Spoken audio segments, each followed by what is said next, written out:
Chapter 2291. The rumbling sound was getting further and further away. Everyone had actually retreated.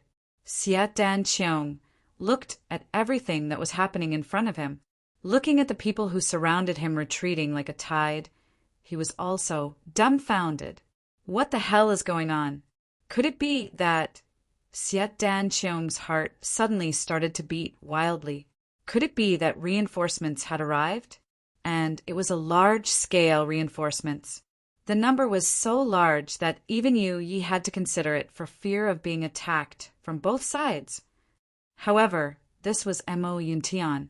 In this world, how could he have such a large scale of reinforcements? After a long while, the rumbling sound came from afar, from faintly discernible to clearly audible, and then to shaking the earth. A large flag, fluttering in the wind, suddenly rushed out from the corner of the mountain path in front of the dense forest. On it, a large Mu character appeared impressively. The tide-like army appeared once again. But it was no longer Yu Ye's army. A group of people separated into two sides, and a person rode out. His long beard fluttered in the wind, and his face was thin, but there was a hint of worry between his brows.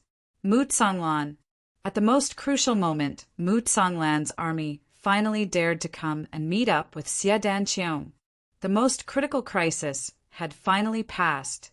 With the arrival of Mu Tsonglan's army, Yu Ye's army finally retreated. Before receiving the new reinforcements sent by Yuan Tianji, Yu Yi definitely did not have the guts to confront the current Mu Tsonglan. The most important thing was that Yu Yi did not know what had happened in the capital that could cause Mu Tsonglan's complete betrayal. Mu Tsonglan's influence and rallying power in the military had reached a shocking level. Along the way to the south, the number of troops he gathered along the way had reached tens of millions. This number already accounted for 1/10 of Mo Yuntian's actual military strength. There were still too many people who did not know the truth of the matter. As time passed, there would be more and more people who would come after hearing the news. At Xie Dan Qiong's most critical moment, Mu Tsonglan's army arrived in time, and the two sides that originally had no possibility of joining forces met here. Perhaps it was because of their original differences. Both sides thought that it was impossible for them to walk together again. Now that they had actually walked together, both sides felt a sense of awkwardness. After cleaning up the battlefield, the high-level officials of both sides gathered together and entered Xie Dan Qiong's meeting hall. No matter what, this kind of contact was necessary. No matter how awkward it was, this contact had to be carried out. This time, Mu Tsonglan was leading an army of tens of millions. Although Xie Dan Qiong's side was the weaker side, they had been fighting until now. It could be said that the issue of master and subordinate was the most important thing at the moment. He had to confirm it as soon as possible. There are no two suns in the sky, no two monarchs in a country, and no two commanders in an army. Otherwise, even if it was temporarily stable, there would definitely be internal strife in the future, and it would be impossible to avoid it in the long run. Wang Dao led the assassins under his command, as well as the head of Mo Tianji's secret intelligence department, and followed Xie Dan Qiong into the main hall.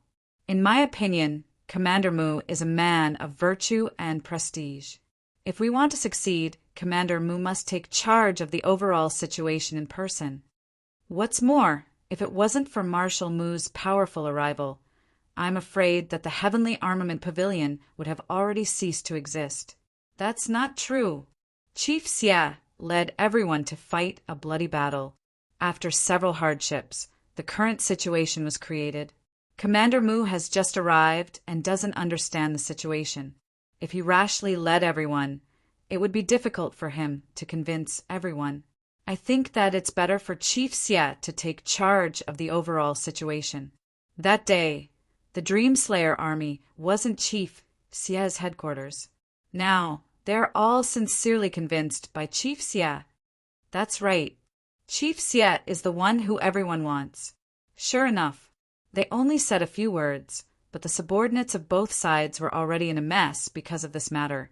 The smell of gunpowder was getting thicker and thicker. At the beginning, both sides could still smile and argue. Later on, they gradually glared at each other and slammed the table. Xie Danqiong and Mu Songlan didn't even have time to speak before swords were drawn in the main hall. It was as if a fight was about to break out. Chief Xie, regarding the current situation, what do you think? Mu Songlan had a mysterious smile on his face. Xie Danqiong smiled and said, I would like to hear what your plan is, Commander Mu. Mu Songlan laughed and said, I don't care about myself. I'm just a little worried that with the current situation, Chief Xie alone may not be able to appease everyone.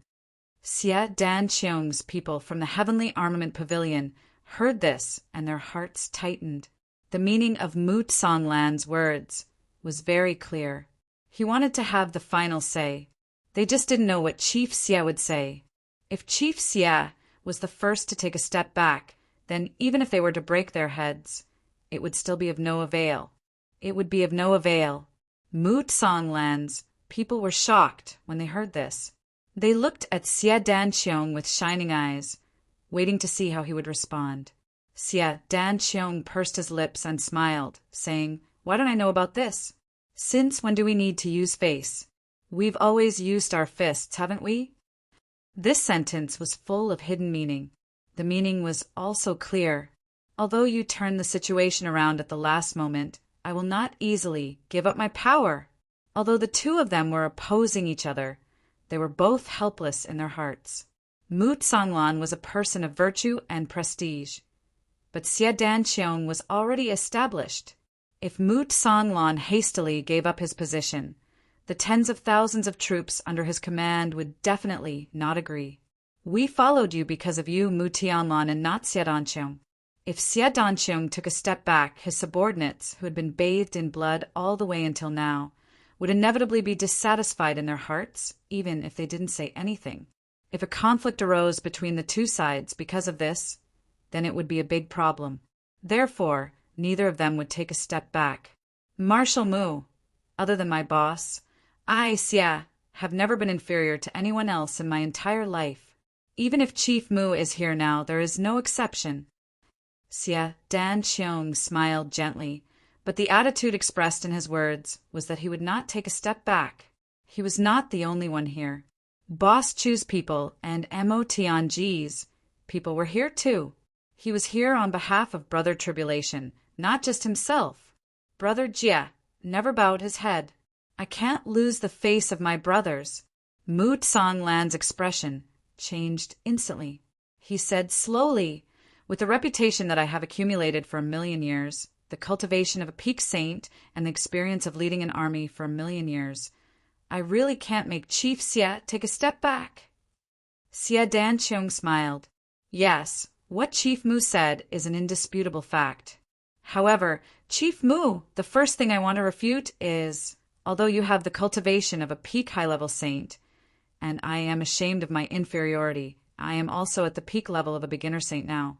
Although I am much weaker than you in this aspect, I am only 20 years old now. Xie Danqiong raised his head.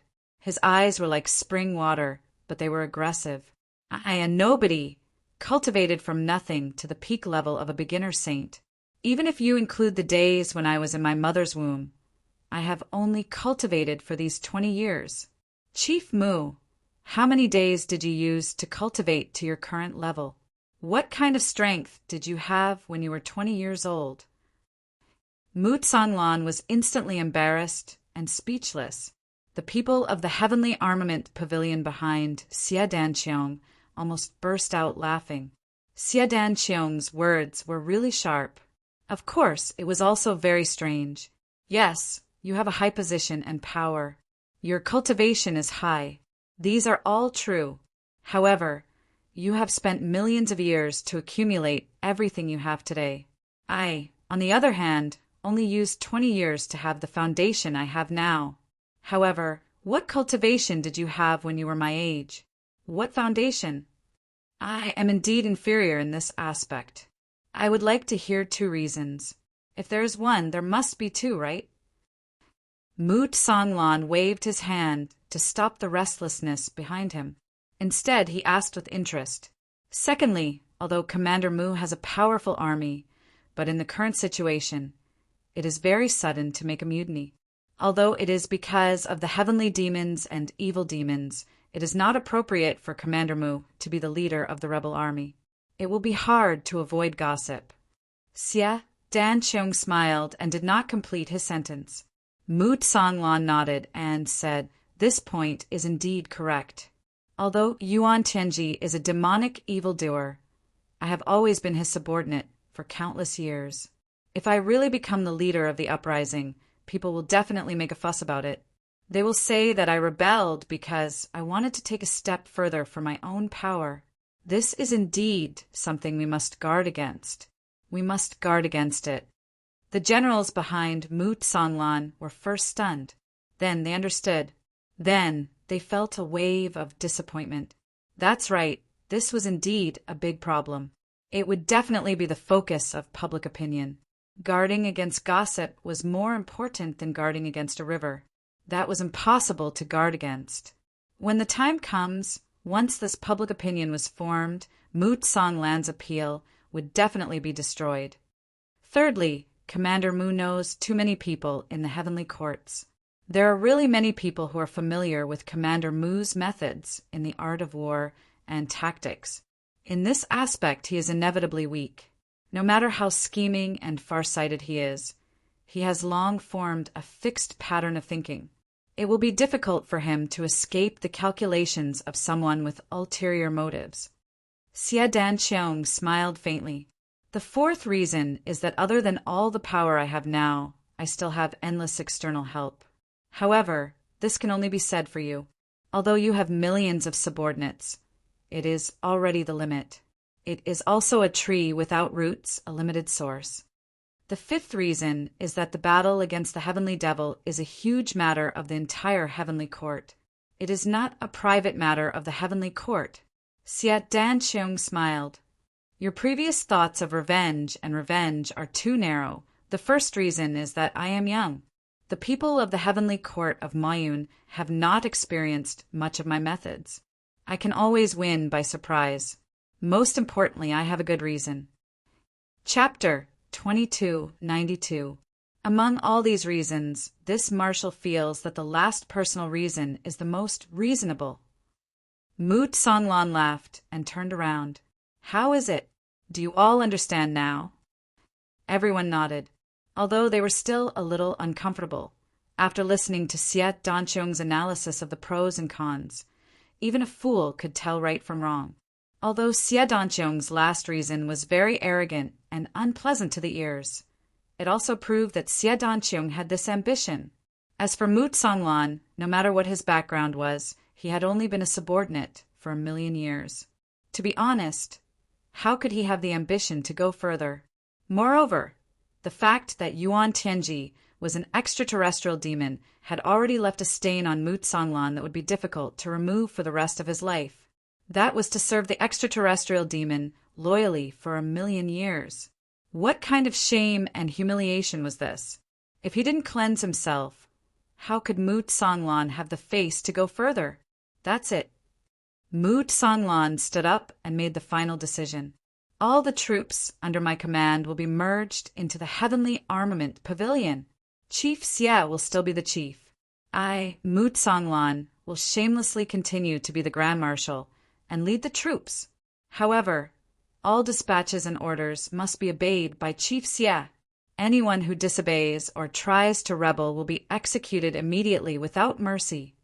Mu Songlan originally didn't want to fight for the position of the leader of the anti-demon army. When the matter of Yuan Tianji came out, Mu Songlan was furious and ashamed, but in fact his heart was like dead ashes. He didn't have the face to see anyone, let alone fight for the position of leader. However, with so many subordinates following him, most of them came for him, Mu Tianlan. If he couldn't come up with a convincing reason, it was inevitable that people wouldn't be able to accept it. If they simply couldn't accept it, it would be fine. If it caused a negative incident because of this, it would be his fault. Xie Danqiong had also stated the reason in front of everyone. So, the transition had become a matter of course. And when the conditions were right, success would come naturally. As for Mu Songlan continuing to lead the troops as the Grand Marshal, Xie Danqiong didn't have any objections. In fact, it was exactly what he wanted. Other than Mu Songlan, there was really no one else who could suppress this group of arrogant soldiers. Even if he didn't count his own subordinates, most of the other members were originally from the Dream Slayer army. They definitely wouldn't dislike being led by Mu Songlan. Both sides hit it off immediately. Just now, it was as if they had cooperated to put on a big show. However, this show was necessary. It was equivalent to laying a solid foundation for Mo Yuntian's future. The next morning, Mu Songlan steadied the army and reorganized the troops. He began to appoint generals and prepare for the northern expedition. At the same time, a proclamation to suppress the extraterrestrial demons and devils were announced to the world. The heavenly Emperor, Yuan Tianji's, was extraterrestrial heavenly demon. Extraterrestrial demons wreaked havoc, and the people had no way of making a living. They invaded purple clouds and plunged the people into misery and suffering. There were extraterrestrial demons who had sneaked into Heavenly Palace early on and wanted to do great things. The Heavenly Emperor of Mo Yuntian, Yuan Tianji, is the extraterrestrial demon king. Once it was revealed, the world would be shocked. The 7-star guards rose to kill the extraterrestrial demons. However, the extraterrestrial demons were cruel and cunning. They killed the 5 kings. Today, the Mo Yuntian army rose to kill the extraterrestrial demons and return Mo Yuntian to us. Everyone has the responsibility to kill the extraterrestrial demons. Killing the extraterrestrial demons is the most urgent matter. The million years of humiliation of Mo Yuntian will be cleansed today. Men with lofty ideals, the proclamation listed the crimes of the extraterrestrial demons, one by one. It also analyzed Yuan Tianji's identity from the basics until it was clear. No one would have the slightest doubt. As long as one had doubts about Yuan Tianji's identity and looked at this proclamation, they would believe it without a doubt. This proclamation was written by Mu Songlan's old friend, the erudite scholar Ji Hong. This old man had students all over the world. His students moved when they heard the news, and their momentum was even greater. And the shocking news of Heavenly Emperor Mo Yuntian is extraterrestrial demon was like a bomb that suddenly exploded in the entire Heavenly Imperial Court. Book Maniac and Painting King were seriously injured and fled outside at top speed. However, they had encountered dozens of pursuers along the way. Many times, they had almost lost their lives. Almost all the secret experts under Yuan Tianji's command came out in full force. Yuan Tianji's hatred towards Book Maniac and Painting King could not be washed away even if the 3 rivers and 5 lakes were emptied. The ones who came out this time were the extraterrestrial demons that Yuan Tianji had been hiding all along. Every one of them was an expert among experts. Moreover, every one of them used the extraterrestrial demons' unique blood escape technique to chase after the 2 kings at top speed. Blood escape technique was the extraterrestrial demon's secret technique. First, the user had to sacrifice himself to see its effect. Every time the secret technique was used, not to mention the effect, the negative effects could not be recovered in a short time. If it was used 3 times in a row, even if it was an extraterrestrial demon king, there would also be the danger of his whole body collapsing. From this, it could be seen how urgent Yuan Tianji was to capture Book Maniac and Painting King. Just like this, they ran and fought all the way. The Painting King and Painting King were also angered. Originally, the 2 kings were disheartened by the death of many of their brothers, and they had already told Mu Tianlan that Yuan Tianji was an extraterrestrial demon. Their biggest worry had already been resolved, so they didn't really want to leave Mo Yuntian. They only wanted to find a place to stay in Mo Yuntian first, and after recovering from their injuries, go find Yuan Tianji to take revenge. However, They didn't expect to be chased by a group of extraterrestrial demons. After being chased all the way, the two changed their original intention. "Aren't you afraid that we will escape from Mo Yuntian? In that case, we must escape no matter what. Go to Demon Emperor Heaven, find Chuyang, and settle the score in the future." Both of them had the same idea in their hearts. Then they thought about the words Chuyang had told them when they left the Demon Emperor Heaven more than a month ago. They thought about how their 5 brothers were still alive at that time, but now their souls had already dispersed. The two of them couldn't help but feel grief and hatred. They suddenly felt that right now, only Chuyang could help them take revenge. Right now, only Chuyang had the huge capital to fight against Yuan Tenji. As long as they found Chuyang, they would be able to recover from their injuries in peace.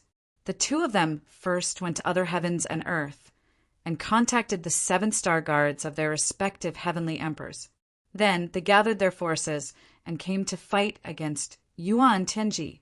They must completely destroy this extraterrestrial demon. Both of them were peak-level experts. Although they were seriously injured at this moment, they still had the ability to escape. They chased and escaped like this for more than 20 days. Although they met with danger again and again, they were always able to avoid danger and actually reach the seaside. The other side was Demon Emperor Heaven. But when they reached here, the two of them were a little worried.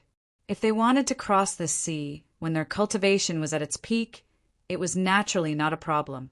They only needed to transform into a rainbow, and at most half a day's time would have passed. But now that they were seriously injured, they couldn't do it. Moreover, if they were being chased on land, they could at least find a place to rest and recover. But if they were to start a chase on the vast sea, it was all seawater below, boundless and without any time or place to catch their breath.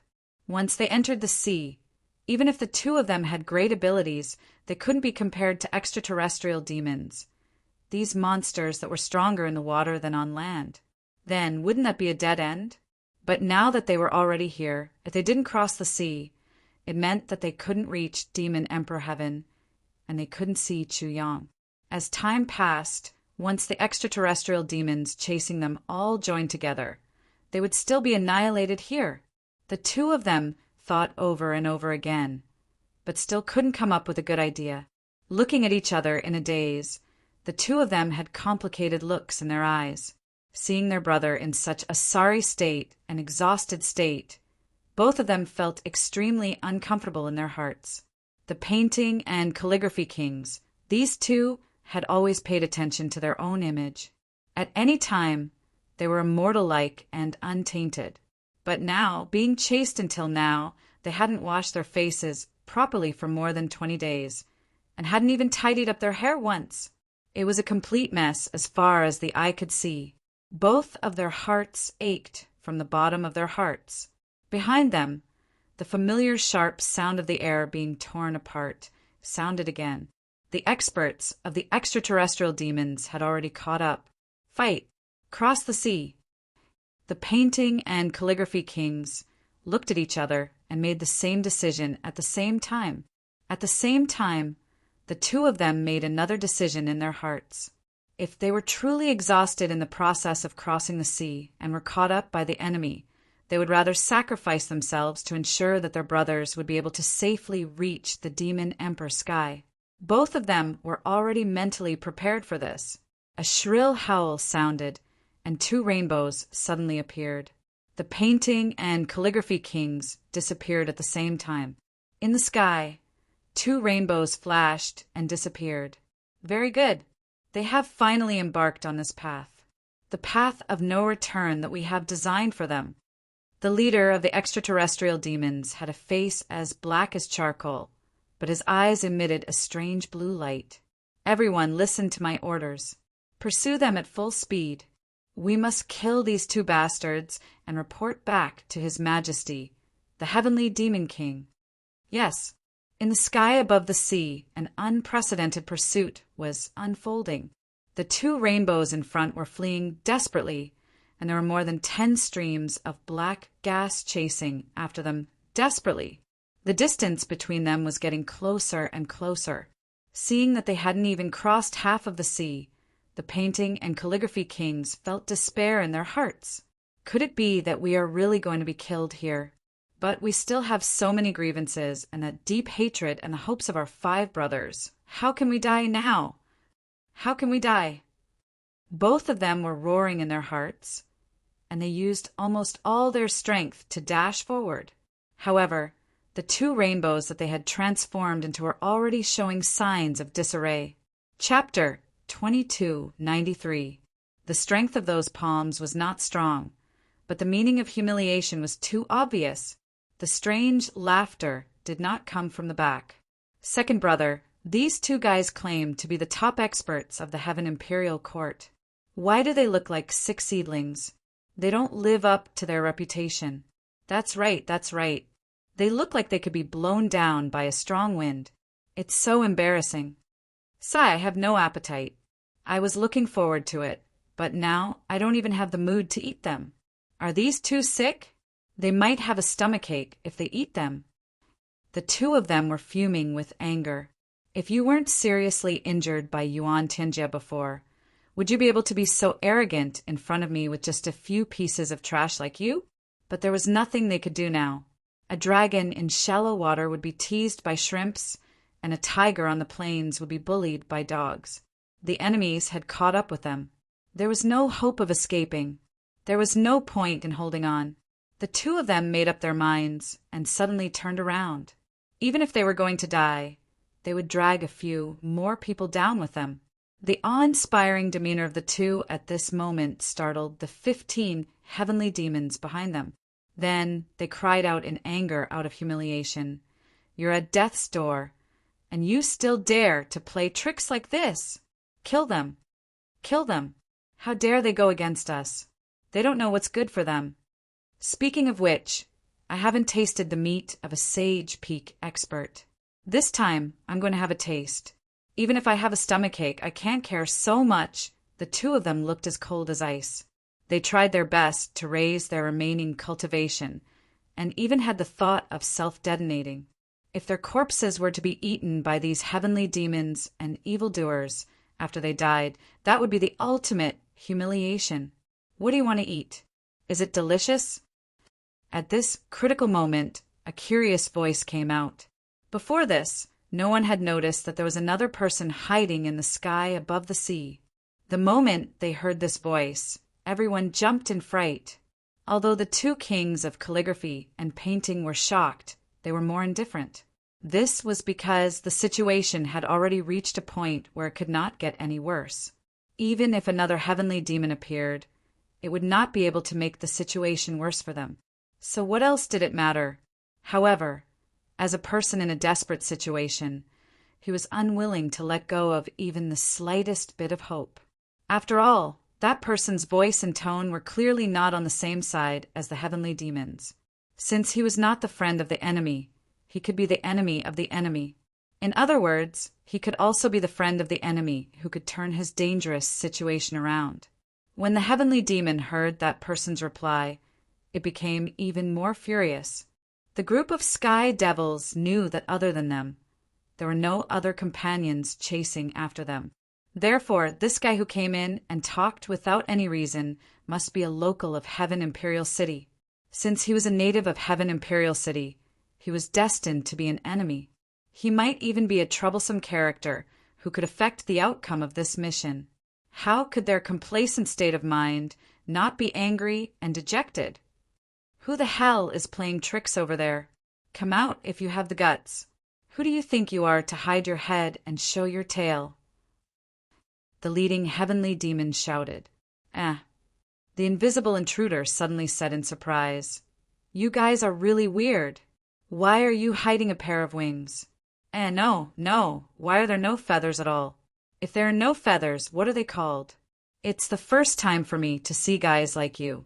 I'm really curious. Bring them over and let me take a closer look. I'll analyze them. Don't be sad if you don't have a name. I'll give you a nice name later. I'm sure you'll be satisfied. How dare you? How dare you? The 15 heavenly demons were so angry that their lungs almost exploded. Heavenly Demon Wings. This was the supreme glory of the Heavenly Demon clan. This pair of wings could be hard or soft, and they were ever-changing. Even if a heavenly demon lost his cultivation during a battle, he could still fly thousands of miles with this pair of wings. Moreover, it could be used as a protective weapon, which was indestructible and invincible. When not in use, he could hide it behind his back. No one would be able to see anything unusual about it. This was the symbol of status in the Heavenly Demon clan. Simply put, in the Heavenly Demon clan, not all heavenly demons had this pair of wings. Only the purest heavenly demons, who had to cultivate to the level of demon general and above, were qualified to be enlightened once by the Heavenly Demon King and have a pair of wings appear on his ribs. In the Heavenly Demon clan, if any heavenly demon saw his heavenly demon wings, he would be infinitely envious. There were billions of heavenly demons in the Heavenly Demon clan. How many of them could have the heavenly demon wings? They, the elites of the heavenly demons, secretly followed the Heavenly Demon King into the black cloud sky land. They worked hard for 1,000,000 years before they were enlightened by Demon King Mengtian and had a pair of heavenly demon wings as a reward. How could they allow this person in the dark to mock and humiliate them like this? How dare you? The person in the dark laughed. Suddenly, with a crisp sound, the clothes of one of the heavenly demons were torn apart, revealing the heavenly demon wings that had always been hidden and shining with golden light. TSK, it's indeed an extraordinary thing. This pair of wings is not of an ordinary species. Are you heavenly demons from the heavenly demon realm? It's indeed fucking weird. Ha ha ha. That person laughed out loud. With wings on your body, aren't you fucking birdmen? Come out. The 15 heavenly demons shouted together, and their momentum was extremely terrifying. Fine, I'll come out. Do you think I'm afraid of you? Along with this voice, a green smoke suddenly appeared in midair. That green smoke slowly condensed, and actually condensed into a solid human figure. Then the human figure changed, and his facial features appeared in front of them one by one. A man in green, wearing a hemp robe and a high hat, appeared in front of everyone with a dignified demeanor. It's him. The painting and calligraphy kings heaved a sigh of relief in their hearts at the same time. As their minds relaxed, the internal breathing that they had been forcefully maintaining was messed up. Their bodies were on the verge of collapsing, and they almost fell into the sea. The other heavenly demons might not know who the person in front of them was, but the two of them knew clearly. This was the divine soul of a calamity. And in the entire Heaven Imperial Court, there was only one divine soul of a calamity that was still alive. That was the divine soul of a calamity that had been following Chu Yang. But they didn't know why this big brother had come here. But no matter what the reason was, since the divine soul of a calamity appeared here, the two of them were safe. Although the heavenly demons that came to pursue them had outstanding cultivations, they were still far inferior to the 7-star guards. If they were not injured and in good condition, either of the Painting King or Calligraphy Crazy would be able to deal with a dozen heavenly demons on their own, and it would be effortless. It was just that the injuries they suffered this time really affected their divine soul, spiritual consciousness, cultivation, and physical body. Their original strength was almost less than 100%. That was why they were unable to fight back. And in the end, they didn't even have the strength to resist. Although the cultivation of the calamity spirit was still inferior to the two in their peak state, its undying and indestructible characteristics and endless offensive methods were something that the two of them could not compare to. Dealing with these 15 heavenly demons was a piece of cake. It could even be said that it was the nemesis of these heavenly demons and evildoers. Who the hell are you? The leader of the heavenly demons couldn't help but ask cautiously when he saw the divine soul of a calamity appear calmly without the slightest hint of nervousness or fear. You're asking who I am? I'm your ancestor.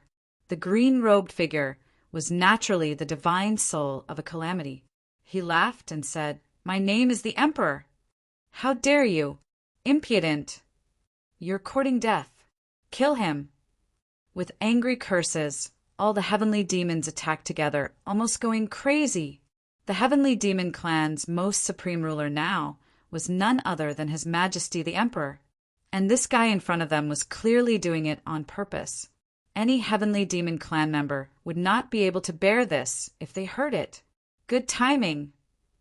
The divine soul of a calamity laughed strangely. Suddenly, his entire body split into 15 green-robed figures. Each of them took on a heavenly demon and a heavenly demon, and they fought fiercely in the air. At this point, the Painting King and Calligraphy Crazy were completely relieved. The last time they saw the divine soul of a calamity, he could only transform into black smoke. Now he had become green smoke. Half of the gloomy and terrifying aura was gone, but there was a lot more elegance. Obviously, his cultivation had improved greatly. The last time they saw him, he could only create countless clones to harass the enemy, and their lethality was not enough to kill high-level experts. But now, the clones he created were no different from his original body in terms of attack power. They could kill the enemy very effectively. This was undoubtedly a huge improvement, although they did not understand how the divine soul of a calamity could improve so quickly. The two knew that this change must have something to do with Chuyang. As they spoke, the seawater in the sky suddenly surged up, and in an instant it shot up 1,000 feet into the sky. For a moment, the scene of the water and the sky connecting appeared. Seeing this, the Painting King panicked and hurriedly shouted, "Don't let the heavenly demon come into contact with the sea water!" The heavenly demon's heavenly demon wings were even more powerful in the water. Its swimming speed was more than 10 times faster than an ordinary person's. If the battlefield changed to an underwater battle, not only would the divine soul of a calamity lose his advantage, he might even be in great danger. And the reason for this change was that although the divine soul of a calamity had a high cultivation, he lacked experience in fighting against heavenly demons. Stirring up the seawater in the sky was originally intended to harass the enemy, but it turned out to be a trap for himself, putting himself in a dangerous situation. Seeing this, the 15 heavenly demons were all overjoyed. They were in a difficult situation because of the divine soul of a calamity. They were almost suppressed by the other party as soon as they came up. At first, they thought about whether they could find a way to dive into the sea to fight, but the other party's strength was too tyrannical, and his fighting style was even more strange. Not to mention that they had no power to fight back. Even parrying was very difficult. How could they deliberately change the battlefield? But seeing that the other party was so kind to give them such a good opportunity, how could they not make good use of it? At the same time, they dived into the sea. With a flash of light, they disappeared in the sky. They had the talent of water escape and could completely hide their existence in the water. Chapter 2294. The divine soul of calamity was also a veteran who had been on the battlefield for a long time. How could it make such a low-level mistake? When all the heavenly demons dived into the sea, the wave of seawater he stirred up before all rose from the surface of the sea. In the blink of an eye, the part of the seawater in the air had been separated from the sea by a distance of 70 to 80 feet, and suddenly became rootless water.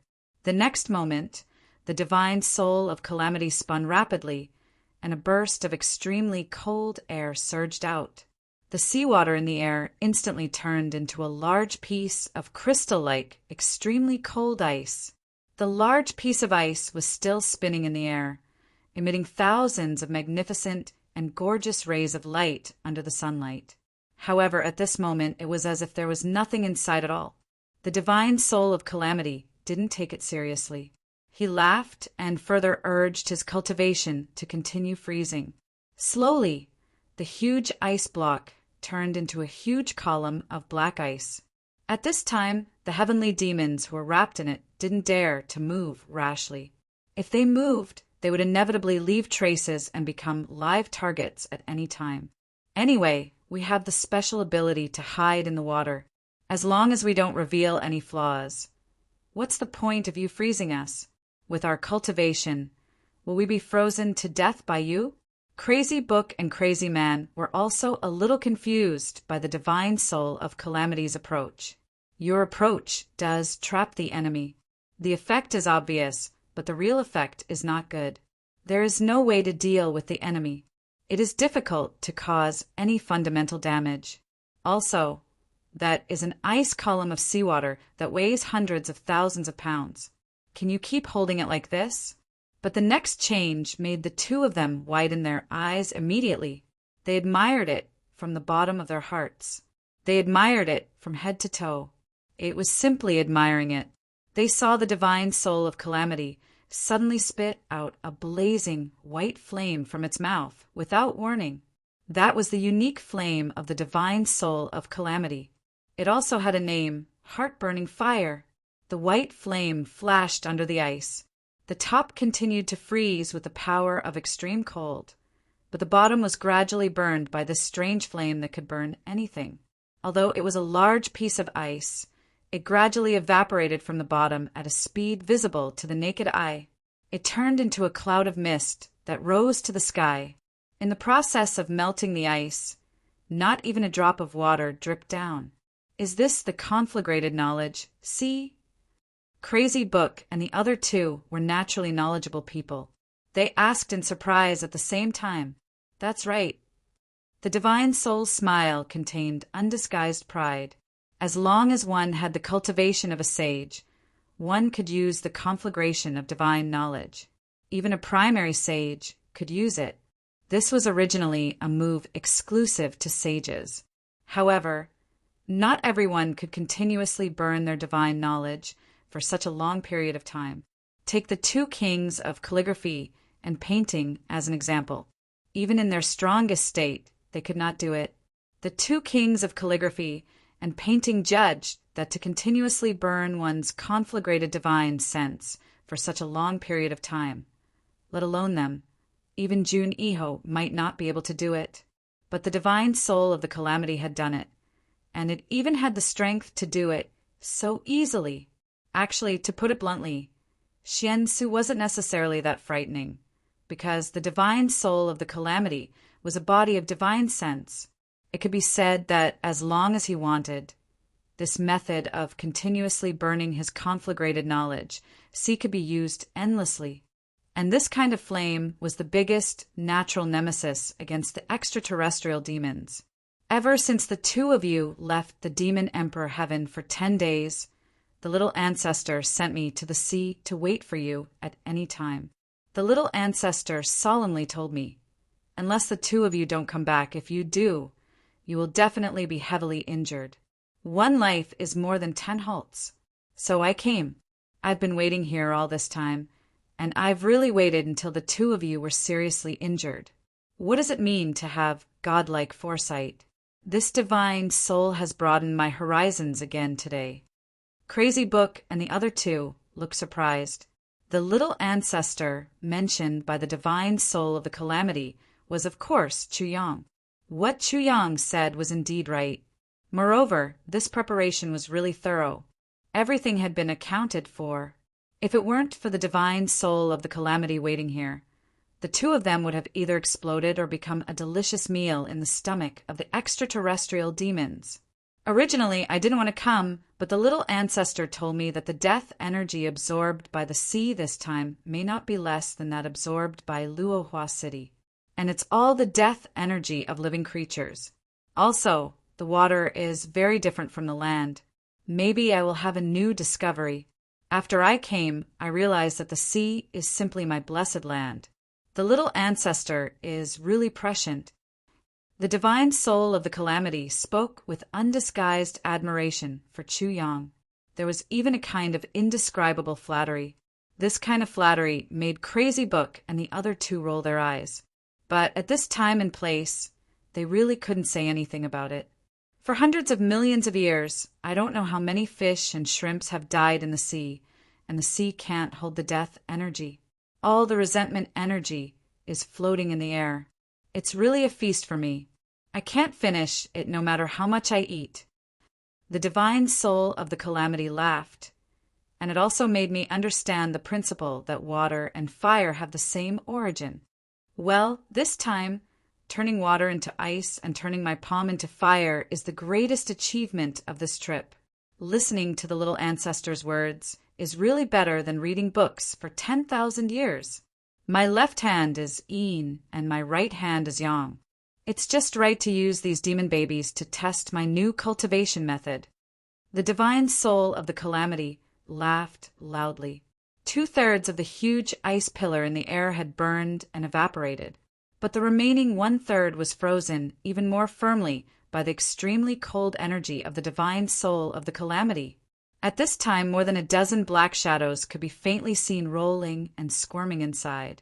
They were in great pain and seemed to be screaming, but no specific sound could be heard. When my divine sense turns into ice and fire, even if the extraterrestrial demon emperor comes in person, he can only be at my mercy. You, last demon clowns, will be even more vulnerable. The divine soul of the calamity looked extremely proud and complacent. Since when could he be so high-spirited in front of a peak-level sage expert? In the past, when he met experts like the crazy book painting king, when did he not have to bow and scrape, smile, and serve them carefully? And they might not even be willing to pay attention to him. Moreover, every time such experts met the divine soul of the calamity, which one of them did not want to destroy him, it was really fortunate that he found the right master back than that he could be where he was today. He was really wise back then. If it wasn't for the little ancestor being so awesome, how could he be so awesome now? Humans, as long as you take the right step, you will have unlimited potential. Didn't this prove the wisdom of this sentence? Feeling extremely proud, he displayed even more power in his hands. The flames burned even more fiercely, and the power was shocking. Although it was still very exhausting to do this, being able to show off in front of a peak-level sage and seeing the other party's unconcealable astonishment, the divine soul of the calamity was simply bursting with joy. It was as cool and carefree as being in an ice cellar on a hot day. Worth it. Damn it, it was too worth it. At this point in life, what more could he ask for? After a while, there was an additional ball of dense fog in the sky that did not dissipate. The huge ice pillar that was originally in the sky had already completely disappeared without a trace, along with the 15 heavenly demon generals. They no longer existed in this world. Their divine souls were destroyed, their souls scattered, and they were beyond redemption. After everything was over, the divine soul of the calamity opened his mouth and inhaled. The dense fog that contained dense death aura was sucked into his stomach in one breath, and he patted his stomach in satisfaction and laughed. It seems that these guys have really killed a lot of people. The death aura is so strong. This hard work is worth the ticket price. Comfortable. The Painting King duo revealed an unconcealable look of fear on their faces at the same time, and they seemed to be a little disgusted after the people died. This guy actually swallowed them, completely wiping out the last trace of their existence. Things like the divine soul of the calamity were indeed extremely powerful and strange existences. Even though the two of them were seriously injured and their strength was greatly reduced, how could the heavenly demon generals who could force the two of them to such a miserable state be ordinary people? But in the hands of the divine soul of the calamity, they were almost unable to retaliate at all, and were completely incinerated. The ending was tragic. Although the divine soul of the calamity also used a trick, it was still shocking enough. Moreover, their souls were scattered, and they were beyond redemption. In the midst of chatting and laughing, the strong people were reduced to ashes. What a terrifying divine soul of the calamity! The two of you, please be on your way. The divine soul of the calamity more or less laughed sinisterly, and with a gust of chilly wind, he brought the Painting King duo and floated away. The little ancestor has been waiting for the two of you for a long time. Demon Emperor Heaven, Heavenly Armament Pavilion. Chu Yang personally brought the two of them in, and without saying a word, each of them took a heavy pill first. Hurriedly alleviating the serious injuries on the two of them was the most important thing. The two of them had persevered all the way until now, and they were really at the point of exhaustion. even when the divine soul of the calamity brought them along. The two of them had already fainted and were on the verge of death. It would not be an exaggeration to say that they could die at any time. This was also because Chu Yang had a divine medicine like the heavy pill. If it were other people, even if they succeeded in receiving them, they might not be able to treat the injuries of the two of them. It was very likely that they could only watch as they died in a coma. But even if there were thousands of questions now, they still had to wait for the two of them to wake up before making any plans. Actually, with regards to the matter at Mo Yuntian's side, not only was Chu Yang already clear about it, even the entire Heaven Imperial Court was already in a state of turmoil because of this matter. The Brothers of Tribulation were naturally the first group of people to know about the incident at Mo Yuntian. With Mo Tianji's Tianji Intelligence Department there, the latest information from various worlds was constantly poured into their ears. Even if the brothers wanted to pretend to be deaf and mute, it was impossible. Regarding this matter, GMO and Luo Kudi's behavior was very much in line with their character, and they were extremely indignant. They often scolded Mo Tianji. First of all, I wish everyone a happy double festival. Cough, cough. Tomorrow is Valentine's Day, the Lantern Festival. The moon is high above the willow tree. When people meet at dusk, when they suddenly look back, that person is at a place where the lights are waning. Chapter 2295. GMO and Luo Kadi were extremely dissatisfied with Mo Tianji. You said that you only need to send news about us brothers, but you also crazily instilled all those miscellaneous news here. What is the meaning of this? Sometimes, when we are sleeping soundly, we are woken up by your subordinates. Don't you know that we have already instructed them to call me immediately if there is news about the Tianji Intelligence Department? Can't you fucking let us have a good night's sleep? As for the entire Heaven Imperial Court, Mo Tianji's Tianji Intelligence Department made the atmosphere even more chaotic and jittery. The extraterrestrial demons have invaded, so were massacred by the extraterrestrial demons. The scene is extremely bloody and tragic. Extraterrestrial demons have appeared in So City. Latest news, the Heavenly Emperor of Ink Cloud, Yuan Tianji, is an extraterrestrial demon.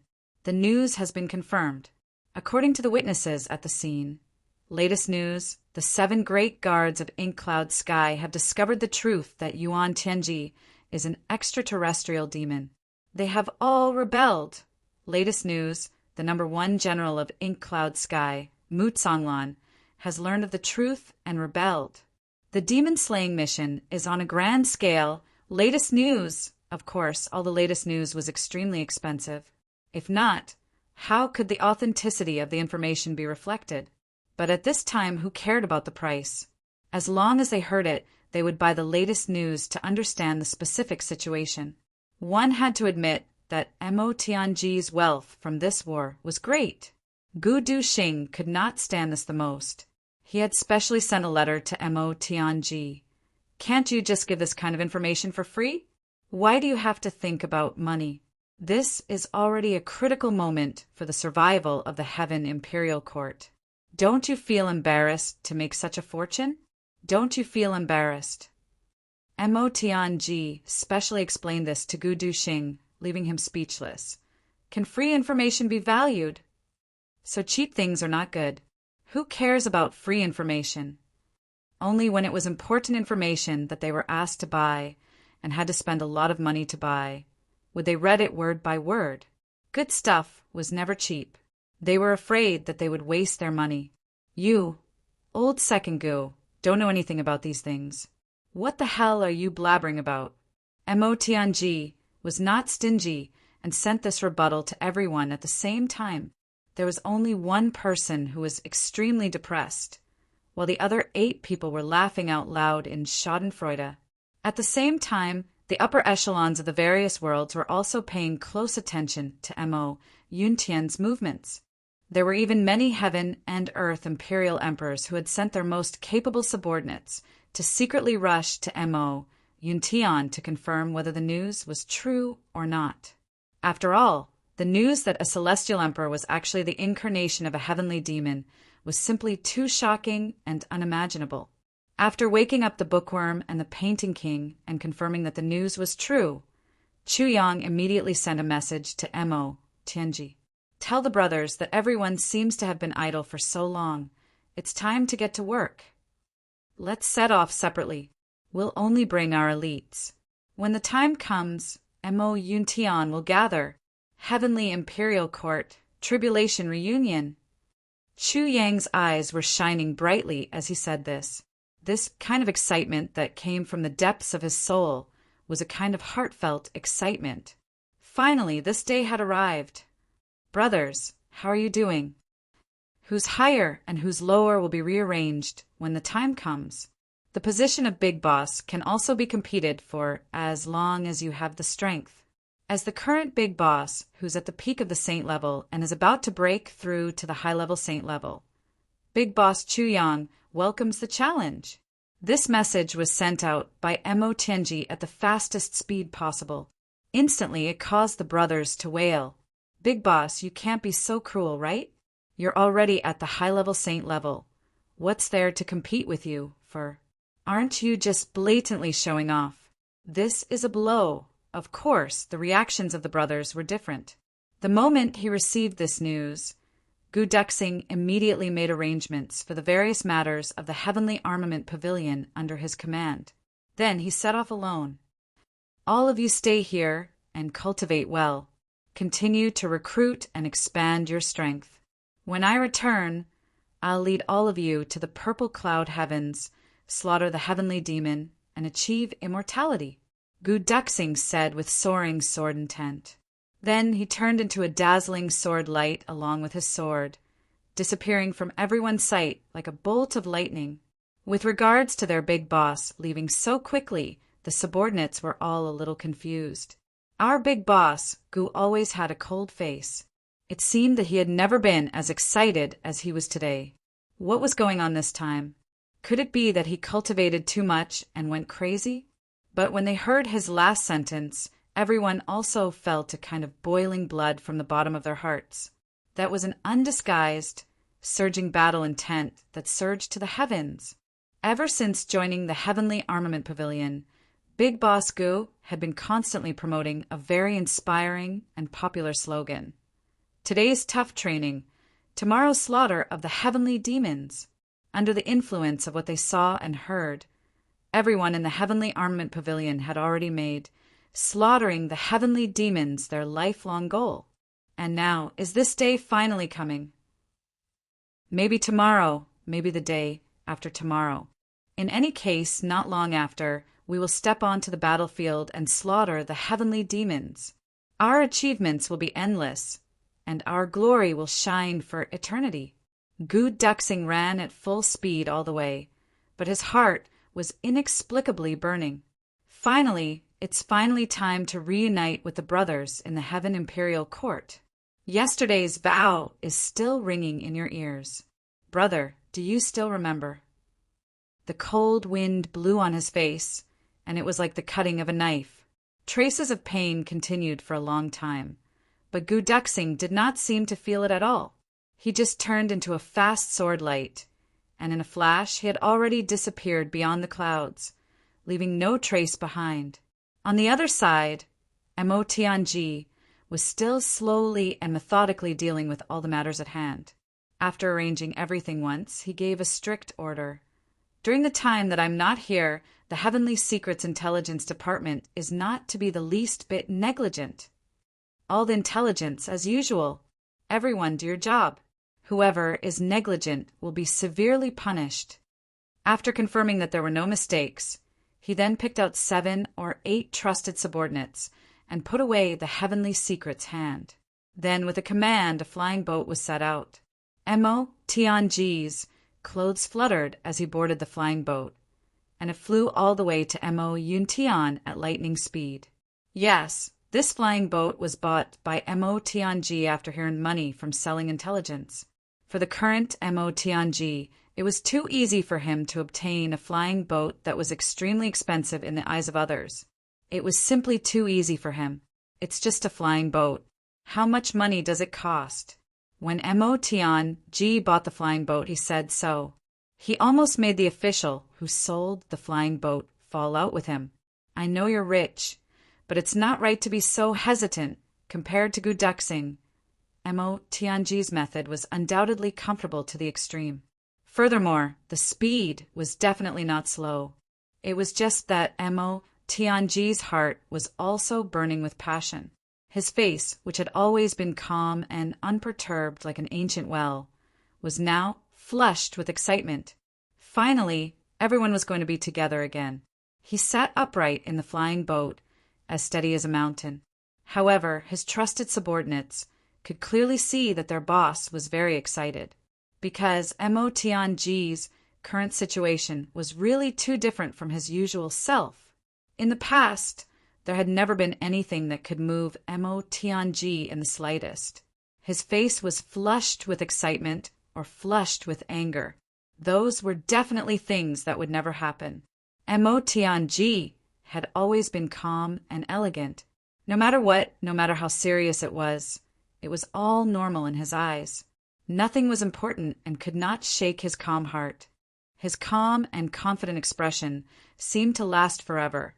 But today, their boss's expression actually changed. It turned red. Although it was still not very obvious, it was indeed red. Mo Tianji was excited and nervous at the same time, but he still had to pretend to be calm. After a long while, he finally helplessly smiled bitterly and shook his head, no longer deliberately pretending. "Boss, what's wrong with you?" Someone beside him asked. "Nothing." Mo Tianji smiled bitterly again. He thought to himself, "Nothing?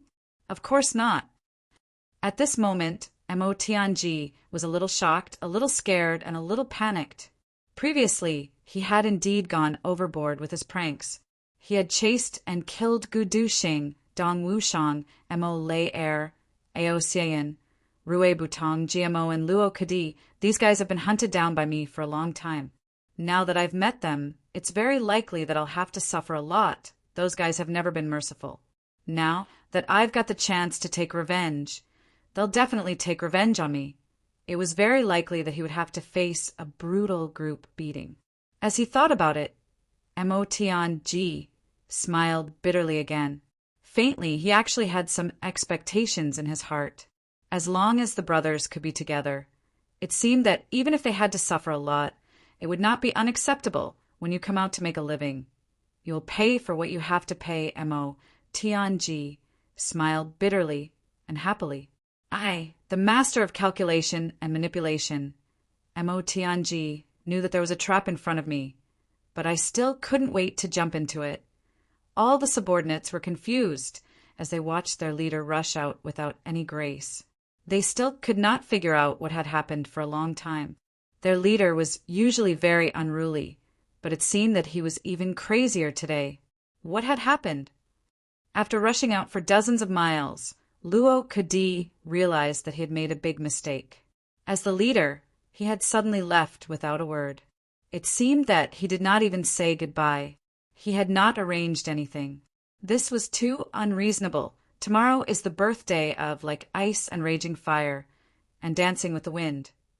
Cough, cough, don't misunderstand. These two accounts belong to the same person. It is a cute little girl. Let us wish her a happy birthday. Tomorrow is the Lantern Festival. I have to go home to worship my ancestors. I don't know when I will update, so I wish her a happy birthday in advance. Chapter 2296. Although reuniting with his brothers was a serious and important matter, he couldn't explain it so nicely. Thus, Luo Kadi ran back gloomily and arranged everything as fast as he could. Finally, he said, "Everyone here, work hard for me. I'm going to Ink Cloud Sky to kill that heavenly demon, Yuan Tianji. I'll be back soon." Then he laughed loudly and left. Everyone in Luo Kadi's bandit group was stunned. "Boss, you really dare to say that? That's the heavenly emperor of Ink Cloud. Even if he's really a heavenly demon, you're still not his match, right? You said it so confidently. I'll be back after killing him." That tone, it was as if that Yuan Tianji was a pig that was already tied up and waiting to be slaughtered. He was just waiting for you to kill him. Besides, that's a battle. Is there a need to be so excited? Look at how excited you are. As if you're in heat. His subordinates didn't guess wrong. Right now, in Luo Kudi's heart, whatever heavenly emperor of Ink Cloud, whatever heavenly demon king, whatever Yuan Tianji, they were all just farts at most. With us brothers attacking at the same time, a mere Yuan Tianji is not a big deal. With my brothers by my side, I'm invincible. Luo Kudi sang an unbearable tune all the way as he rushed towards Ink Cloud Sky. There's a poem that says, wandering the North Sea in the morning and Kangwu in the evening, second young master Luo is so bold that he doesn't even know who he is. As he flew, second young master Luo fantasized, I wonder how that bastard GMO is doing now. His cultivation is definitely not as high as mine. Big brother said that we can rearrange the seats this time. Ha ha ha. This is simply a heaven-sent opportunity. I don't have any other requests this time. I don't have any extravagant hopes of winning against second young Master Gu and Big Brother Chu. As long as I can suppress that bastard GMO, I'll be done. This request isn't high, it's simply too low. As for that fellow Dong Wushang, forget it. I'm an honest man. How can I lower myself to compete with that barbarian? Although Luo Kudi claimed to be a wise man, he subconsciously shuddered and flew even faster. On the other side, GMO was also running at full speed. Coincidentally, he encountered the surface of the lake, and with a leap he left it behind. Boss, what do you mean by rearranging the seats this time? I'm only at the pinnacle of the beginner stage of the Saint Realm. Am I going to fall behind? Why am I so lacking in confidence? I've had a series of fortuitous encounters recently, and my cultivation has improved greatly. Why am I still lacking in confidence? I've already climbed up the ranks of the top experts in the Heavenly Imperial Court. Why am I lacking in confidence? No, this must be an illusion. It must be an illusion. I can do it. I can definitely do it. But as for the position of boss, thinking of Chu Yang's half-smile, GMO decisively dismissed the idea. I, GMO, am not cut out to be the boss. As the boss, I have to worry about this and that. Let's forget about it. Otherwise, I'll definitely go crazy. How can a smart person like me do such a stupid thing? As for the second brother, thinking of Gu Duxing's ice-cold face, GMO couldn't help but shudder. Cough, cough. Let's not talk about anything else. Just that name alone is too unpleasant to hear. It's better to let Gu Duxing continue. But this time, can we continue to be third place? Although I'm lacking in confidence, no, I'm full of confidence. But this matter is still very hard to say. That Dong Wushang will definitely compete with me this time. If I want to surpass him this time, I don't know if it's possible. GMO thought for a while and also gave up. At most, I'll give up. Isn't it just the third brother? Well, it doesn't matter. As long as I can surpass Luo Kudi, it's fine. That guy is even lazier than me. He's definitely inferior to me.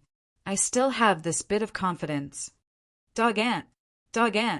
Getting rid of Luo Kudi, Rue Butong, and Ao Xian will be my great victory. Dog Ant. Yay. GMO left in high spirits, full of joy. In another world. The two of them were traveling at full speed in the sky. One was tall and sturdy, as if the whole world was on his shoulders. The other was dressed in black, petite and dainty. These two were naturally Dong Wushang and Mo Lei. It's finally time for us to gather again. The day when we brothers stand shoulder to shoulder and conquer the world is right in front of us. Dong Wushang's chest was full of pride, as if he had an intense impulse to roar to the sky.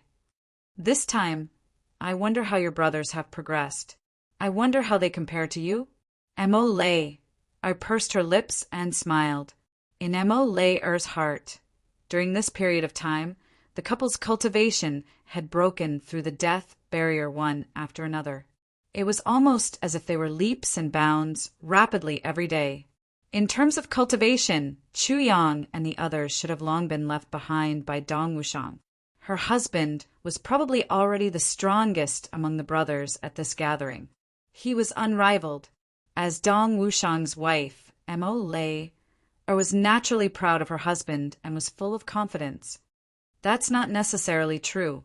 A simple and honest smile appeared on Dong Wushang's face. Although I won't belittle myself, I won't be blindly arrogant either.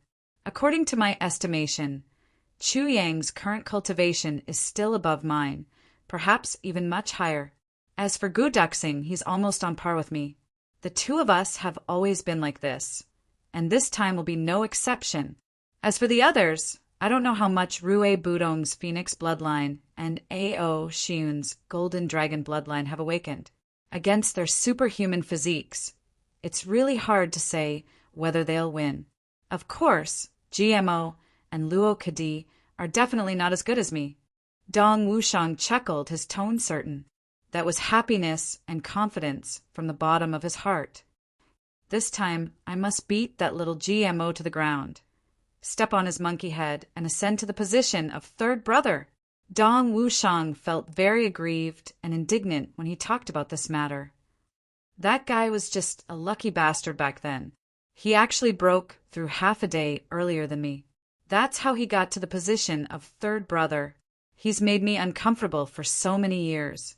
Now that I finally have a heaven-sent opportunity, I must topple him. Mo Lei was very puzzled. Have you never thought of suppressing all the heroes and becoming the big brother among the brothers? I've never thought of it. I really haven't. Dong Wushang cracked a smile. The terror of Big Brother Chu and Gu Duxing. I've experienced it too deeply. This was the truth. The greatest blows that Dong Wushang had suffered in his life all came from Chu Yang and Gu Duxing. It made him feel that no matter how much he advanced, how hard he worked, and how many fortuitous encounters he had, those two people would always be able to suppress him and surpass him. Every time he felt that he had achieved great things and made extraordinary progress, he would always realize that those two fellows had improved a little more than him. This kind of thing had already happened far too many times. When it happened so many times by chance, chance was basically the same as certainty. Mo Lei pursed her lips. She didn't think much of her husband's self-modesty. She also acknowledged Chu Yang and Gu Duxing's strength, but she still felt that her man was the strongest. But Mo Lei didn't say anything more, because she knew the relationship between Dong Wushang and Chu Yang and the other brothers. The so-called ranking between the brothers was just a gimmick. No matter who was first or second, it wouldn't affect the friendship between the brothers. Moreover, there was no hierarchy between them. Chu Yang, who was recognized as the big brother by the brothers, was still beaten to the ground by the brothers whenever he had time. He didn't have the slightest bit of the authority of a big brother at all. When they were happy, they went crazy together. When they were unhappy, they fought together. Wealth and power were all ignored or ignored by the others. But a joke could make these people beat each other up like pigs. Such pure feelings were no longer something that could be distinguished by who was first and who was second. I remember that when we were in the heavenly realm, Big Brother once said, "One day we brothers will stand side by side and dominate the world." As Dong Wushang flew at a high speed, he gave a silly laugh full of emotion. The look on Boss' face when he said those words is still vivid in my mind. But now, it seems that we've really arrived at that moment. Later, faster. I really can't wait anymore. Dong Wushang roared as he exerted strength in his legs and led the way. Mo Lei laughed bitterly and helplessly. She increased her speed and followed closely behind. In a faraway place in another direction, Xiao Yun let out a long roar, and all the people on the ground followed the roar and found an extremely strange scene. Above the clouds, a golden dragon that was at least 10,000 feet long suddenly appeared. It flashed across the sky, bringing with it wind and thunder. It moved as fast as lightning towards a certain direction. Dragon. That's a dragon. I saw a dragon. Really? It's really a dragon. There really is a divine dragon in this world. Seeing a dragon in the blue sky. Seeing a dragon in the blue sky. Oh my God! Aoshin, who was in the form of a golden dragon, was rushing forward in the clouds. His eyes were filled with urgency. There was also a strong sense of longing. Brothers, are you all okay? Brothers, I'm coming. I'm coming. Chapter 2297. The cry of a phoenix resounded through the sky. The phoenix returned to soaring sky. A huge phoenix with a wingspan of over 1,000 feet soared into the sky, bringing with it a dazzling, multicolored cloud. It soared through the sky for thousands of miles, heading towards Emo Yuntian at lightning speed. Along the way, hundreds of birds bowed, and all living beings bowed their heads. This was the supreme power that only the king of the phoenix race had. For thousands of years, this shocking scene had long ceased to exist. Even the phoenix had completely disappeared from the heavenly imperial court. Even in the past, when hundreds of races were contending for supremacy, there were very few phoenix race experts who flew so ostentatiously in the sky. Now, in this era where hundreds of races had long declined, such a phoenix actually appeared out of nowhere and flew across the sky without any fear. This situation shocked a lot of people. But Rui Batong didn't care about this at all. You guys chase? TSK, can you catch up to me? Besides, even if you guys can catch up, when you guys catch up, I'll just fall down and turn into a human. What can you guys do to me? Humph, humph, humph. Rui Batong laughed wildly in his heart. Actually, Rui Batong himself wasn't such an ostentatious person. But if he wanted to reach Emo Yuntian's side in the shortest time possible, it would be too slow in his human form. Compared to the flying speed of a phoenix, there was really a difference between the clouds and mud. They couldn't be compared at all. Just to avoid suspicion, if by the time I get there, that demon Yuan Tianji has already died under the siege of Chuyang and the others, how much of a loss would I be then? How much of a loss would I be if I lost a great opportunity to show off my prowess in front of my brothers? How much of a loss would I be then? Besides, I'm going to fly over in such a domineering manner. At that time, if GMO or Luokadi were to talk nonsense, well, those two would definitely talk nonsense. They would definitely say, "Look, there's a bird flying over from the sky. At that time, this phoenix will happily beat the two of them into demon clansmen." Pig race. Besides, the ranking this time was very important. Forget about the others. But between Ao Shiun and himself, there must be a clear distinction. Is the dragon race more powerful, or is our phoenix race more powerful?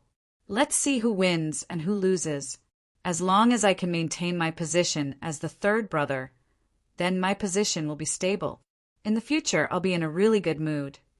It had to be said that the mood among the brothers was very common. Right now, the most pressing matter wasn't to get rid of Yuan Tianji and help Xie Danqiong. Instead, it was to rearrange the positions of the brothers after they had reunited after a long time. Everyone's heart was burning with anxiety, and they were all in a mess. Everyone was restless, but at the same time, they were rubbing their fists and rubbing their palms together. But there was one thing in common, and that was that they shared the same thoughts and principles. Apart from Chu Yang and Gu Duxing, no one else dared to covet the position of the eldest and second brother. Even Rui Batong, whose strength had once surpassed everyone because of the phoenix's eternal nirvana, was still only aiming for third place, because in the hearts of the brothers, there was a consensus that Chu Yang was the boss. Even the heavens couldn't change this ranking. Gu Duxing was the second. It was second brother. This point was also unshakable. No one could change it. As for the rest, it would depend on whose fist was bigger. No one was willing to submit to anyone, especially Mo Tianji. As long as they thought of Mo Tianji, that pretty boy with a belly full of evil tricks, everyone, including Gu Duxing, would start rubbing their fists and gnashing their teeth at the same time. This damned heavenly killer, you bastard, you made everyone so miserable. This time, if we don't teach him a good lesson and engrave it in his heart, how can we? This is intolerable. So, You just have to wait for everyone to repay you well." At the same time, on the other side, Chuyang was also preparing to set off. Of course, Chuyang didn't know that when his order was passed down, it wasn't really carried out. After those guys received the message, brothers gather at Mo Yintian. They were all so excited that they forgot about everything else. They completely neglected to think and analyze, including Gu Duxing. They basically set off alone. It seems that even Mo Tianji has only brought a limited number of people. Everyone had completely ignored the words set off separately, only bring the elites, and only bring the elites that Mo Yuntian had seen. Actually, there was also a very subjective and objective reason that led to such a situation. In the past, as long as the brothers took action, it was purely the brothers working together to fight. There was no need to bring any subordinates. It was probably under the influence of such subjective thinking that everyone seemed to have intentionally or unintentionally neglected this problem. Each and every one of them set off alone. Only Dong Wushang and his family were side by side. In fact, they were still alone. There was also Mo Tianji, who brought 8 people. The rest were standard commanders without an army. But Chuyang's side was different, very different. After issuing the order to gather the brothers, Chuyang immediately started to gather the people for this trip. It had been a long time since he last saw his brothers and sisters. This time, he definitely had to bring all of them. Xie Danchong and Madame Mei. Ao Xiun and his concubines GMO and Huyanabua. It had been a long time since he last saw them. Chuyang naturally had to bring all of them. The main purpose of this trip to Mayan Heaven was to kill Yuan Tianming, the scourge of the world. Meng Wuye's old subordinates were all fighting a bloody battle there, so Meng Wuye definitely had to go. Naturally, he also had to select experts to go with his original group of subordinates. Crazy Book and Painting King had already recovered their vitality with the help of the heavy pills, so they could heal their remaining injuries as they hurried on their way.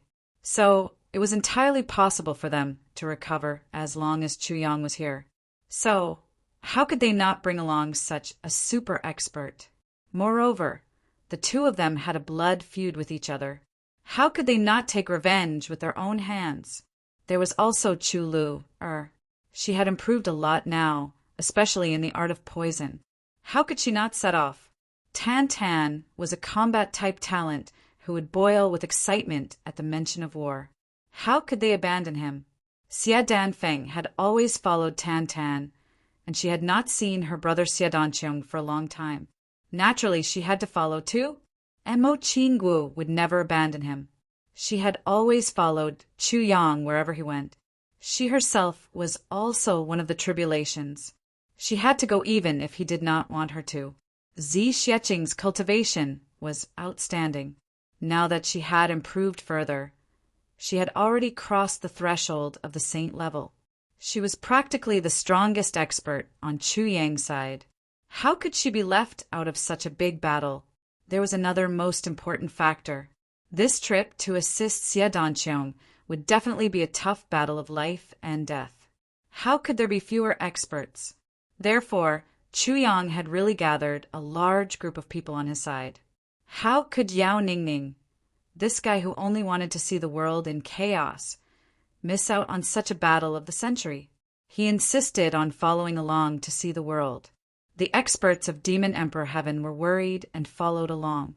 For the sake of safety, the Demon Empress simply sent 2 7-star guards to accompany them. Therefore, the number of people on Demon Emperor Heaven's side was also not small. They were majestic and had a large retinue. After thinking about it, Chuyang decided to leave Tai Butian and Wu Qianqian behind to control the overall situation. The 2 women's cultivation had improved a lot, and they were already among the top experts in the world. However, they were still not combat-type talents and lacked actual combat experience. If the 2 of them really participated in the battle, it would really be a waste of their talents. Duan Psankong, Chrysanthemum Saber King, Li Guanyu, and the others stayed behind to guard. There was also Tribulation, Divine Soul. This elder brother also followed Chuyang to the battle. Before leaving, Chu Yang grabbed Yao Ningning and gave him a good beating. He asked him to come forward and transfer 15 flying ships of Demon Emperor Heaven's imperial family. Each ship was packed with thousands of people. At this point, a total of 100,000 people rose into the air and flew toward Mo Yuntian's side. If he had not confirmed that Yuan Tianjie was a heavenly demon, Chu Yang might not have made such a big fuss. However, since Yuan Tianjie was a heavenly demon, Chu Yang treated this battle as a prelude to the final battle against the heavenly demon. There could not be any mistakes. There were some situations regarding the heavenly demon that needed to be explored in this battle. For the future battle, there must be a complete preparation. Although Crazed Book and Painting King looked gloomy, their injuries had almost recovered. Heavy pills and the powerful recovery ability of high-level saints were no small matter. It would be strange if they did not recover. However, the two of them were full of anger as they followed the battle this time. Their hatred for Yuan Tianjie would never disappear. After walking for 2 days in vain, Crazy Book finally asked the question that he had wanted to hear for a long time. Minister Chu, when you passed down the order, you said that your brothers would act together and gather at Mo Yuntian. Were you referring to those people? Chu Yang smiled from the bottom of his heart. That's my brothers. My best brothers. Chu Yang laughed. Does Crazed Book King know Xie Danqiong, who is leading Heavenly Armament Pavilion to fight Yuan Tianjiu in Mo Yuntian? The two of them nodded. Xie Danqiong was now famous in Mo Yuntian. How could the two of them not know him? This Xie Danqiong is one of them. My brother. Chu Yang's eyes shone with an inexplicable light. Do you know Gu Duxing, who was hunted down some time ago? The one who got the inheritance of Cloudy Heaven's sword. He is also one of my brothers. Also, the Tianji intelligence department that is now spread all over the Heavenly Imperial Court was founded by another brother of mine, Mo Tianji. Besides, there is, the more Crazed Book and Painting King heard, the more shocked they were. None of the names that came out of Chu Yang's mouth were ordinary people. Every one of them was a powerful figure who had risen to fame in the Heavenly Imperial Court recently. Chapter 2298. Now, you've seen the Heavenly Armament Pavilion led by Xie Danqiong. I can guarantee that the strength of the other brothers' Heavenly Armament Pavilion may not be inferior to Xie Danqiong.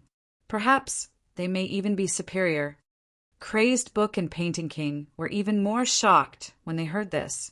If it was only Xie Danqiong, everyone would be shocked. Everyone had their own opportunities. It was not necessarily a coincidence that led to a rapid rise.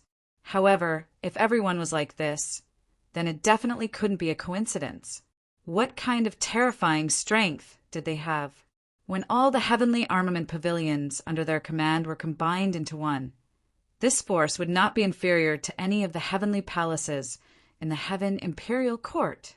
Unknowingly, this group of little fellows had already achieved such an earth-shattering achievement. This was simply a miracle that had never happened in the history of the Heaven Imperial Court. If Chu Yang did not mention it, who would have thought that such a huge force that was enough to conquer the world and overturn the Heaven Imperial Court had been brewing for a long time? Who would have known that such a force had fully developed and was about to appear in front of everyone without anyone noticing? Each of Chu Yang's brothers was a peerless genius. However, what King of Painting and King of Painting did not know was that Chu Yang had a secret hand, Mo Tianji. Mo Tianji was not only the head of the Heavenly Armament Pavilion's intelligence organization, but also one of the top strategists in the world. With him secretly helping Chu Yang, the strength of Chu Yang's forces would be multiplied by several times. Any one of Chu Yang's brothers could decide the outcome of a battle from 1,000 miles away. They were all outstanding talents of the world. Any movement in the Heaven Imperial Court could not be hidden from the intelligence organization set up by Mo Tianji. They could communicate with each other at any time. They could contact each other at any time. They could change at any time. Of course, they could attack at any time. Such a strong combination was simply a perfect dream combination. Crazed Book was shocked by the strength of Chu Yang's brothers. He was almost stunned. In the long history of the Heaven Imperial Court, as far as Crazed Book knew, there was only one who could be compared with this dream combination of Chu Yang's, the force of two peerless masters joining hands. The combination of these two meant that they were absolutely invincible within the Heaven Imperial Court. Even a saint would have to retreat in the face of this force. That was the combination of Donghuang Shueleihan and Heavenly Emperor of Purple Cloud Zihao. However, as these two brothers each ascended to the position of emperor, they went their separate ways. The Shui combination never appeared again. Later, the Heavenly Emperor of Purple Clouds, Zihao. He faced with a strong enemy. He finally died in purple heavens. Such a dream combination was lost. However, from the looks of it now, this dreamy combination formed by Chu Yang and his brothers was in no way inferior to the combination of Shueleihan and Zihao back then. It was even more. Below Shueleihan and Zihao were the 7 star guardians who were responsible for protecting the fate energy of their respective heavens and earth after the heavenly palace divided the heavens and earth. Heavenly armament pavilions was duo, was dream combination, was dream combination, was dream combination. However, Bookworm and the other insiders knew very well that although they were familiar with each other's background and could work together seamlessly, they were definitely not a team. Because most of them were busy with their own things, there were very few opportunities for them to fight together. Because when they were together, they already had their own achievements and their own pride. In addition, their own strength was still at the peak of the Heaven Imperial Court. There were very few things that needed any one of them to solve, not to mention many of them joining hands. The so-called combination was like using a butcher's knife to kill a chicken. It was useless. Chu Yang and the others, on the other hand, had fought their way up from humble beginnings. There was no distinction between them. Their silent, tacit understanding was even more indescribable. It could be said that they had reached the point where they didn't care about anything, not to mention achievements and pride. In the face of such feelings, those things were not worth mentioning at all. They were disdainful. Heavenly Emperors and book maniacs' hearts were shocked at the same time. It seems that if Chu Yang and the other brothers are fully fledged, what level of strength would they be able to display? But there was one thing that was undoubtedly certain. The method that the saint used to deal with Zihao and Shueleihan was definitely useless. There were only 2 of them, Shueleihan and Zihao. So, by dividing 2 worlds for them, it had intentionally or unintentionally separated the 2 of them. But Chu Yang's brothers, including himself, numbered no less than 10. If the same method was used, Bookmaniac and Bookmaniac swallowed a mouthful of saliva. They thought of a few people at the same time. Ho! 10 worlds. Unless the saint could hand over the entire Heaven Imperial Court to them. But if that was the case, the saint himself would only be a figurehead. Then what was there to deal with? They were simply digging their own graves. Mo Yuntian. Looking at the news of victory that came from various places, Xie Danqiong didn't look happy. Instead, he frowned deeply. At the side, Mu Tsonglan was also frowning. He was obviously very worried. Below him, the officer excitedly reported, "The army has arrived at 100 Grass City. The city lord was originally one of our people, and the garrison general was also one of Commander Mu's former subordinates. Therefore, the city surrendered. Our army didn't lose a single soldier, and the army smoothly occupied 100 Grass City. Jade Mountain Pass, upon hearing the news, has surrendered. Military Flag Ridge is now under my control. The 30,000 soldiers and generals there have all surrendered. They are willing to follow the great commander and participate in the demon-slaying mission. Currently, half of Dark Cloud Sky's vast rivers and mountains are already under the control of our army. There are still many people watching and waiting. They are just waiting for us to lead the army north. Then the world will respond to us, and a single spark will start a prairie fire. The The military officer continued to report the various victories, and his voice was so excited that it was almost trembling. However, Mu Tsanglan and Xie Danqiong's frown deepened. Ever since they joined forces, sending troops to the north, every battle was a sure win. Unexpectedly, there had never been any defeats. Not to mention being defeated, he hadn't even encountered any decent resistance. Up until now, it could be said that everything had been going smoothly for him. But it's going too smoothly. This isn't right. Xie Danqiong frowned. No matter what, it shouldn't be so smooth. This isn't right. Although the fact that Yuan Tianji is a heavenly demon has already been confirmed, and the general trend is undoubtedly on our side, but Yuan Tianji has been in charge of Dark Cloud Sky for millions of years. He is far-sighted and has set up a grand scheme. I believe that he has already set up countless hidden chess pieces. It's impossible that everyone in the world can completely believe and accept it. That's right. Even though we have a righteous name, we don't have an official status now. In the eyes of the world, I'm afraid that there should be even more people scolding us as traitors who want to steal the throne. How can it be so smooth? This really doesn't make sense. The current battle situation is too strange. Mu Tsanglan was also full of worry. How could he, who had been on the battlefield for a long time, not detect the strangeness? Taking 10,000 steps back, even if Yuan Tianji has lost the hearts of the people, he has still been the emperor of Tiankei for more than 1,000,000 years. How can he not have the slightest bit of resistance? All of this is too strange. It's too peaceful, too smooth. This was the thought that both of them shared. However, what exactly was the reason, and what exactly was wrong? The two of them still couldn't figure it out. Although both of them were rather scheming and quick-witted people who could adapt to the situation when faced with an enemy, and Mu Tsanglan was even more so, they still couldn't figure out what strange change had happened. The two of them might be talented generals who could take charge of an area, but they were ultimately not politicians. He was not very proficient in scheming. What worries me the most right now is the counterattack of the heavenly demon forces. It's really too weak. No, perhaps it should be said that until now, there hasn't been the slightest bit of counterattack from them. Mu Tsanglan frowned and made the final decision. There must be something very strange about this. Although we have sensed it, we can't figure out what it is. If we can't figure out this mystery, I'm afraid that this time we'll really suffer a huge setback that we can't turn around. Mu Tsanglan's voice was full of worry. But the situation is good now. If we don't pursue the victory, I'm afraid that the hearts of the people below will turn cold. Xie Danqiong smiled bitterly. Mu Tsanglan also smiled bitterly in return.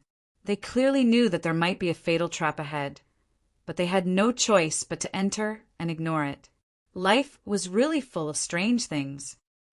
It's impossible for us to not move in the current situation, but we don't necessarily need to invest too much. Xie Danqiong said slowly, "The most important thing now is to stabilize and develop the rear and not blindly attack and seize territory. Advance slowly, don't advance rashly. This way, we can preserve our strength and also continue to develop our strength.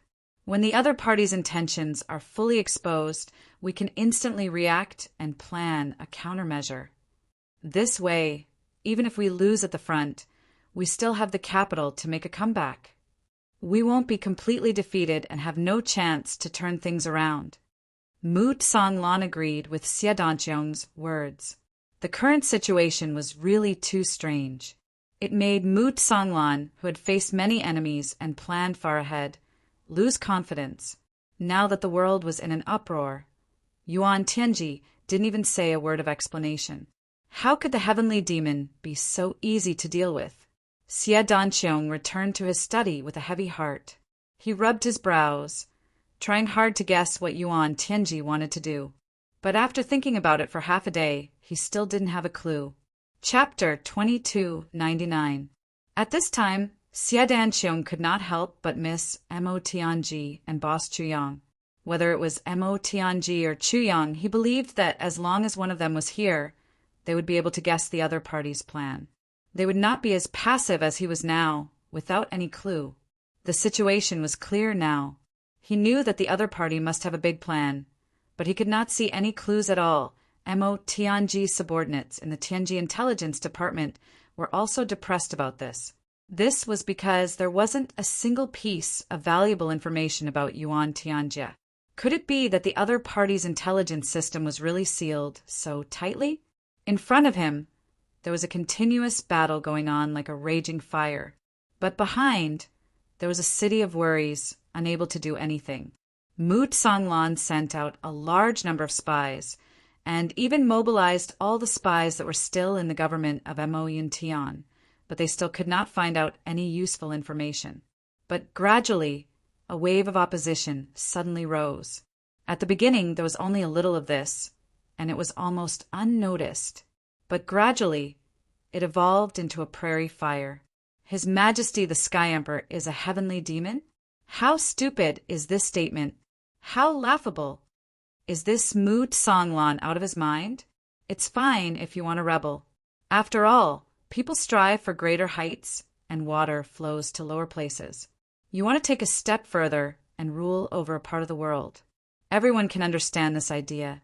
After all, you are already an extremely powerful official. If you want to go further, you can only rebel. Even if you say that His Majesty Heaven Emperor is muddle-headed and tyrannical, or that he is addicted to beauties and licentious, these are not surprising. However, you actually slandered His Majesty Heaven Emperor as the incarnation of the extraterritorial demon.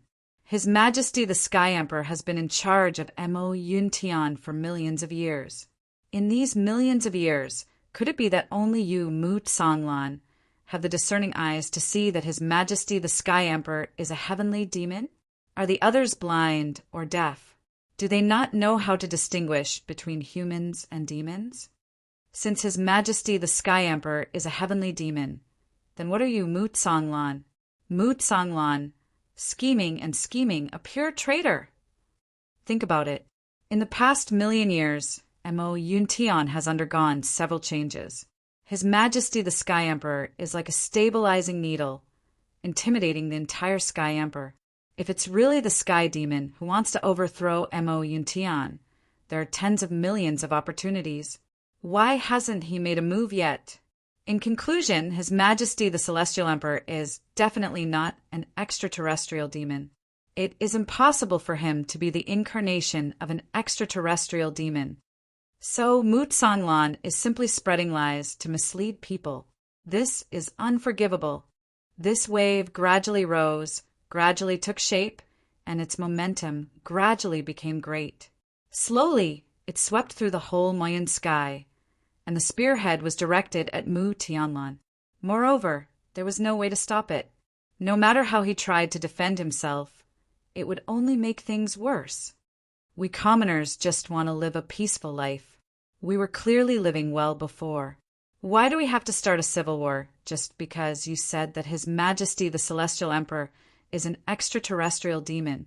Some people were dissatisfied, but they voiced the thoughts of the commoners. Once the flames of war start, the commoners will have no way to live. Don't you understand these principles, Mu Tsanglan? Someone said bitterly. Not to mention that His Majesty the Sky Emperor is not an extraterrestrial demon. Even if he is, he wouldn't harm the commoners of Mo Yuntian. On the contrary, my ancestors have been under the rule of His Majesty the Sky Emperor for generations. They eat their fill and wear warm clothes. What's wrong? If this is the day of being ruled by the extraterrestrial demons, I'm perfectly willing to accept it. Someone was being unreasonable, spouting specious and fallacious arguments. Right now, Mo Yuntian is filled with the flames of war. Is this your original intention for slaying the demons? Someone asked seriously. There were even some Confucian scholars who wrote rapidly, waving and writing, cursing Mu Tsanglan with thousands of words. Mu Tsanglan is an ambitious person through and through. For his own ambitions, for his own hegemony, he will do anything. Someone asserted. He's a traitor. yet he wants to give himself a sanctimonious and dignified reason to rebel. Shameless to the extreme. Someone said disdainfully, "What you said is simply nonsense. If there is no reason to rebel, what right does Mu Songlan have to rebel?" Someone analyzed with a wise face. Reasonable, reasonable. Most people agreed. Mu Songlan, you said that His Majesty the Sky Emperor is an extraterrestrial demon. Why don't you take out conclusive evidence? Could it be that you can convict someone just by opening and closing your mouth? Who do you think you are? Someone was extremely indignant. There were also countless public declarations that appeared out of nowhere. Book of 10,000 Words. My discussion of Mu Songlan's 10 major crimes. Punitive expedition against Mu Songlan. Return Mo Yuntian. 10 reasons why Mu Songlan is bound to lose. All these things came crashing down in an overwhelming manner. In just a few days, everyone had a feeling that when they woke up, the entire world was against Mu Songlan. Everyone was pointing at him. Everyone was cursing him. In this world, what kind of group was the strongest? That was the masses. The masses who did not know the truth. This group of people was undoubtedly the strongest. After all, in any world, the truth was only known by a few people who had the qualifications. And in 100,000 people, there might not even be one person who understood. Although Yuan Tianjie himself did not make any excuses. He used a very effective and simple method to fiercely counterattack Mu Songlan and Xie Danqiong. I won't defend myself. Why should I defend myself? The innocent knows that they are innocent. Why should I defend myself? If I, as a Sky Emperor, have to come out to refute such a ridiculous and nonsensical matter, then I really can't afford to lose this face. Mu Songlan, you can say whatever you want, just let him say it. Don't tell me that if he says I'm an extraterrestrial demon, then I'm really an extraterrestrial demon? Yuan Tianjie did not need to say these words at all. Naturally, he would. He would say it. Moreover, those people who said it for him were far better than what he said himself. Even more so. However, the ironic thing was that everyone who said this was a bunch of people who did not know the truth and were just following the crowd. Moreover, the more ironic thing was that most of these people were knowledgeable people who thought that their own understanding was the truth. This kind of situation simply made everyone who knew the inside story sigh from the bottom of their hearts. But in this kind of situation, there was really no evidence to insist that Yuan Tianjie was an extraterrestrial demon. At least, there was no evidence that could obtain everyone's approval. The rebellion of the 7 princes. How could ordinary people know what kind of people the 7 princes were? There was even less of an explanation. Once this kind of public opinion arose, it could not be controlled at all. Even the source could not be found. The more it spread, the more intense it became. Even Xie Danqiong and Mu Songlan's camps were quietly spreading similar news. Some people even thought, is it true or not? Is it right for us to follow Mu Songlan and rebel like this? At that time, I only listened to Commander Mu's one-sided words, and my blood heated up, and I blindly followed him. But now that I think about it, there are actually too many things that I don't understand. There are too many strange things. That's true, the logic is really so. Silence. Is this something that can be said here? Yes, yes, yes, yes, yes. If they did not say it here, where could they say it? Was there a place that specialized in this kind of topic? For a moment, the morale of the army wavered. The soldiers had no fighting spirit, and the generals had no fighting spirit. Mu Songlan's trusted subordinates consecutively beheaded many of the lower-level officers who had spread the rumors. However, this kind of action only made the rumors more and more intense. I'm afraid this rumor is true. Otherwise, why would he kill people?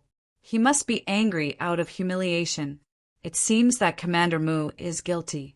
Otherwise, why didn't His Majesty the Sky Emperor kill those people who spoke ill of him? When Mu Songlan found out about the killings, he immediately issued an order to stop it. However, the public opinion had already expanded to the point where it could no longer be salvaged.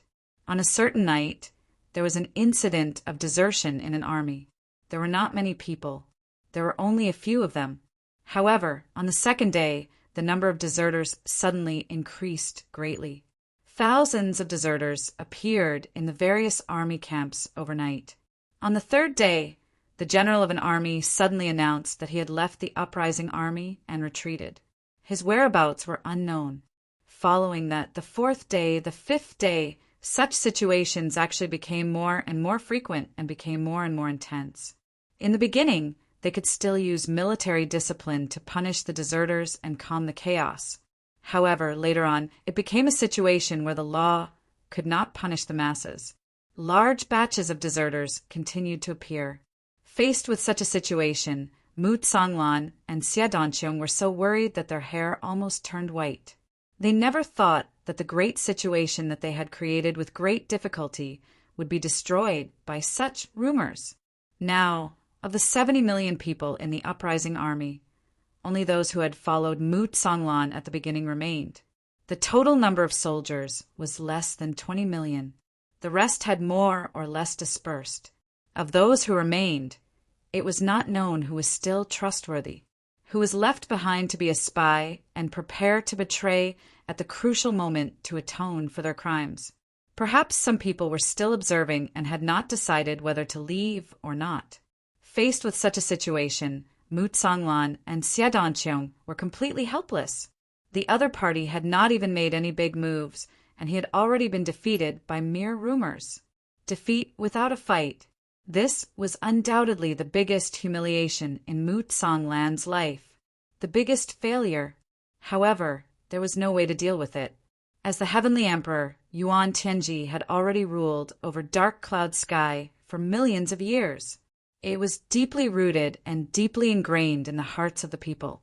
Mu Tsanglan and Xia Danqiong finally decided to temporarily stop the attack and reorganize the internal affairs first to stabilize the morale of the army. Otherwise, if this continued, even their current loyal subordinates would be shaken. However, at this time, Yuan Tianji's counterattack finally came. This counterattack was very simple and pure, but it was also very fatal. The counterattack was just a letter to Commander Mu, a letter to the world. But it was like a sharp and powerful declaration of rebellion, almost forcing Mu Tsanglan into a dead end. I'm very sad. I wanted to write a single chapter, but changed my mind and wrote it here. I'll try to be brief. I've been very busy at home these 2 days. Yesterday morning, I was shopping for a ring with my wife on Valentine's Day when I received a call saying that my aunt had passed away. They were very close. My father and my uncle have the same grandfather. I hurried home and was told to send her to the hospital for emergency treatment. At around 1:30 in the afternoon, I received a call saying that she had passed away. At that time, I was updating the first chapter. Aunt had passed away, so I had to ask for leave. Thus, I asked for leave after the chapter. Then, before I even released it, I received news that her condition had stabilized, but she had become a vegetable. Thus, I hurriedly edited it. Thus, everyone saw a long string of ellipses at the end of the chapter. But now, Anne is critically ill. I'll be answering one phone call after another. Thus, the updates these 2 days are very irregular. But the specific situation... Cough! I'm also on tenterhooks right now. Actually, everyone is on tenterhooks. I don't know what to say. Anyway, I might ask for leave these 2 days, but I really don't dare to confirm which day it will be. This it's hard to say now. Chapter 2300.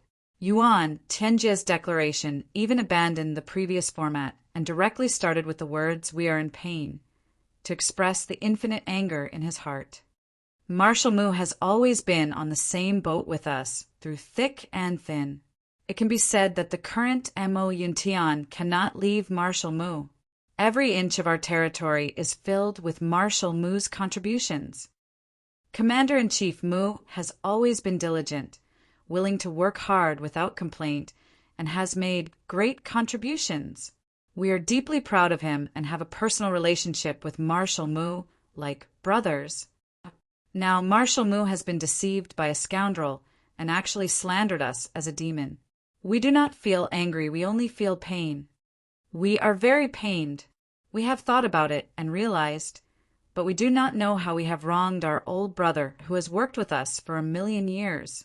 We also do not understand what made you change like this. Is it just because of a traitor slander?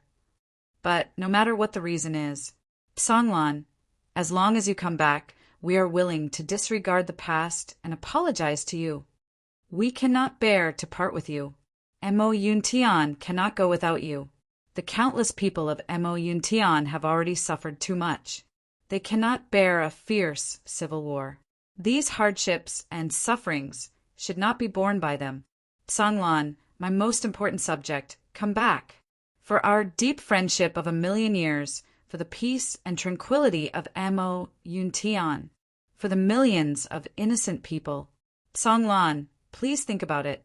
Is it worth it to do this? Turning back is still more precious than gold. Moreover, we are brothers who have been together for 1,000,000 years. We announce here that as long as Mu Songlan is willing to mend his ways, he will immediately be reinstated. All his followers will not be punished. Everything will be lenient.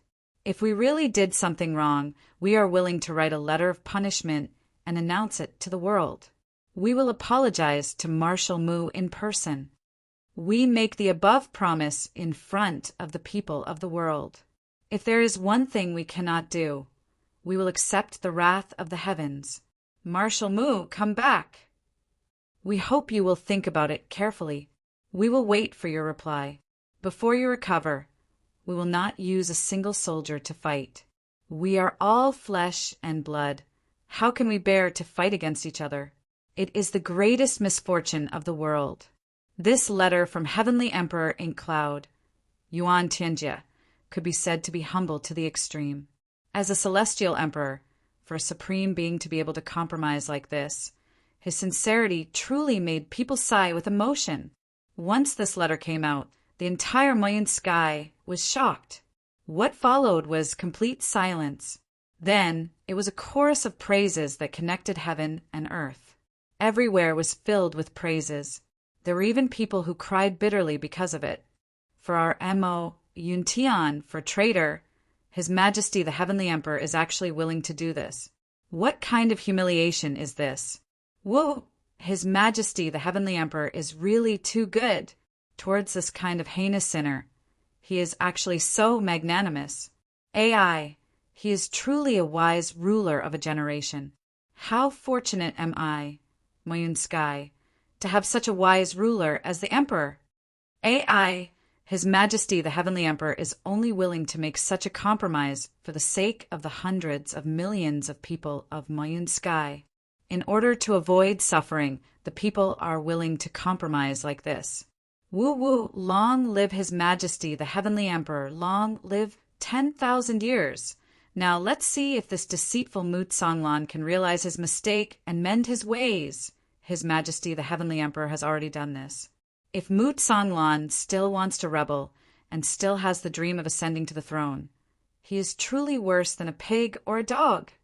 Aisai, His Majesty the Heavenly Emperor is so magnanimous. As long as that Mu Songlan still has a bit of humanity, he will definitely repent. Che, if Mu Songlan really has a bit of conscience, he should hurry up and commit suicide to apologize. What face does such a despicable person have to live in this world? Yuan, Tianji. Mu Songlan took a deep breath. Looking at this declaration that was not a declaration, he felt his insides burn. He was clearly a demon, but he could make it sound so dignified. Such a compromise, such a noble character and unquestionable integrity, such a deep sense of righteousness. Yuan Tianji, how can you say such things? Do you still know the word shame? Could it be that a person who is so despicable can really be invincible in the world? Mu Songlan's face was red. He slammed his palm on the table, causing the red sandalwood table to shatter into pieces. Mu Songlan had clearly forgotten an important point. Yuan Tianji was not a person, Ah. Whether a person who was so despicable could be invincible in the world was still unknown. But the power that a demon who was so despicable could display had already appeared in the mortal world. It was truly a power that could dominate the world. Even a hero could not stop it. It was really too sharp. Mu Songlan's chest heaved up and down. He only felt that he was seeing stars and his heart was beating wildly. It was as if he could faint at any time. Even with the calmness that Mu Songlan had accumulated over a million years, he was not feeling so uncomfortable at this moment. It was not because of Yuan Tianji's words that had distorted the truth, nor was it because of this letter that had tarnished his reputation. It was because Mu Songlan was deeply aware of the shocking effect this kind of letter would have after it was announced to the world. This kind of letter was enough to pull all those people who had not made up their minds and were still hesitating to the side of Yuan Tianji.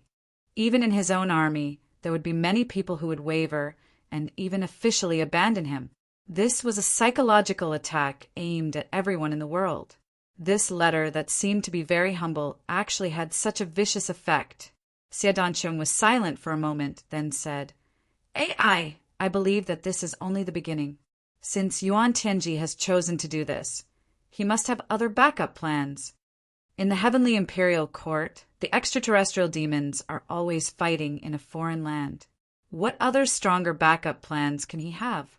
Mu Songlan took a deep breath and frowned. Could it be that he can really summon a large number of demons to help him in the battle? If that's really the case, it would be a confession without being pressed and help us solve the predicament in front of us. Xie Danqiong clasped his hands behind his back. His handsome face was full of worry. He said lightly, "It definitely won't be that simple. Let's wait and see. If my feeling is right, this world will become very interesting. It will be so interesting that you and I can't predict or imagine it at all." Mu Songlan was puzzled. At this moment, his mind was already restless. His usual calmness was gone. Xie Danqiong's heart, however, had an extremely bad feeling. It was a kind of flash of inspiration. It was indescribable and even hard to understand. Although the current situation was bad, it had not yet become clear. However, he could already faintly feel that there was an invisible net that was enveloping him. He seemed to be unable to break free. Although he knew that the Tianji Intelligence Department had released the news, he still didn't know that his brothers would all gather at Mo Yuntian in a short period of time. This was actually Ji Mo's idea. He wanted to give Xie Danqiong a surprise. However, it received the support of most of his brothers. Everyone wanted to see how Xie Danqiong's eternally handsome and calm face would suddenly be filled with ecstasy. What kind of expression would that be? That scene was simply irresistible and made one look forward to it. Although Chu Yang and Mo Tianji felt that it wasn't very good, they could only acquiesce to everyone's unanimous request. Therefore, Xie Danqiong was completely clueless about the next move of his brothers. Naturally, he didn't have much confidence in his heart. He only felt that he was facing the treacherous Mo Yuntian all by himself. He really felt a little lonely. But now that things had come to this, he couldn't give up easily. He persevered and walked straight down. No matter which battlefield it was, he had no reason to retreat. 3 days passed. The tide of public opinion in Mo Yuntian didn't weaken at all. Instead, it became more and more intense and out of control. Mu Songlan, it's already been 3 days. What do you say? Not saying a word. Are you trying to bluff your way through? Mu Songlan, His Majesty the Heavenly Emperor, is so magnanimous to you. If you still don't mend your ways, you're worse than a pig or a dog. Mu Songlan, you must have a conscience. You can't be so shameless. Mu Songlan, how can you be so shameless? Brothers who joined the Heavenly Armament Pavilion because of Mu Songlan, quickly repent. Your families are waiting for you. Don't make a mistake that will lead to everlasting sorrow, Mu Songlan. You deserve to die 1,000 times for your crimes. Even 1,000 deaths won't be enough to atone for your crimes. Mu Songlan, you've let down His Majesty, the Heavenly Emperor. You're ambitious. Even death can't wipe out your crimes. Mu Tianlan, you despicable person who deceives others. How do you still have the face to live in this world? Hurry up and kill yourself. Just when the tide of public opinion reached its peak, a 5-colored cloud suddenly floated over in the sky of Mo Yuntian. The colorful cloud hovered in the sky of Mo Yuntian for a long time. A voice, like a large bell, instantly spread throughout the mountains and rivers of Mo Yuntian. The sage has decreed.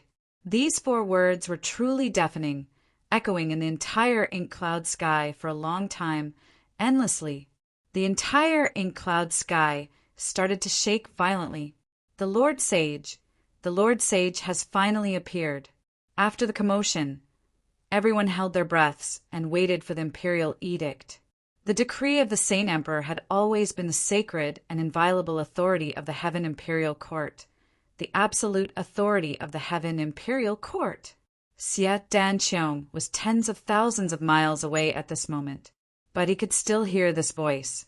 In fact, it felt as if it was transmitted right next to his ear.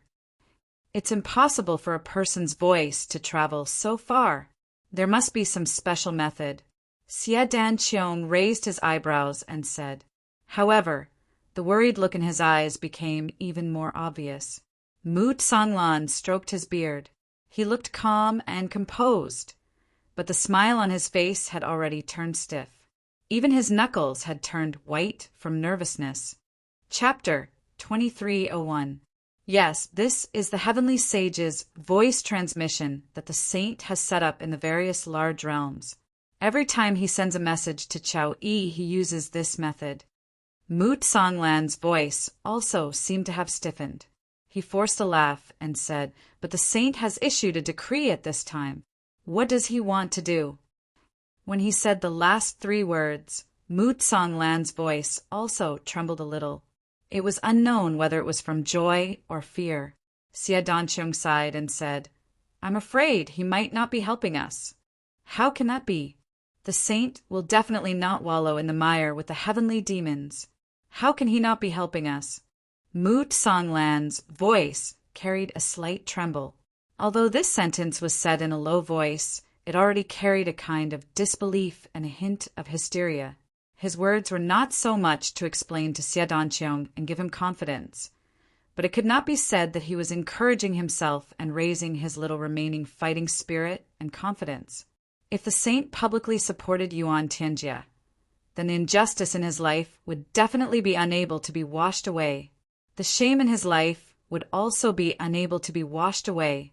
Although his face was filled with indifference, in reality he had already gathered all his energy and was trying his best to listen to that moment's announcement. Xie Danqiong sighed endlessly in his heart. He had a premonition that Mu Tsanglan would not only be disappointed this time, but would also be in despair. The saint has issued a decree. After these 4 words, there was a long silence. Those 5-colored clouds wandered freely in the sky. Under the illumination of the vast sunlight, they emitted 5-colored rays that illuminated the heaven and earth. It was extremely sacred, extremely holy, extremely solemn, and extremely dreamy.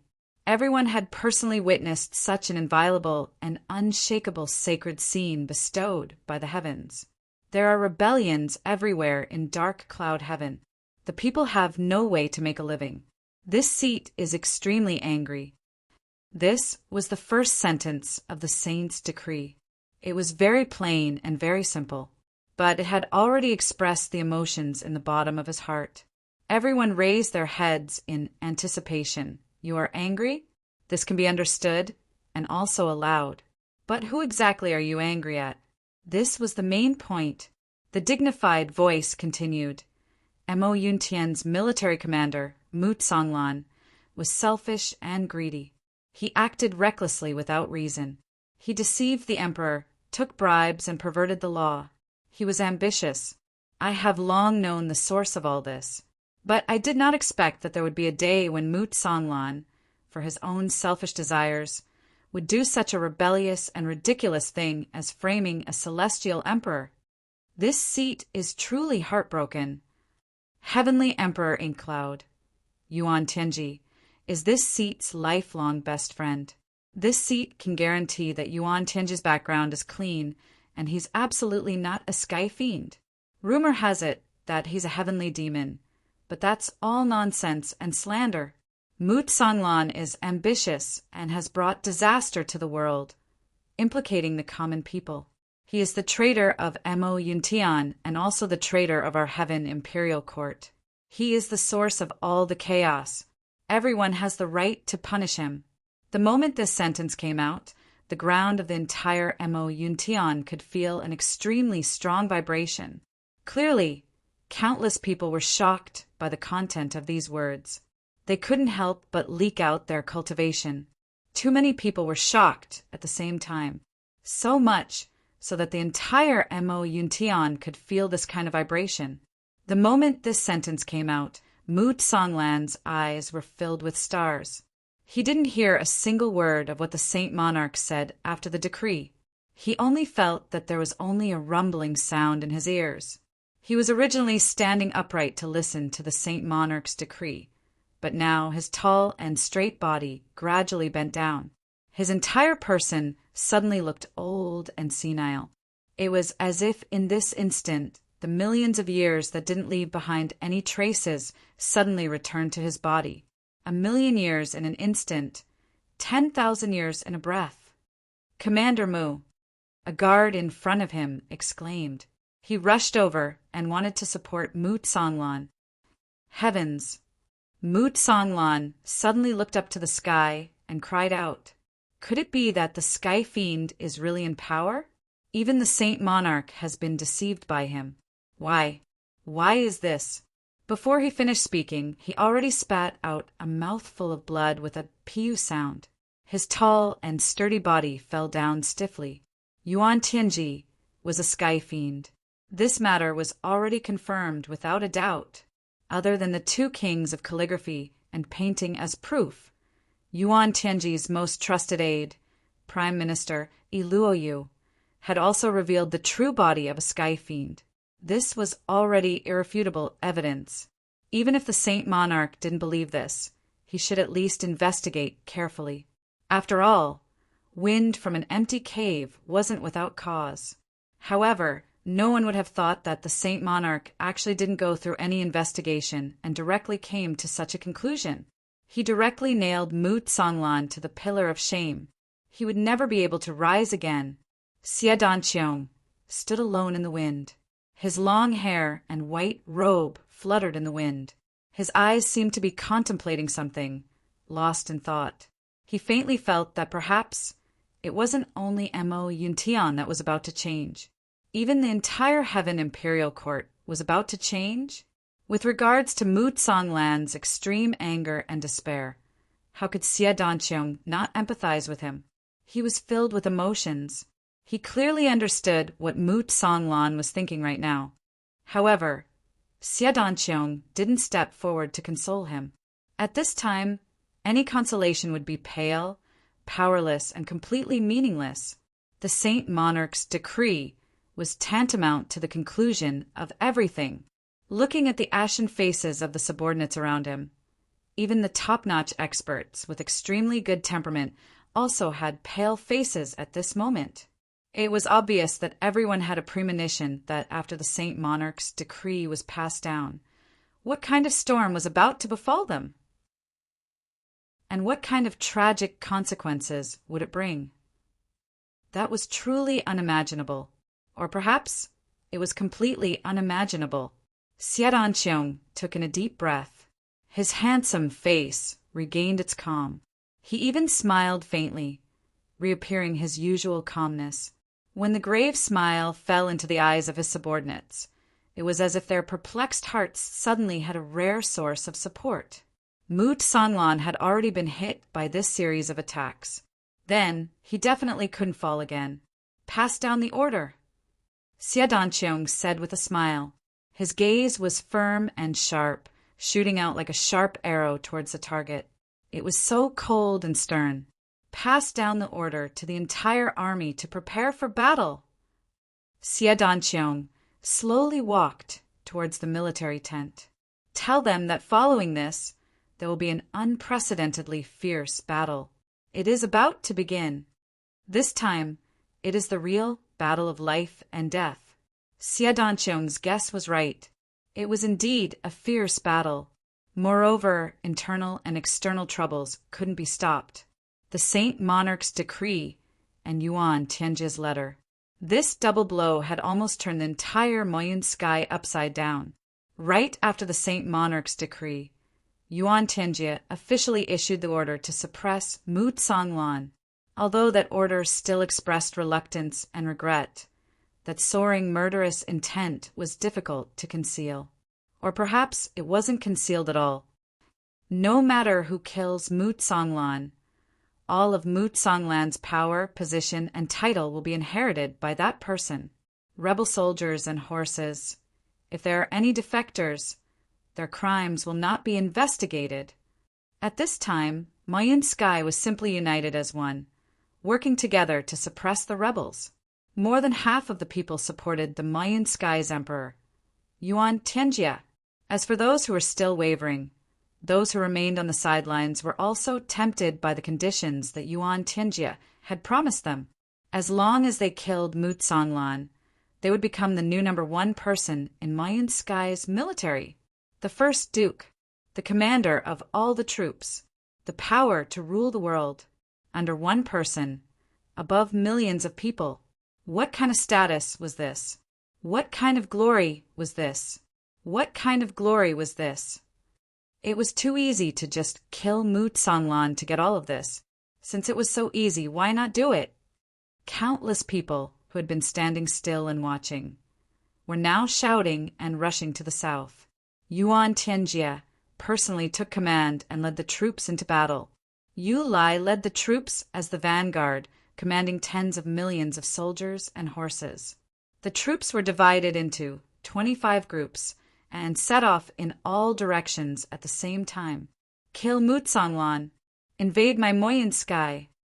The entire Moyun Sky was shouting this slogan. At the same time, at the Heavenly Armament Pavilion's camp, it was full of gloomy clouds. The series of events had caused a small portion of the soldiers who had followed Mu Tsonglan to be at a loss. Was it right or not? Was it right or not? What should they do? What was it? Countless people were thinking, deliberating, and weighing the pros and cons. Many of them gathered together and secretly talked about things that should be said and things that should not be said. The negative consequences of hastily starting things had finally completely erupted at this moment. Moreover, the undercurrent was surging violently. Everyone was well aware that an unforeseen event that no one could bear was silently brewing. But could it be that in the military camp people were not allowed to interact with each other?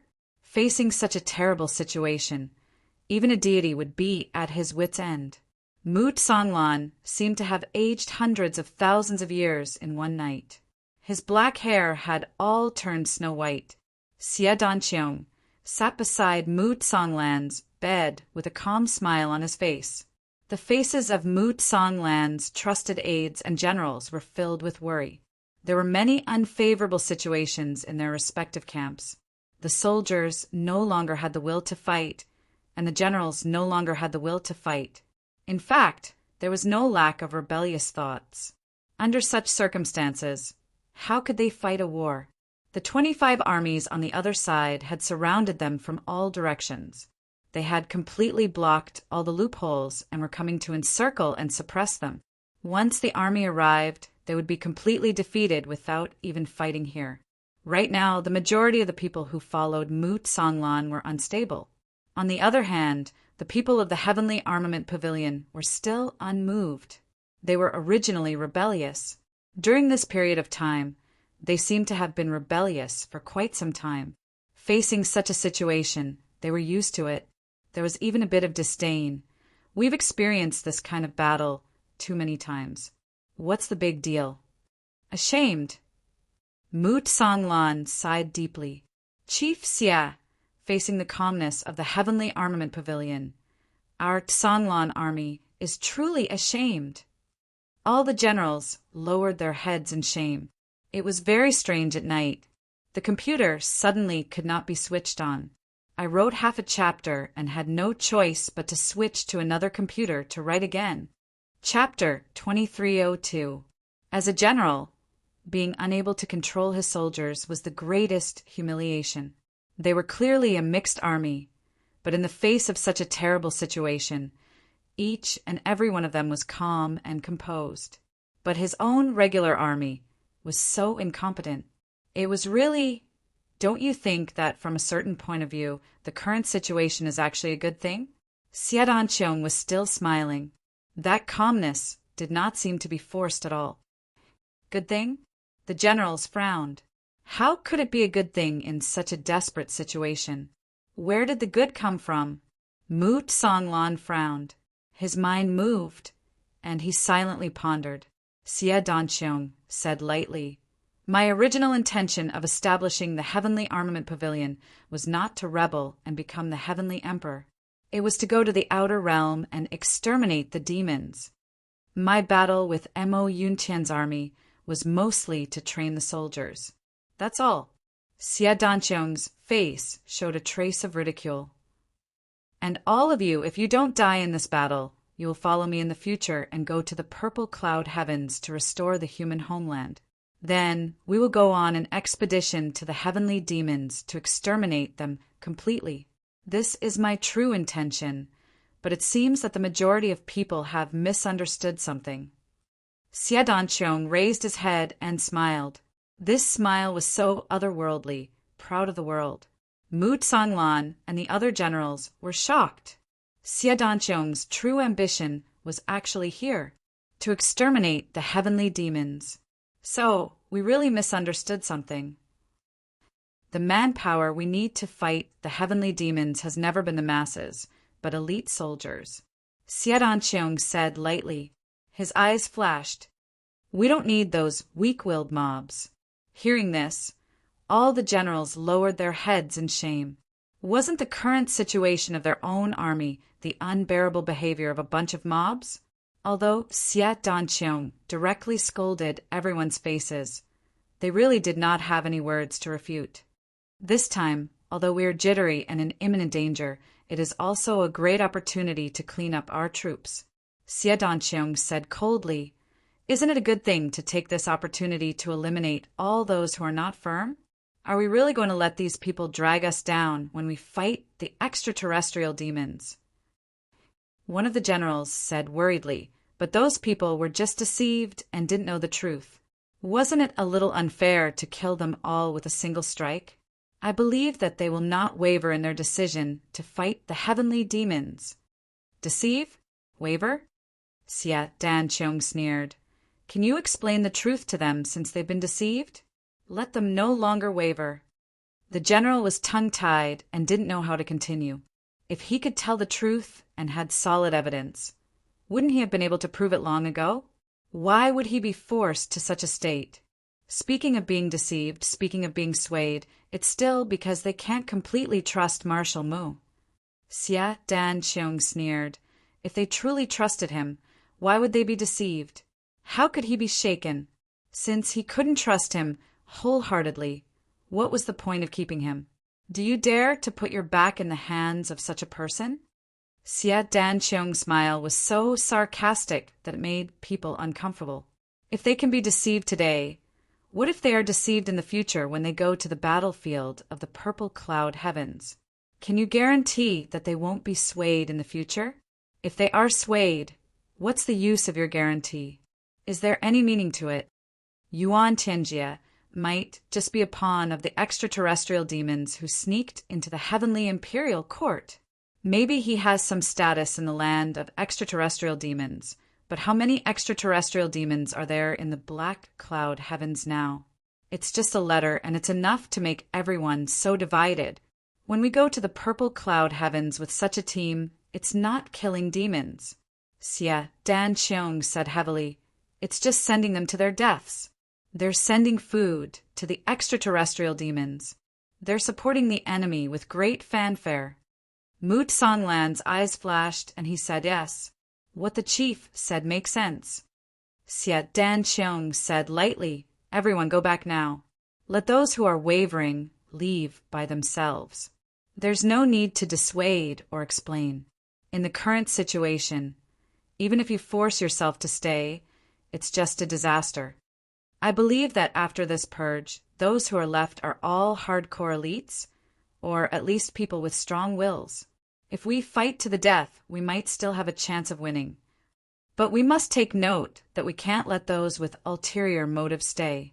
If that's the case, it's really over. After Xie Dan gave his instructions seriously, all the generals walked out quickly. This matter shouldn't be delayed. The sooner it was settled, the more room for maneuver. Marshal Mu, is it very uncomfortable? Xie Dan looked at Mu Tsonglan and asked, "Sigh." Mu Tsonglan let out a long sigh. Even the Saint Monarch was, "He." Xie Dan said lightly, "I don't understand. Why did you place all your hopes on the saint? Could it be that you're not going to kill the extraterrestrial demons after the saint was deceived?" "Of course, we have to kill the extraterrestrial demons," Mu Tsonglan said angrily. Then he sighed dejectedly. "It's just that my heart can't accept it," Xie Dan said sarcastically. "The situation now is really serious. Now, it's not just Mo Yuntian who needs us, but the entire Heaven Imperial Court needs us.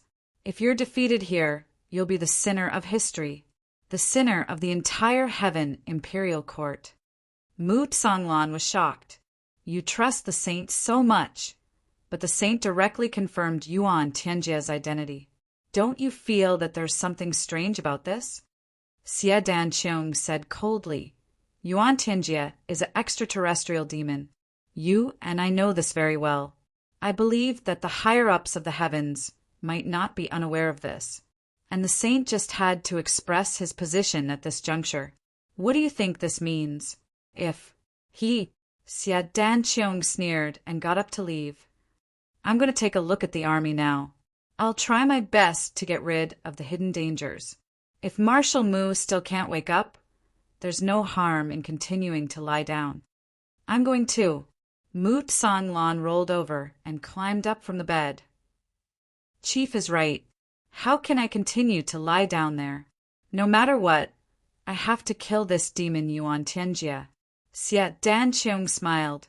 The two walked out side by side for a long time before Mu Tsonglan said in a low but heavy voice, "Thank you." Xie Dan smiled and floated away. A day later, Mu Tsonglan looked at the few generals who came to report the situation. He was speechless. His originally haggard face looked even more weary. Understanding some things was one thing, but truly accepting it was definitely not an easy thing. No matter how steady and experienced a person was, it was still the same. Over this day and night, the generals had all given their orders and allowed their subordinates to choose their own places to go. Now that the situation has reached this stage, Yuan Tianjie's prestige has already been deeply rooted in the hearts of the people. With the saint as his guarantee, his prestige is as strong as the sun. I'm sure everyone has doubts in their hearts. They don't know what their position is, whether it's right or wrong, whether it's good or evil. As the saying goes, don't use people you doubt and don't use people you use. At this stage, even if we force everyone to stay together, it's meaningless. So if you have any thoughts, you can leave on your own. We definitely won't stop you, nor will we make things difficult for you. But if you have any thoughts of betrayal and want to capture Marshal Mu to gain merit and reward, I'll give you a word of advice. Don't act rashly. If you really act rashly, we'll be enemies and won't be merciful.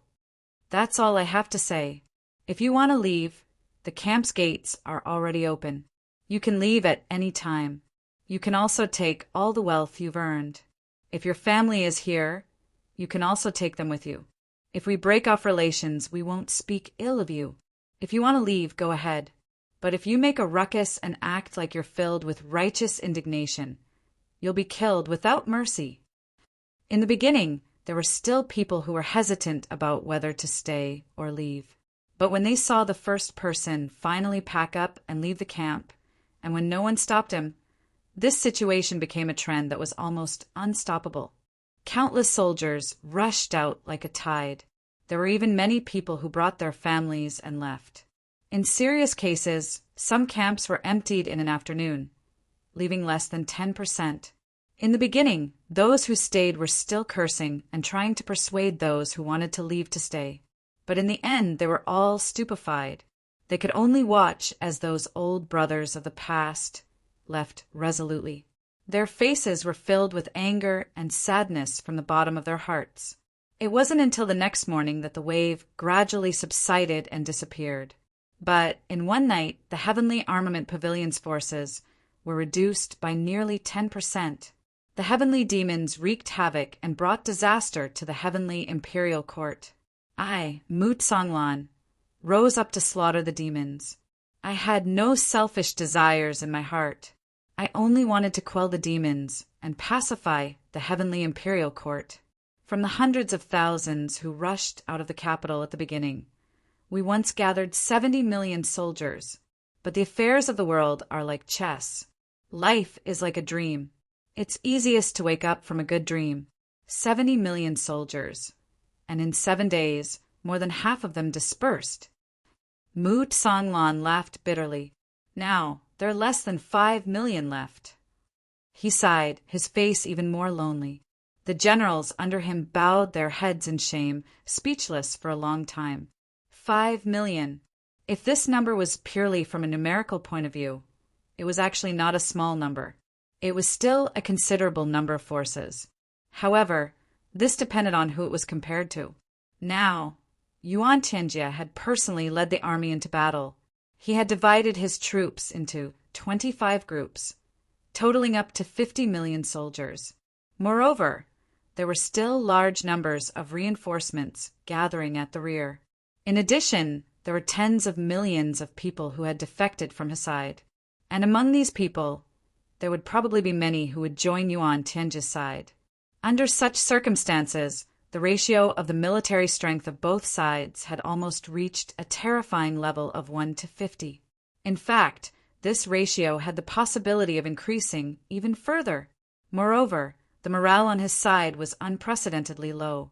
The soldiers had no fighting spirit, and the generals also did not have much fighting spirit. The atmosphere was dejected. How could they face the enemy?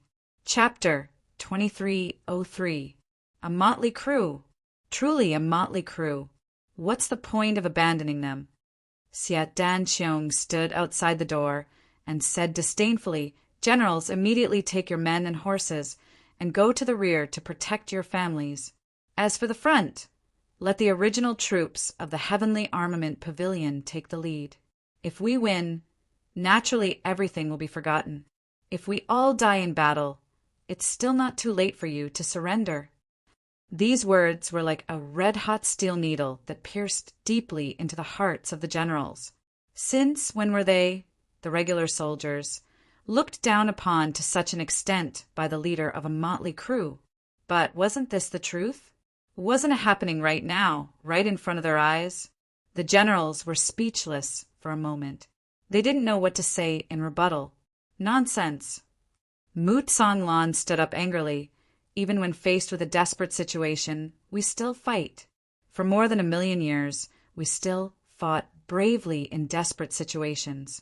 When we fought for victory, we were no less than you, Chief Xie. How can you look down on the soldiers of Mo Yuntian like this? Siat Dan Cheong laughed coldly. Look down. I look down on you. Ha ha ha. Why should I look up to you? Ask yourself, what do you have that's worth me looking up to? Just a little rebellion and you're all defeated. Every one of you is like a rooster that has lost a battle. With your current conduct, you still want to lead troops. You still want to fight. You still want to slay demons. You still want to be heroes. That's just wishful thinking, a fantasy. Ha ha ha. Siat Dan Cheong's undisguised, mocking laughter spread far and wide. It was heard far and near. His disdainful tone was thick and pervasive. Right now, I'm just regretting. Siat Dan Cheong laughed and left. I actually wasted so many days of food on a bunch of complete trash. His words faded away. Xia Danqiong had already soared into the air and went forward to organize the troops. He actually didn't give them any chance to refute. Such disdain, and even disregard made the generals furious. It was really too much. Xia Danqiong's words are too much. A general slammed his palm on a chair, causing it to shatter. He was furious, his face turning purple, and his heart thumped. The others also could not tolerate such humiliation. Their breathing was heavy, and their eyes were bloodshot. Mu Tsonglan coldly snorted. "What are you shouting for? Could it be that he was wrong about you? Have you done anything that you think highly of? Didn't you guys break down when he said that it wasn't the truth? He didn't collapse from the setback? Even I feel ashamed for you all." Hearing this, all the generals were stunned, not knowing how to react. Mu Tsonglan said loudly, "There's nothing wrong with you wanting others to look up to you. But what are you going to use to make others look up to you? Just because he didn't do anything? Who would think highly of you if you didn't have any military achievements? Since the reality is like this, don't blame others for looking down on you. If you want others to look down on you, then you have to show them what you can do. You're just screaming here. Not only do people look down on you, even I look down on you. If you don't show us what you can do." Mu Tsonglan snorted coldly. "It's just as Chief Xia said. We've really wasted these days' worth of food. Even if we raise a pig, we can still kill it and eat it. But raising you guys is just raising a bunch of trash. You're a complete piece of trash. Completely useless." After saying this, Mu Tsonglan flicked his sleeves and entered the inner hall. The generals looked at each other, feeling as if their chests were about to explode. They had lived for a lifetime, but they had never been looked down on like this. If they did not show some methods, would they be looked down on like this? Wasn't a person's life just a breath of air? Not a steamed bun fighting for air, the generals rushed out of their tents like a hurricane, their faces as black as the bottom of a pot. They returned to their camps and began to gather their troops. Each of them was like a dragon, emitting a fiery aura that could explode at any time. Mu Tsonglan was in the inner hall, observing all the changes with his divine sense. He finally let out a sigh of relief. This time, the provocation was very successful. Previously, it was Mu Tsonglan and Xia Danqiong who had teamed up to provoke the generals. These generals were all good. Not only were they experts, but they were also experts in the art of war. They were all experts in war, and the only thing they lacked was fighting spirit. However, this kind of decadent atmosphere was too strong. Although they were still determined to follow Marshal Mu, their fighting spirit had been completely destroyed by this series of blows. If they did not get rid of the negative effects and reinvigorate their fighting spirit, this battle would be lost without even fighting. Mu Tsonglan naturally knew that the generals who had followed him for many years were not cowards. But the problem was that if the soldiers under their command lost their fighting spirit, no matter how strong the general was, he could not do anything. But to reinvigorate the atmosphere, he still had to start with these generals. If the soldiers were decadent, it would only waste time and everything would be delayed if he tried to persuade them one by one. But if the general was extremely angry, it would affect the situation of the entire army. The general had been instilled with anger and had nowhere to vent it. Thus, he went back and instilled even more anger into his subordinates. And the officers would pass it down level by level. By the time they reached the lowest level, they were basically bursting with anger. Just like now, when a soldier made a mistake, the regiment commander would never directly punish the soldier. Instead, he would punish the battalion commander. The battalion commander would punish the company commander, and the company commander would punish the platoon leader. But when the platoon leader and squad leader punished the soldier, it would be even more severe. It was guaranteed that the person who made the mistake would not dare to do it again. This was the method of the commander. However, the prerequisite for achieving this goal was to provoke the anger of these generals. Otherwise, everything would just be empty talk. So Mu Tsonglan and Xia Danqiong had teamed up to lead this show of ignoring. So, The roars of the generals could be heard everywhere in the camp. Damn it! We are being looked down upon. Brothers, we are all being looked down upon. All of you raise your heads. You.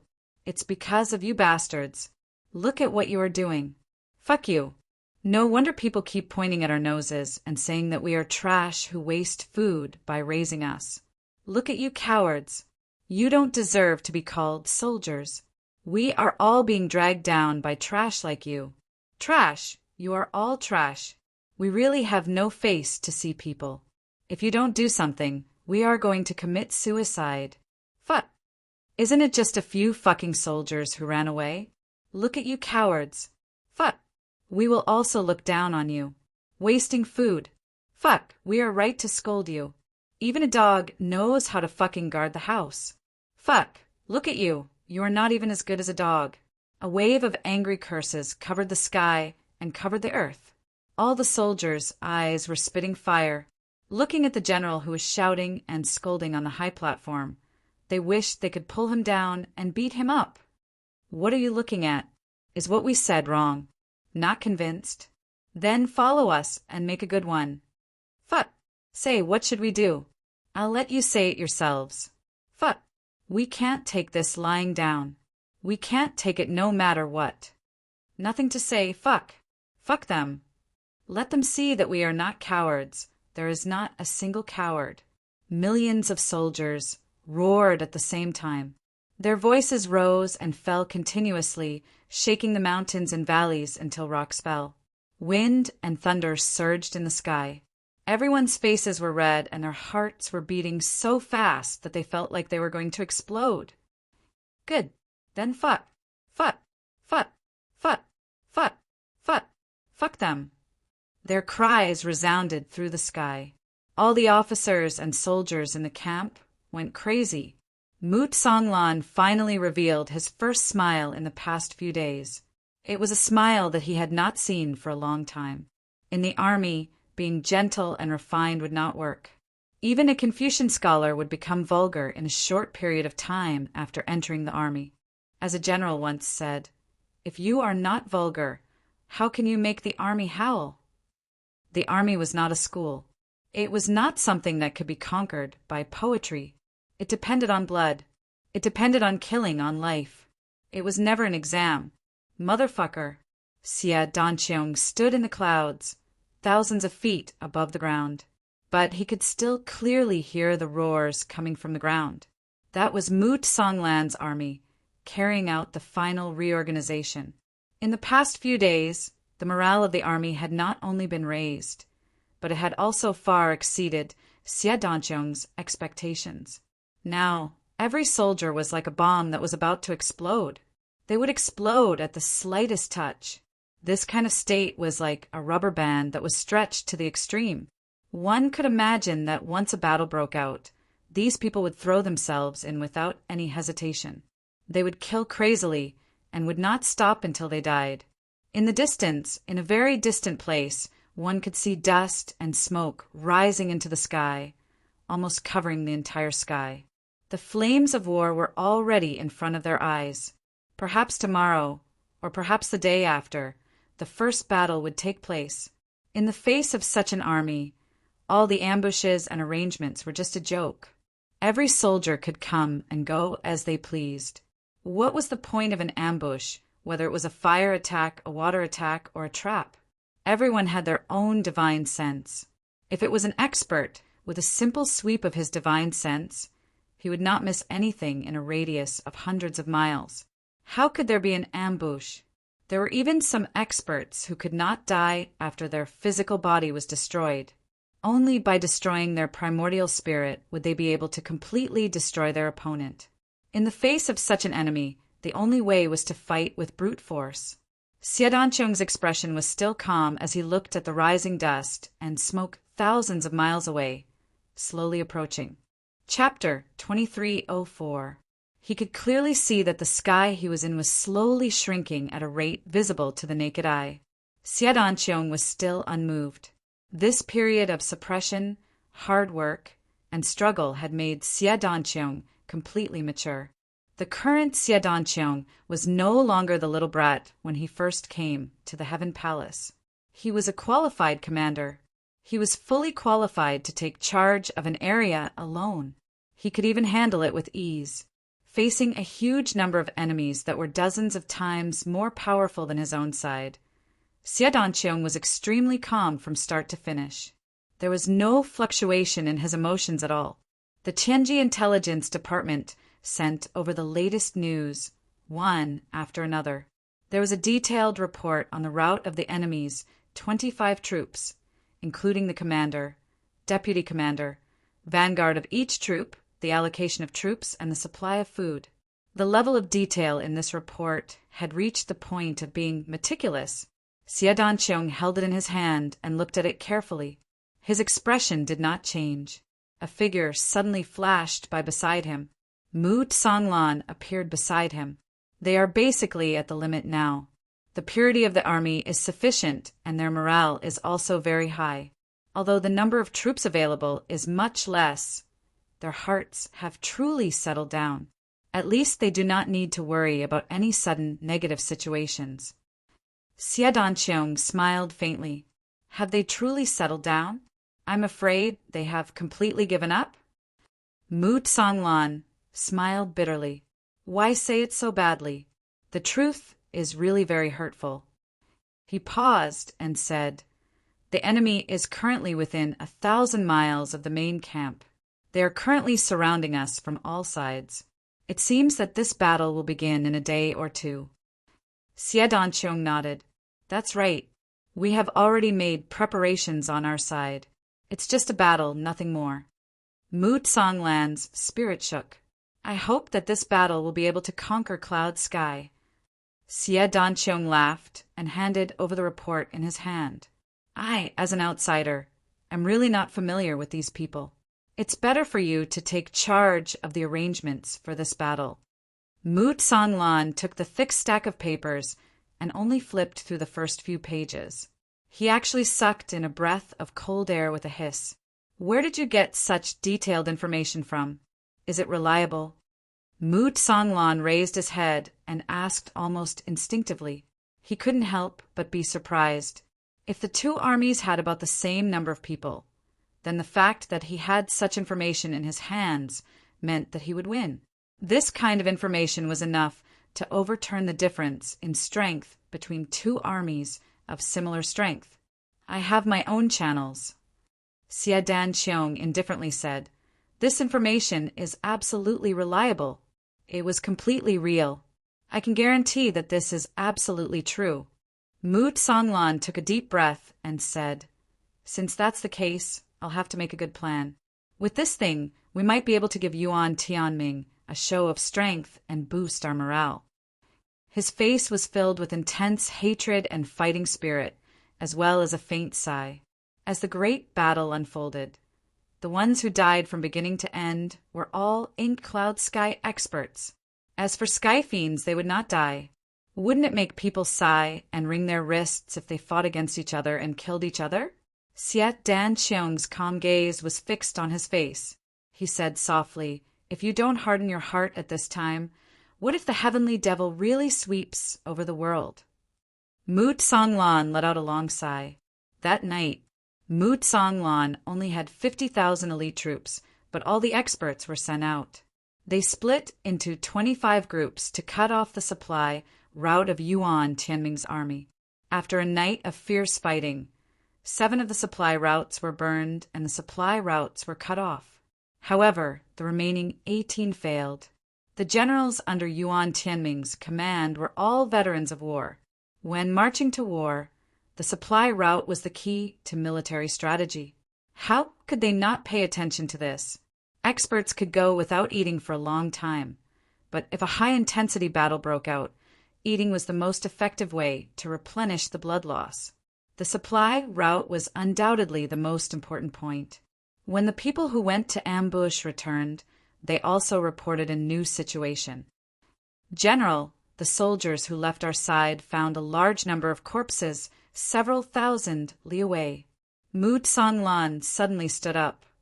Corpses? And a large number. Yes. Just the group we found had 7,000 to 8,000 people. Even the women and children were not spared. They all died at their hands. Yes, General Mu. We also found them here. However, that area is already tightly sealed off by the enemy. We have no way to investigate further. We don't know how many people died. That's right.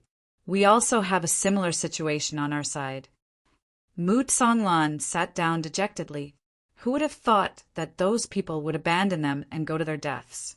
Furthermore, it was very likely that they would be captured without putting up a fight. He really didn't think that Yuan Tianming would be so merciless towards people who betrayed him. He himself had once made a promise before.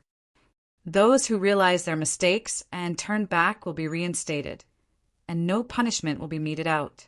They actually didn't abide by it at all. At this moment, this sentence was a complete joke. He didn't even plan to let these people turn around and attack him. He just executed them all. Right now, everyone is scolding us for being hypocrites. Since we let them go, we chased them down and killed them all. The scout who said this had a face full of anger. The veins on his forehead were throbbing, because everyone knew that this matter was definitely not done by the Heavenly Armament Pavilion. Ever since those people left that day, the Heavenly Armament Pavilion had been heavily surrounded. Even when they went out to scout for information, they had to be careful.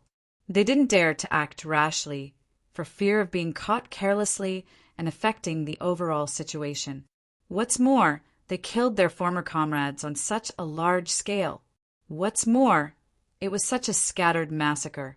But now, this basin of dirty water had been ridiculously splashed onto the innocent people. Mu Tsonglan let out a long sigh, his expression extremely sorrowful. Those people who left either didn't know the truth or they had other plans, so they left us. But in essence, those people were loyal and righteous people. Most of the original intentions of their uprising were still only to repay Mo Yuntian and quell the demon disaster. Who would have thought that Yuan Tianji would actually go back on his word and kill them all without any sense of morality? He truly has the ambition of a wolf. At this point, he only felt an indescribable pain in his heart. He couldn't control himself. All the generals fell into silence. When those people left, they were filled with hatred and resentment. Many of them even fought and cursed loudly because of that. But now, after hearing the grievous news, there was no longer any hatred in their hearts. There was only sadness and anger. The most tragic thing in life was to be deceived and deceived by the strange races. After serving them for so many years, they still died unjustly. Even until death, they didn't know the truth. They were kept in the dark from beginning to end. And those people who left could be said to be the true portrayal of this situation. The dawn of the day finally arrived amidst an unusually depressing atmosphere. Reporting the enemy is already within 300 li of the main camp. Reporting the enemy is less than 100 li away from the main camp. Reporting the enemy is about 50 li away from the main camp. Reporting the enemy has begun to set up camp. Only when the enemy was 50 li away from the main camp did Mu Tsonglan finally make a new move. He silently sent out a large army directly behind him, as if he wanted to break out of the encirclement. All of his men and horses began to madly attack the army behind him. The effect of this wave of attacks was very obvious. The army in the attack range had a total of 400,000 to 500,000 men and horses, and they were stunned on the spot. The general leading this army was originally Mu Tsonglan's subordinate. The reason why he chose this side to attack was because Mu Tsonglan had a deep understanding of him. The leader of the army was brave and fierce, but his planning was lacking. Every time the army set up camp during a long journey, it was his greatest weakness. Often, at this time, the entire army would fall into a certain state of chaos. They would need a buffer time to reorganize and reorganize. And Mu Tsonglan had chosen this time to attack. It could be said that he had hit the weak spot. When Yuan Tianji's army received the news of the attack, the battle here had already reached its end. Mu Tsonglan's army had already retreated. All that was left were poisonous traps all over the place. In the first wave of contact, Mutsanglan's side could be said to have obtained a complete victory. But the other side clearly didn't care much about this setback. They didn't even say anything. That night, they quietly set up camp, burying pots and cooking rice.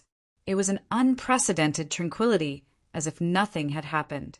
Siet Dancheong's army had originally wanted to wait for an opportunity to attack. He wanted to take advantage of the enemy's unstable situation to catch them off guard. If the other side launched a large-scale rescue operation, then he could follow the strategy that he had long planned and deal a heavy blow to the enemy. This would make this battle a good start and further raise his own morale. At the very least, he could add an indelible lesson to Yuan Tianji's side. The battle situation would no longer be one-sided. But Xie Danqiong didn't expect that the other side would hold back and only send out tens of thousands of reinforcements symbolically. The headquarters was abnormally calm and almost didn't move at all. In the face of such a battle, only sending out tens of thousands of reinforcements. It didn't seem like a rescue operation at all. It couldn't even be considered half-hearted. It was like sending people to collect corpses. Xie Danqiong waved his hand and stopped this operation. His face was solemn as he said, "Fight steadily and surely." The other side's calmness was beyond his expectations. If he forced himself to attack, it would only lead to the opposite result. A very bad premonition welled up in Xie Danqiong's heart. Chapter 2305. The other side was not in a hurry at all. Not in a hurry at all. The current situation was more like a long war of attrition. The other side's tens of millions of troops were arriving endlessly, surrounding this 10,000 li area. It was like an iron bucket, impenetrable, but they were not in a hurry to attack. Instead, they started fighting on a small scale every day. Of course, each battle had hundreds of thousands of people, so it wasn't a small-scale battle. But the battlefield was single and unshakable. Even Mutsanglan was dumbfounded by this kind of fighting style. No one in the world had ever fought a battle like this before. This was using the lives of the soldiers as a joke. Yuan Tianjie was personally leading this battle. So how could he make such a low-level mistake? Yuan Tianjie's tent took up a vast area, and the decorations inside were even more magnificent. It was almost like a small imperial palace. Although it was a temporary palace, the ground was covered with a white bear skin carpet, and the surroundings were even more extravagant. Yuan Tianjie was comfortably high up, lying on his side, extremely leisurely. "Your Majesty." Yu Chang hurriedly came in with an anxious expression. "Your Majesty, this battle cannot be fought like this. Mutsanglan is a sly old fox and is resourceful. If we continue to delay like this, I'm afraid that a long night will bring many dreams." Before Yuan Tianjie could speak, Prime Minister Iluoiwe suddenly raised her head and shouted, "Shut up! His Majesty's decision is reasonable. You just need to follow the plan. There is no need to speak more." But like this, Yu Qi was also someone who understood war. How could he not know that this was nonsense? It would leave countless opportunities for the other side to exploit. But facing the Prime Minister's knife-like gaze, he couldn't speak for a moment. Above, Yuan Tianjie was still lying on his side, not paying any attention. "Quickly leave."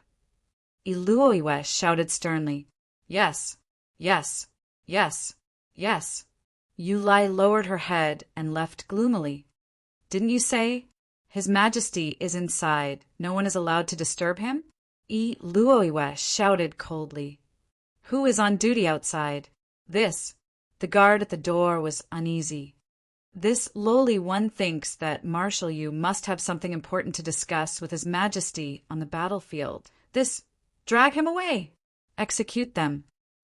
Iluoiwe ordered coldly. "If anyone dares to offend us again, their entire family will be exterminated." Outside, there was a sound of agreement and endless pleas for mercy. However, after a scream, everything returned to silence once more. Iluoiwe scrutinized the large tent that only Yuan Tianjie and herself were in. An unusually cold smile appeared at the corner of her mouth. A wisp of faintly discernible green smoke slowly sneaked into the tent, and then quietly entered Yuan Tianjie's body.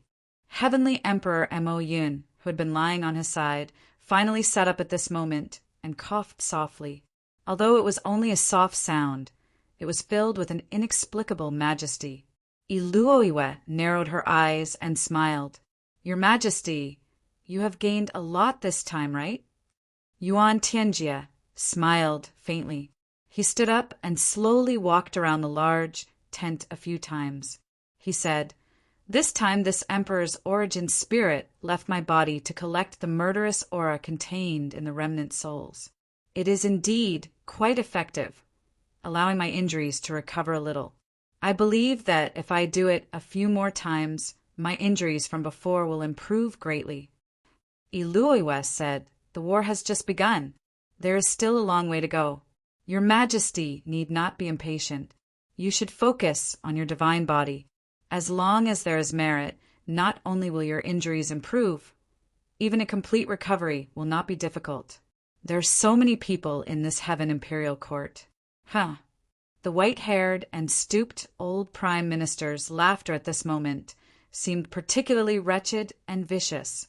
Yuan Tianjie smiled and then frowned, saying, "That is indeed the case, but I still don't understand one thing. Our clan can absorb the soul power of the human race, but why can we only use it to heal our injuries? Why can't it be used to increase cultivation? Logically speaking, such a thing is absolutely impossible. As long as there is energy that can heal injuries, it can definitely be used to restore one's cultivation. And energy that can increase cultivation may not be able to heal injuries. This is reasonable."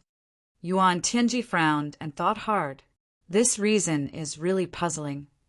Iluoiwe hesitated for a moment before narrowing her eyes.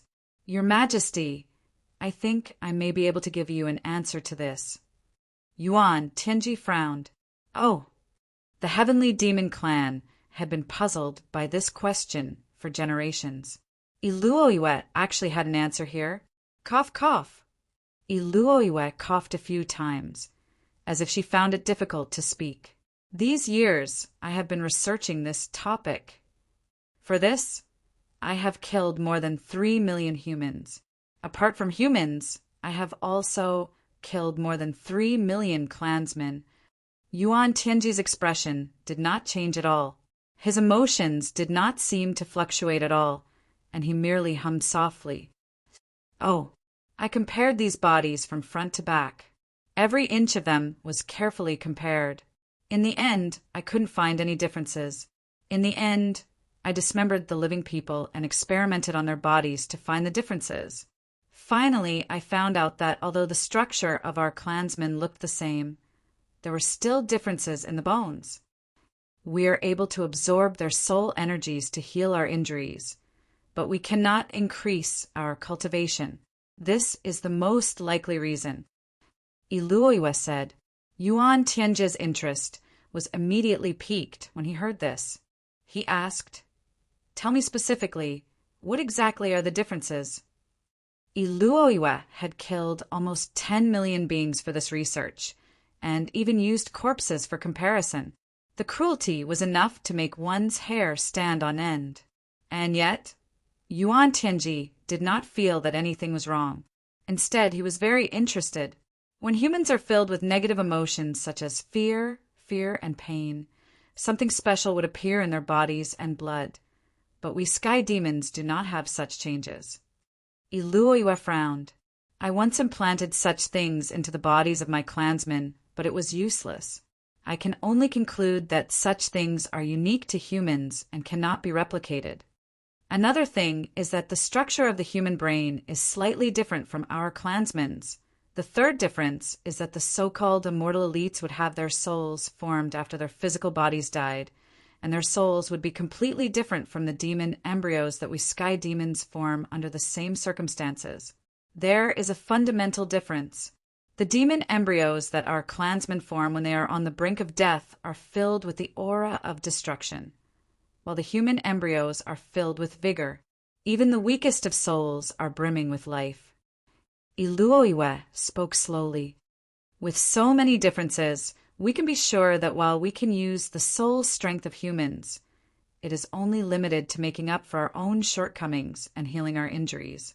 However, if we want to use such power to cultivate and improve our cultivation, we do not have the same body structure, so it cannot be done. This may be a joke arranged by the gods, and is not something that can be changed by humans. Iluoiwe concluded. So that's how it is. Yuan Tianji came to a realization and said, Prime Minister, you must have put in a lot of effort to research this over the years? How many clansmen have you killed? How could there be so many clansmen to kill? Iluoiwe chuckled. Speaking of this, it's actually not that difficult. Your Majesty knows that I have to go back to my clan every few years, and each time I bring a large number of clansmen and pretend to be captives. Haha, they only thought that they came with me to achieve great things and overthrow the imperial court, but in reality they have all become my experimental subjects. In order to achieve great things, some sacrifices are unavoidable. There is a saying in the human race that I agree with: those who achieve great things do not bother about trifles. Yuan Tianji's face twitched, and he didn't know whether to laugh or cry. I was wondering why those fellows all disappeared one by one. It turns out that they were all cut off by you. However, this isn't right either. After so many years, at least 20 million people have come. Could it be that you cut them all? Iluoiwe scratched her head in embarrassment. Yes, Yuan Tianji's eyes widened, and he was speechless at this fact. After a long time, he laughed bitterly.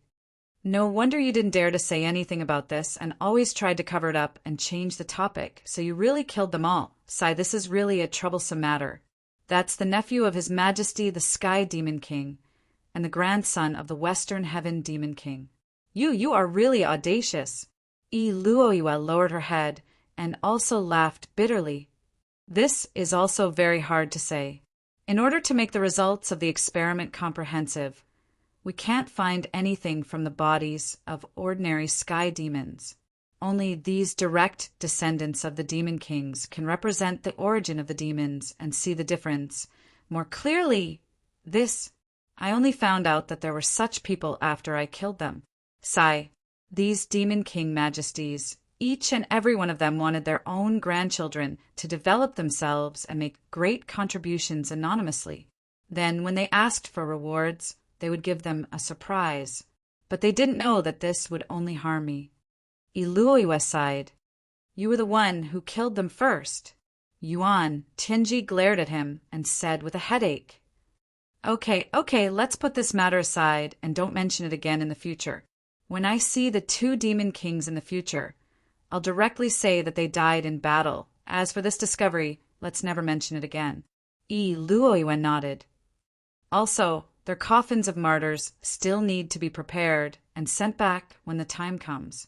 Yuan Tianji waved his hand in annoyance. This subordinate has already prepared them. The Prime Minister lowered his head, knowing that he had done something wrong. Yuan Tianji suddenly smiled strangely. Prime Minister, don't you think the humans should give you the title of Demon Slayer? The number of our clansmen who died in your hands is probably no less than tens of millions. Even How may not have killed more people than you. Chapter 2306. Yuan Tianji nodded and said, The war must be delayed as much as possible. The more people die, the better. If we keep fighting like these few days, I believe that in another 10 days my injuries will be almost completely healed. That damned book fanatic. He actually caused my spiritual and soul power to suffer such heavy injuries. Iluoiwe said calmly, I will order Yu Qi to continue to send troops to fight and create a large number of casualties on both sides. Not only were generals like Yu Qi and Mu Songlan unable to understand what was going on, but even the soldiers who had just joined the army were also unable to understand what was going on. In any case, every day after that, hundreds of thousands of troops would be fighting in pairs. Yu Qi only sent troops from one direction to fight every day, and the tens of millions of troops in the other directions were all biding their time. Anyone who acted rashly would be killed without mercy. This made his own troops grumble to the heavens. They couldn't understand at all. If they attacked together, no matter how stubborn the other side was, they would all be dealt with within a few days. But using this kind of fighting method was simply adding fuel to the fire. Yu Qi, you can't be a spy from Mu Songlan's side, right? But on the other side, Mu Songlan and Xia Danqiong were also depressed. In order to prepare for this big battle, the surrounding ground was filled with countless vicious traps. Even the heart of each tree was hollowed out and filled with explosives and poisonous smoke. All the ambushes were arranged perfectly and flawlessly, but all the ambushes were still built on one foundation. When the enemy attacked from all directions at the same time, they would be launched at the same time. Only in this way could they inflict heavy damage to the enemy on a large scale. But fighting like this now, those ambushes were completely useless, because at most they would only be able to detonate the ambushes on one side. The other sides would be completely wasted, not to mention the minimal effect. They would also expose their final trump card. How could they be worthy of the huge manpower and resources they had invested in so many days? Besides, there was a huge disparity in the actual strength of the two armies. If those ambushes were useless, how could their side continue fighting? They were completely not the enemy's match, But now, the enemy was calmly attacking like a master, neither fast nor slow. It was like boiling a frog in warm water. What exactly is Yuan Tianjie planning?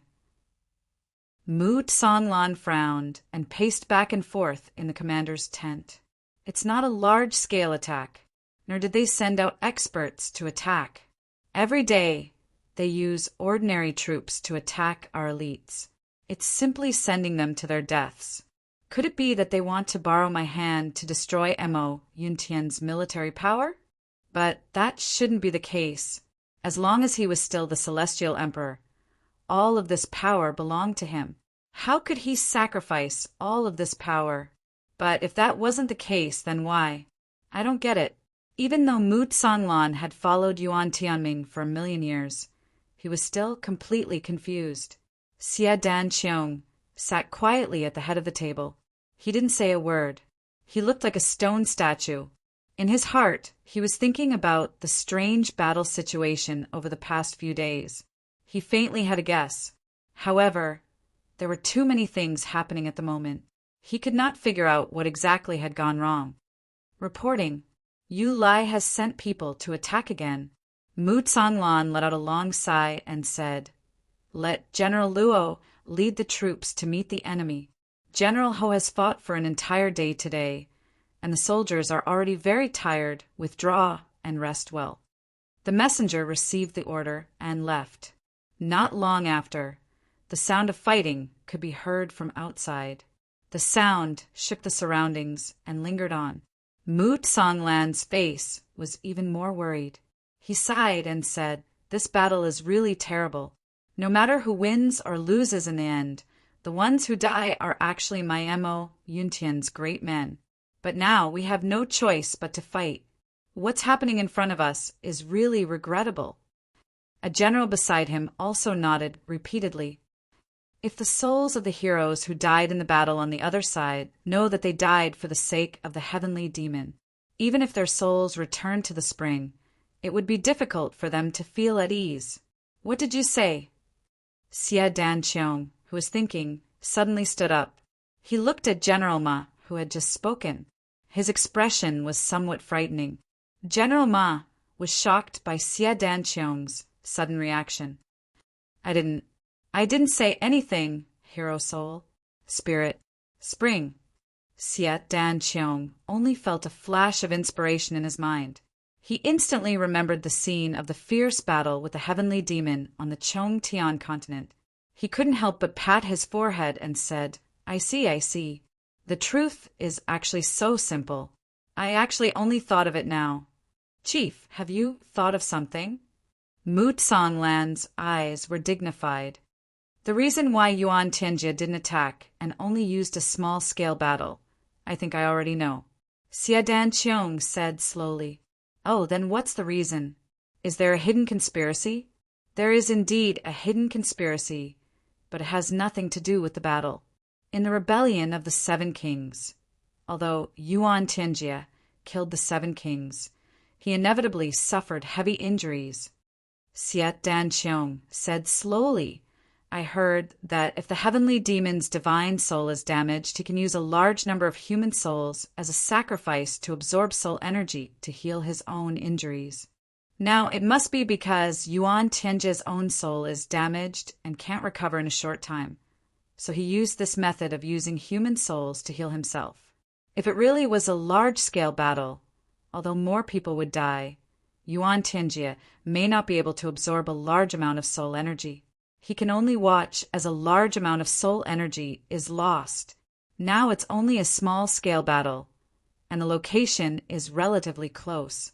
Yuan Tianjie can eat to his heart's content and use the soul energy of the dead to heal his injuries, Xie Danqiong sighed.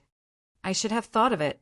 Yuan Tianjie used such a strange battle strategy to absorb soul energy to heal his injuries. Everyone was shocked when they heard this. They were furious again. Is this true? Mu Songlan was furious. It's absolutely true. Xie Danqiong nodded heavily. I dare to guarantee that this is absolutely true. It's not a lie. Damn Yuan Tianjie. Damn heavenly demon. Mu Songlan stood up and pointed to the sky, cursing loudly. Everyone was cursing nonstop. So, the final result of this battle will only benefit that demon Yuan Tianjie. If Yuan Tianjie asks Yuqi to come and challenge us again, do we still have to fight? A general was worried and angry. But if we don't fight, are we going to wait for death? Mu Songlan was distressed. I really didn't expect Yuqi to be such a bastard. He's usually a flatterer and has a low moral standing. But at such a critical moment, he's actually willing to help the heavenly demon and send his comrades to the battlefield to their deaths to become soul energy to nourish the heavenly demon. He's really worse than a dog or a pig. He's really crazy. Although they were cursing, they were helpless in the face of this thorny problem. Sometimes, after knowing the truth, facing the truth was even more difficult and helpless than when they didn't know the truth. If we fight, the death toll will definitely continue to increase, and there will be more soul energy for Yuan Tianjie to absorb and recover from his injuries. But if we don't fight, we can't just wait to be captured. With the current camp, if the enemy forces charge, the so-called fortifications will just be a joke. They won't be able to withstand a single blow. Mu Songlan slammed his fist on the table. How can such a thing happen? How can there be such an evil race in the world? We can't advance or retreat like this. Are they trying to suffocate us to death? It's a pity that my brother isn't here. Xie Danqiong sighed softly and said, My brother is most proficient in formations. He can summon the power of heaven and earth with the help of formations. If he's here, he only needs to set up a wind-guiding formation and attract a gale to completely blow away the newly formed soul energy. Yuan Tianjie won't have anywhere to absorb it. Wind? Mu Songlan's eyes lit up as he looked up. Can we use the power of an expert to artificially create a gale?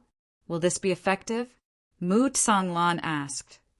This might work, but I'm afraid that the enemy will also send experts of the same level to interfere. The results will be minimal. Xie Danqiong frowned. But right now, we don't have a better idea. We can only use this method to deal with the current situation. I'll arrange it. No matter what, we can't just watch the heavenly demon wreak havoc and devour the souls of the heroes. Mu Songlan said in a low voice. The battle on the second day went on as usual.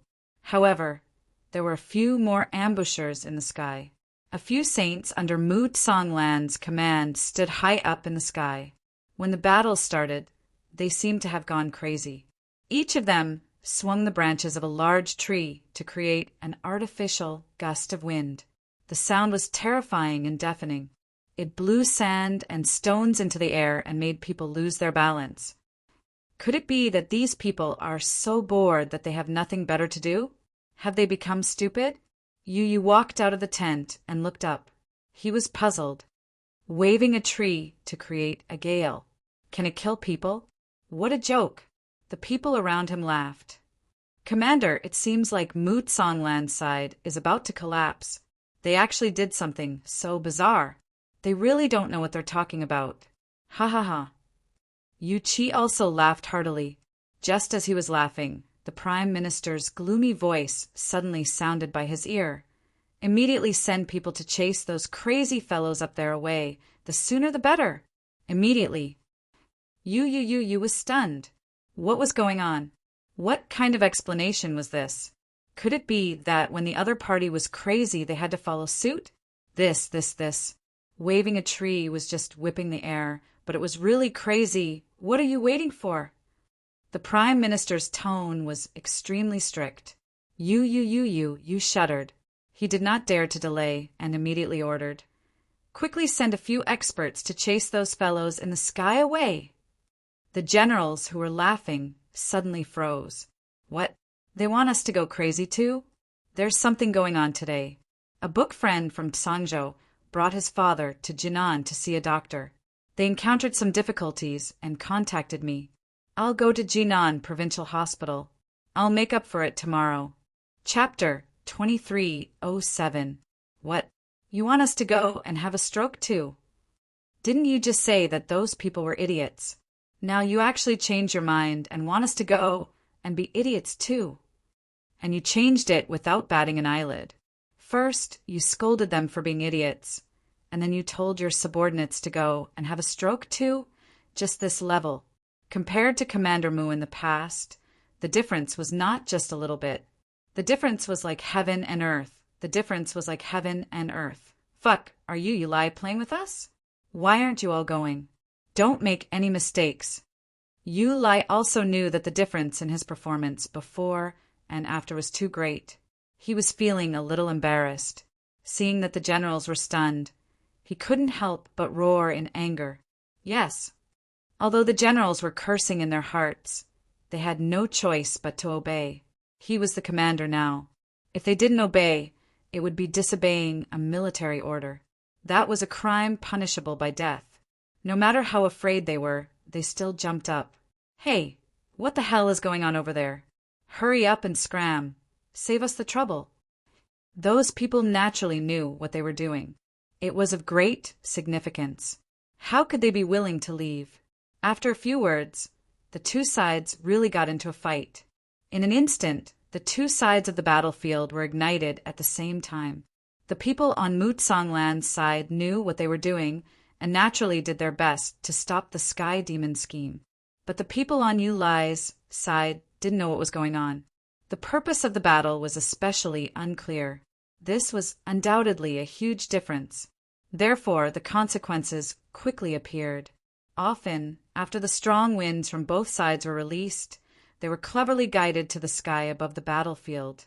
Huff, huff, huff. The effect was quite good. It seemed to be even better than simply using a tree to create a whirlwind. Yuan Tianjie was so angry that his belly almost exploded. After this day, the harvest was close to zero. Moreover, he had used up a lot of his own strength. Absorbing the elemental spirits of the dead on a large scale also consumed his vitality. Moreover, it was such a large area. How could the amount of vitality used be small? Not only did he not recover, but he also used up a lot of his vitality. The losses outweighed the gains. In the commander's tent, Mutsonglan was on full alert in case something unexpected happened. He knew that since he had made a targeted response, the other side would definitely make a move as well. Perhaps something unexpected would happen in the next moment.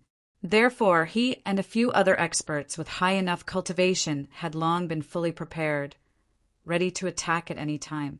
Suddenly, Mutsongland's eyes flashed, and he shot into the sky without any warning. High in the sky, A streak of black light was approaching at an astonishing speed. Mu Songlan's rainbow was also approaching the battlefield in the sky at almost the same time. Amidst the howling winds, he fearlessly charged towards the streak of black light. Yiliuai, you finally couldn't resist coming out. Heavenly demon, evildoer, die! Mu Songlan roared and attacked.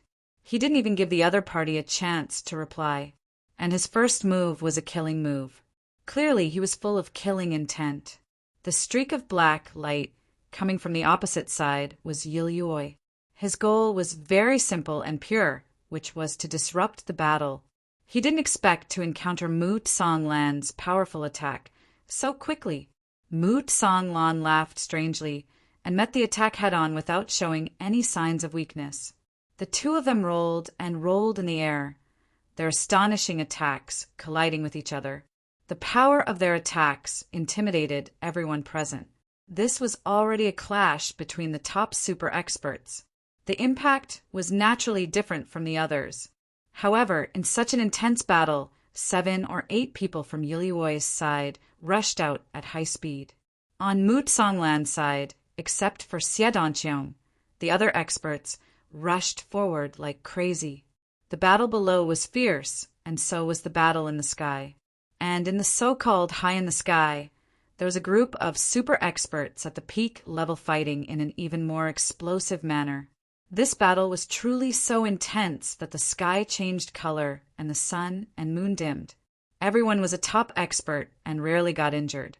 However, in this battle, there would be at least one person falling from the sky like a dumpling every once in a while. The more powerful the expert, the more they could balance themselves.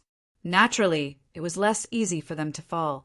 This was almost an instinctive defense mechanism of a top expert.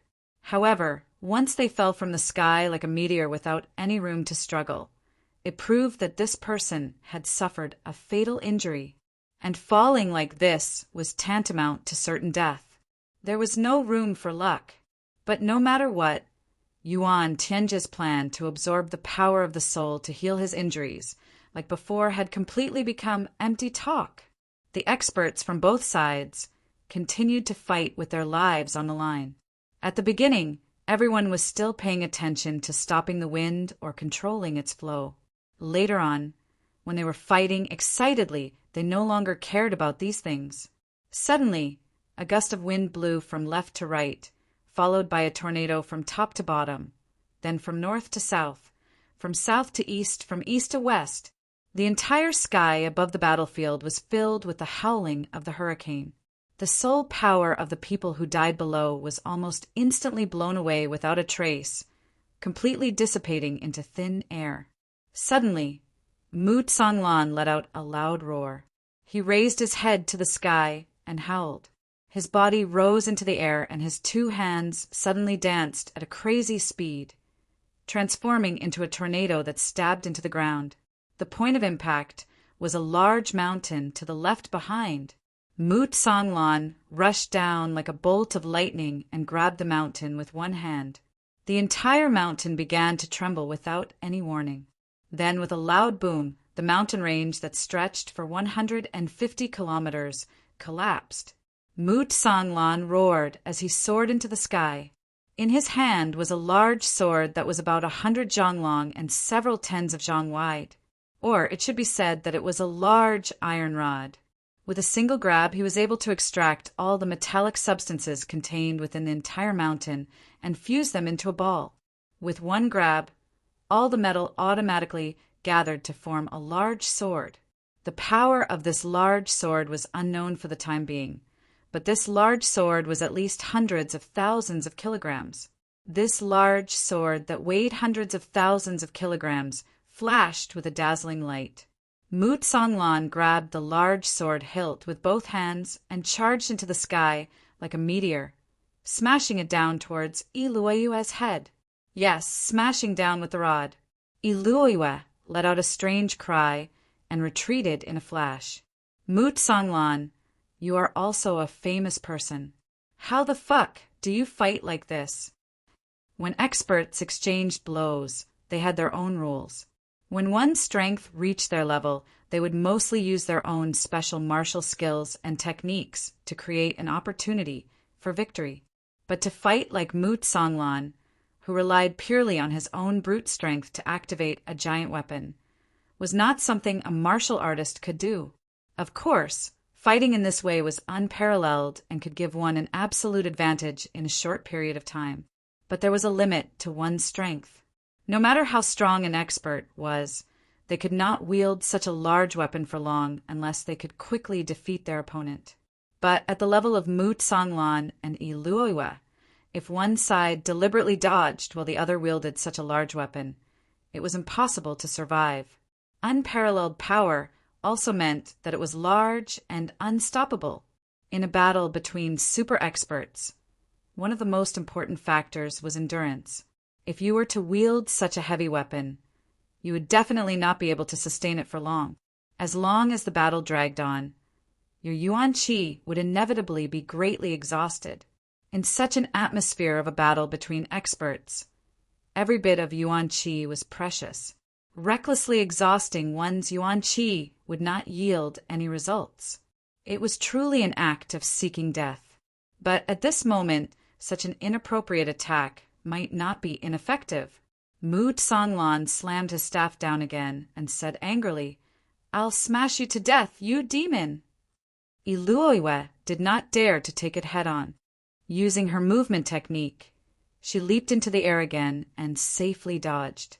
If Mu Songlan still persisted in pursuing Iluoiwa with this large sword, it was almost foreseeable that the outcome of the battle would be decided in a very short period of time. The loser would definitely be Mu Songlan. But in the next moment, Mu Songlan made a shocking move. Iluoiwa leaped into the air and dodged Mu Songlan's heavy sword attack. Although she retreated unscathed, there was an opening behind her. Mu Songlan grabbed the large iron staff and charged into the battlefield. With one move, he swept away thousands of troops. In an instant, the experts on Yuan Tianji's side were all forced to flee in all directions. It was as if a storm of the end of the world had appeared in the sky. The original spirits born from the deaths on the battlefield were all swept away, leaving not a single one behind. For a moment, Mu Songlan was truly majestic and unstoppable. And at this moment, a large, colorful bird suddenly flew over from the distant sky. Everyone was focused on the battle, so no one noticed the arrival of this large bird. That large bird flew thousands of feet away and stopped. With a shake of its body, it transformed into a thin man. At this moment, he was staring dumbfounded at Mu Songlan's ferocious appearance as he chased after the enemy with a large staff. His entire body twitched as he muttered, "Fuck! This is too fucking ferocious." Even more ferocious than Dong Wushang. The battle on the upper and lower battlefields continued. It continued until nighttime. Then, both sides withdrew their troops and returned to their camps. Groups of people came out and carried their own corpses back, minding their own business. Yuan Tianji flew into a rage.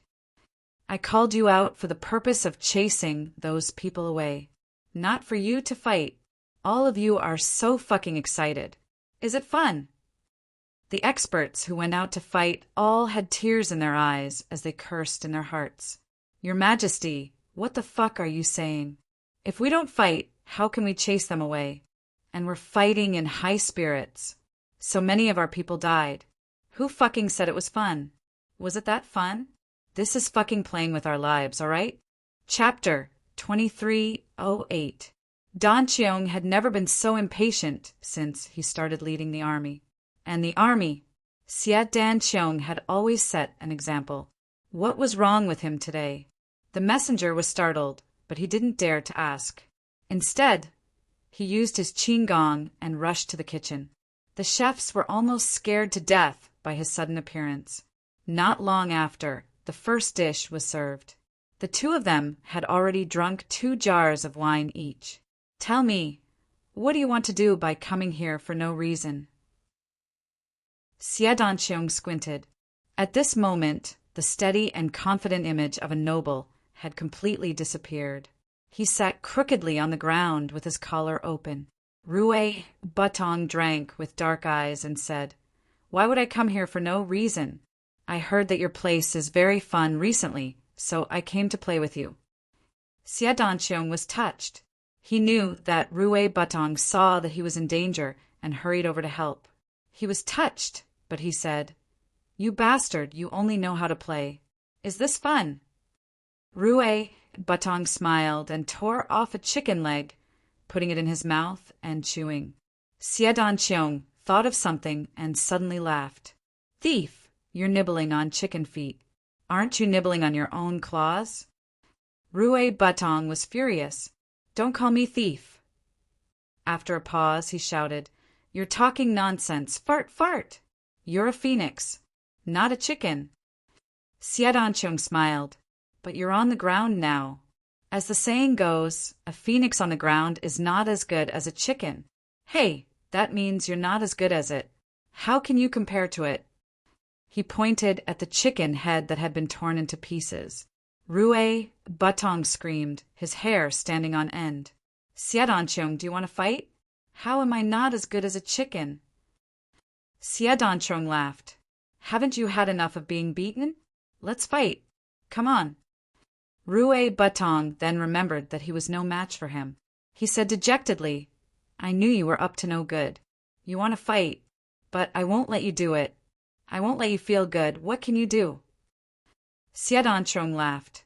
He felt that ever since he came to the Heaven Imperial Court, there had never been a day as happy as today. Rue Butong cursed a few times in a low voice, but he also laughed. He was swaying left and right. But what they didn't know was that their conversation was coincidentally overheard by the messenger who came to deliver food. The messenger was shocked when he heard this. "Oh my God, so the two of them have this kind of relationship. I really didn't expect." On the second day, Yu Lai sent people to challenge Mu Tsonglan as usual. Mu Tsonglan's side could only respond passively. However, the battle in the sky continued. Just as the two sides were in full swing, suddenly, Xie Danqiong let out a phoenix cry that soared to the sky. The sound of the phoenix cry reverberated in all directions. While both sides were dumbfounded, a colorful phoenix suddenly appeared in the sky above the battlefield. As it spread its wings, the sky was filled with raging flames, as if it could burn the heavens and earth. When this phoenix spread its wings, its entire body was over 1,000 feet wide. Just one of its eyeballs was larger than a person's body. Even though it was daytime, those two big eyes were like two huge light bulbs. It soared majestically through the sky. Everyone on both sides of the battle was stunned. Although the people of the Heaven Imperial Court were all knowledgeable, especially the experts, who had actually seen a phoenix. Phoenixes existed in ancient myths and legends, and seemed to have disappeared from the Heaven Imperial Court for at least millions of years. The phoenix was extremely majestic, flying slowly through the sky. After circling once, it actually stopped in the middle of the battlefield. It opened its big eyes and looked down majestically. "Why is there a battle here? Our phoenix race has always adhered to the concept of peace. We save the world and protect the Heaven Imperial Court. You mortals actually dare to wantonly destroy the peace of the Heaven Imperial Court. What is the reason for this?" Below, Xie Danqiong almost spat out a mouthful of blood. "What the hell? What kind of show is this? We agreed before that you just have to put on a show to intimidate the enemy. Who asked you to put on a show? And he's acting so big, so big. He's acting like a fool now. Eh?" However, the show had already reached this point.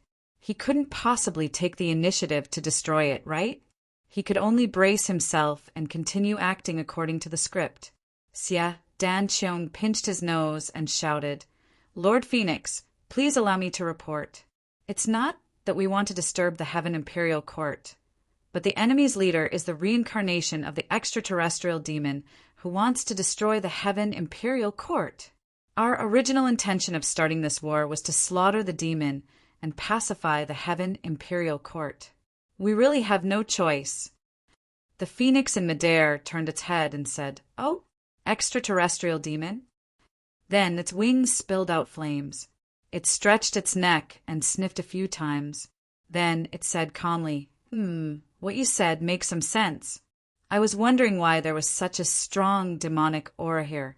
It turns out that the extraterrestrial demon is causing trouble here. No wonder, no wonder. Then suddenly a clear phoenix cry rose into the sky.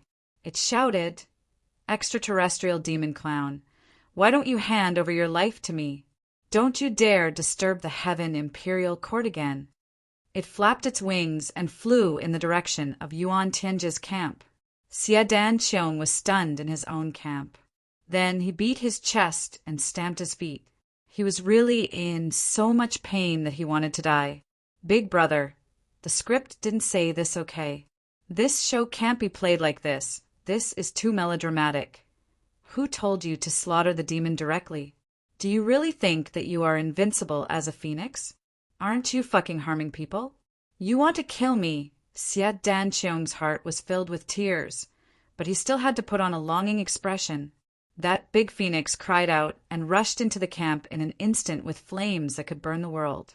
With a roar, thousands of camps were set on fire at the same time.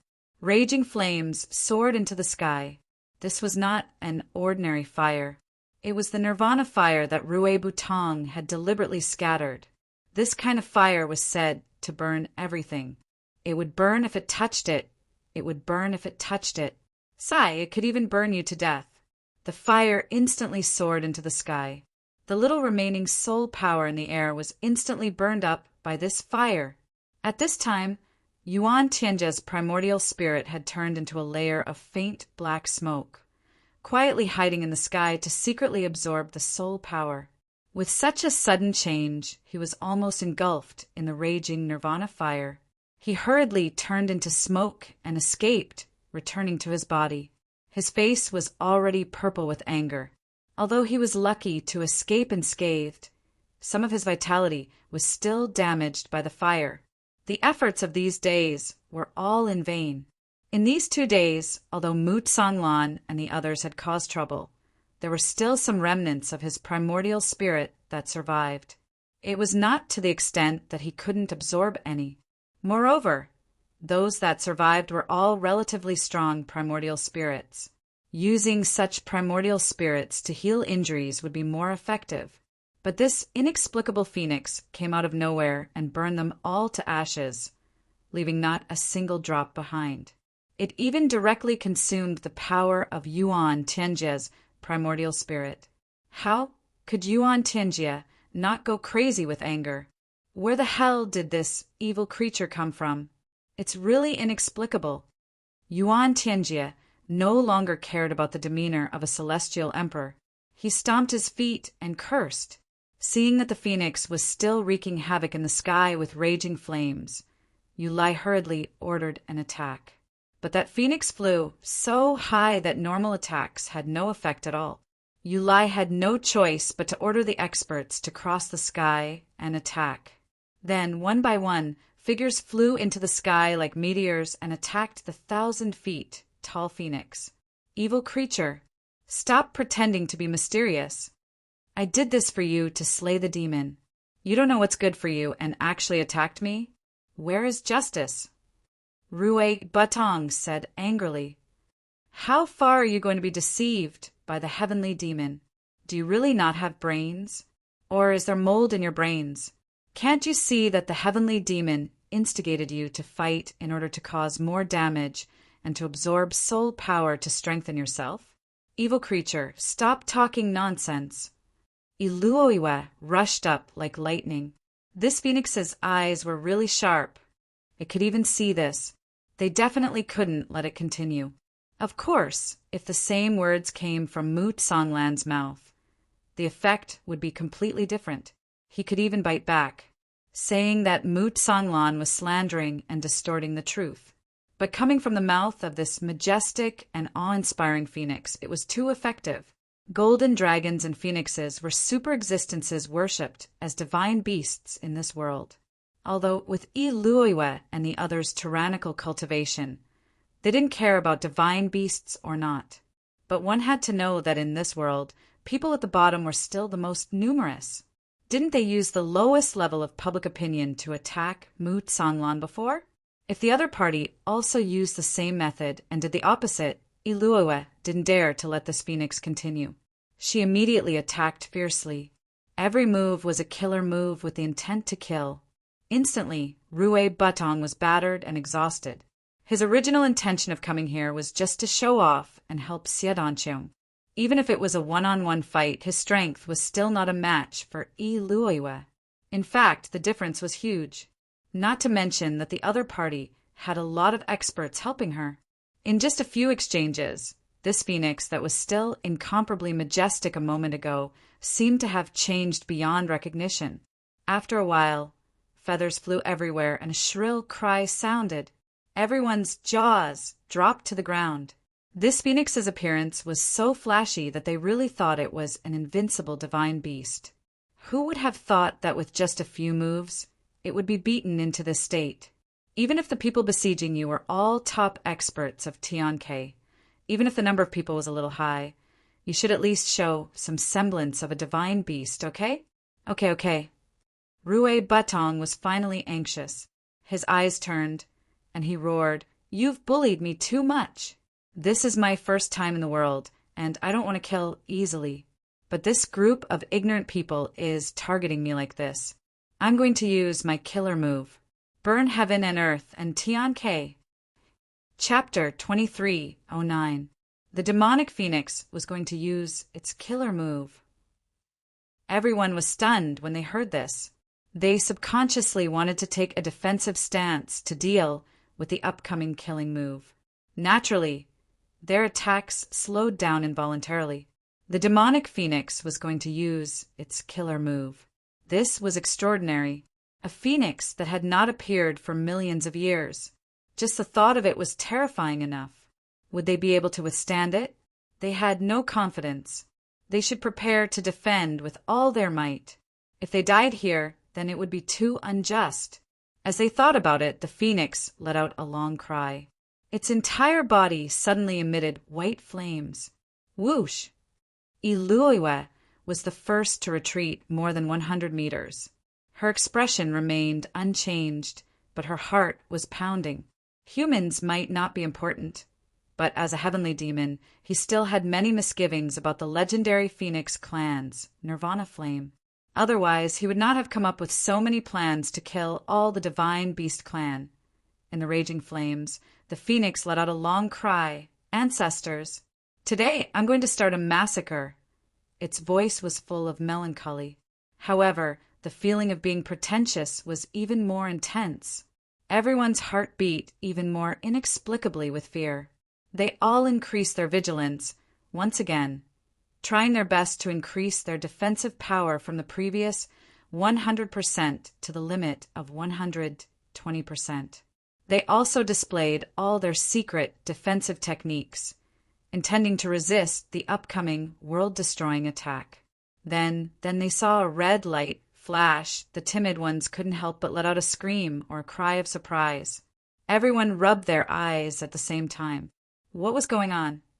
Was this the prelude to the world-ending attack?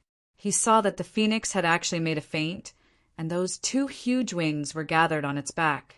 Like an arrow, it shot out at an extremely fast speed with its butt facing backwards. It looked like it was about to disappear from his sight.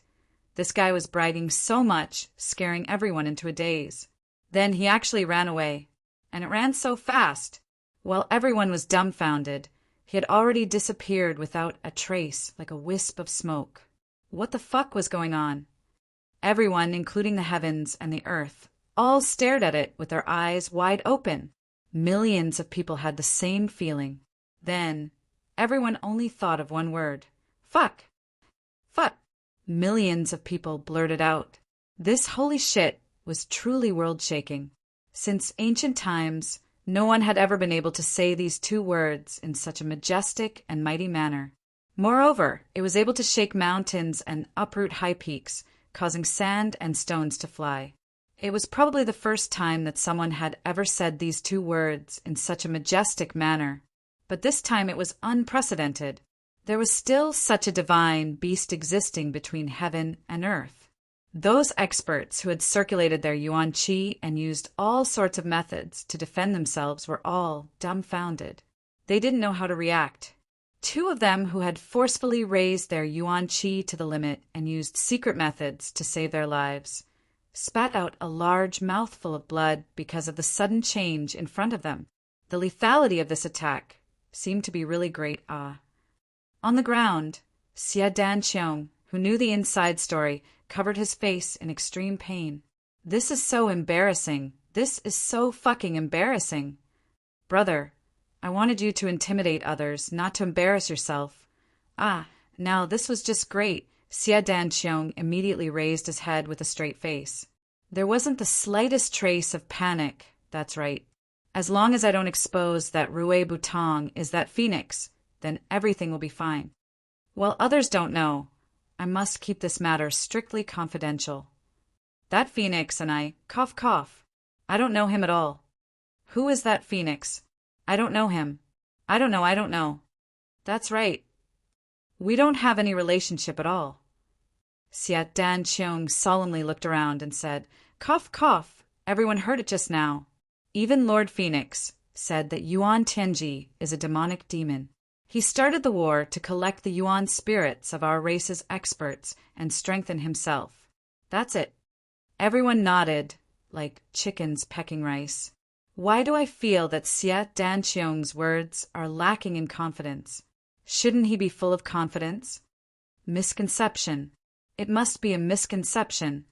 That Lord Phoenix, just now, should be a little phoenix that has just stepped into the world. His strength is naturally lacking, and slightly lacking. Thinking about it, Xie Danqiong still felt that something was wrong. He swallowed his saliva and added such an explanation. Yes, Xie Danqiong.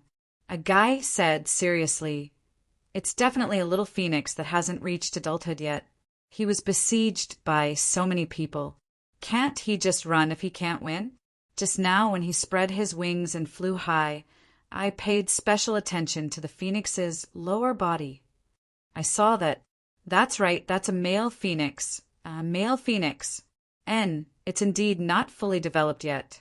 I really saw it. It's really not fully developed yet. The corner of Xie Danqiong's mouth finally couldn't help but twitch. Then it twitched again. Then his entire face twitched. He almost spat out a mouthful of old blood. He turned his head and glared fiercely at this officer. Fortunately, his eyes were fierce, so he didn't burst out laughing. This guy, what's wrong with you?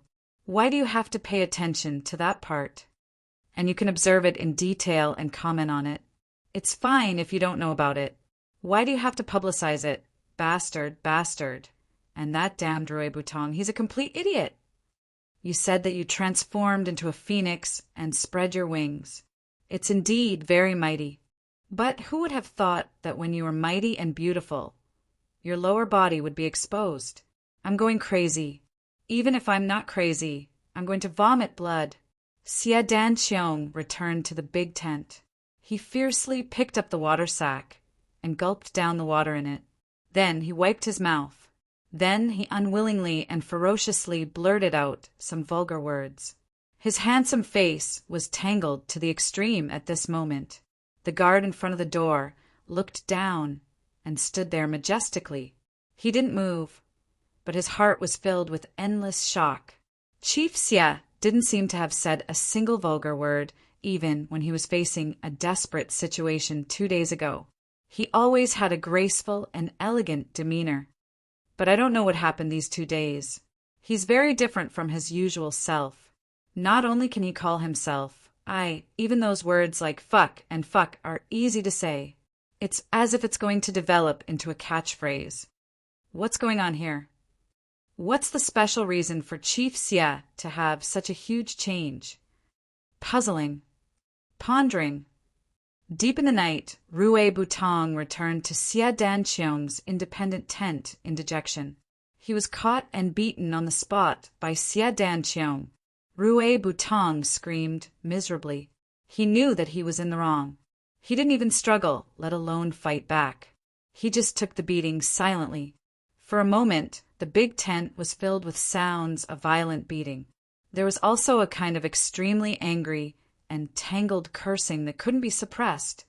Stupid bird! Stupid bird! Stupid bird!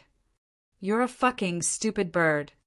I knew you were stupid before, but I didn't expect you to be stupid to this extent. Why did I think of asking you to take action? I'm simply blind. Following you! Stupid bird, I'm going to become stupid because of you. Tell me, do you think you're still useful? The eyebrows of the guards standing outside twitched. They kept quiet out of fear, listening to this voice, feeling that power. Damn it. Without exception, all the guards broke out in cold sweat. If this kind of power hit me, I'm afraid I would have been turned into minced meat. The one inside doesn't look tall and his figure is thin, but he can actually take it so well. Damn it, that guy can really take a beating. The next day, the battle continued. The two brothers, Rue Butong and Xia Danqiong, personally came to the scene to supervise the battle. Rue Butong was dressed in black. His face was cold and solemn. He didn't say a word, just like a real peak expert. He stood with his hands behind his back, watching coldly from the sidelines. He was really awe-inspiring, showing off the demeanor of an expert.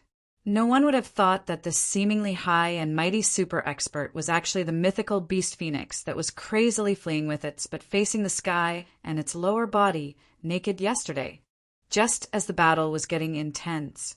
Suddenly, a huge flying boat appeared in the sky. It flew straight towards this side. The people on both sides who didn't participate in the battle were all surprised. Which force is this? Are they helping us, or are they helping the other side? The flying boat was getting closer and closer. The destination gradually became clear. It was slowly flying towards the center of Yuan Tianji's camp. It was already about to land. An officer under Yu Qi's command couldn't help but be pleasantly surprised. Could it be that our reinforcements have arrived? Someone stepped forward and asked, "Who are you? Please state your identity quickly. Otherwise, you will be destroyed." On the flying boat, a steady voice said, "We are the reinforcements from the rear. We are here to support His Majesty the Sky Emperor in eliminating the rebels. Take out the relevant token." The token? Someone shouted. He was obviously a meticulous person. If you say you are reinforcements, then you are reinforcements. What if the enemy is pretending to be you? The person on the flying boat said indifferently, "We naturally have proof of our identity, but it is inconvenient to present it now. We will present it immediately after we land." Seeing that the flying boat had already arrived above the camp and was preparing to land, everyone heaved a sigh of relief. The other party was obviously planning to land in the center of the camp. If it was the enemy, wouldn't they be surrounded on the spot and destroyed instantly? There didn't seem to be such a stupid enemy. Since it wasn't the enemy, then it should be one of them. Even Yuan Tianjie in the tent was a little suspicious. He had several question marks in his heart. Where did these reinforcements come from? On the battlefield, Iluiwa frowned and thought, could it be that the order was given to those super sects back then, and now they're here to help? Since Yuan Tianjie, Iluiwa, and Yu Qi didn't stop them, the relevant generals immediately ordered the troops in the center to retreat to make enough space for the flying boat to land. Just as they were busy preparing, the flying boat suddenly accelerated its speed of descent. Chapter 2310. Everyone below exclaimed, "What's going on?" "Fuck! What's wrong with you?" "Motherfucker! Quickly adjust the speed of descent." Fuck! Everyone run." The flying boat descended with the force of a thunderbolt. To be more precise, it smashed down. At the same time, 10 round holes suddenly appeared on the flying boat. Then, something that couldn't be seen clearly popped out from inside the boat. It flew in the sky with a whooshing sound, and its landing point was uncertain. Everyone below could see that it was a very strange chair after it flew for some distance. The front part was pointed, and the back part was forked. It was grotesquely shaped. There was a person sitting on each chair, and they were rushing forward, like meteors as the chairs shot out. They had already covered a distance of 3,000 feet in the blink of an eye. They were rushing towards Xia Danqiong's camp like moths to a flame. What's going on? What's going on? Everyone's mind went blank. Isn't this situation too strange? It doesn't make any sense.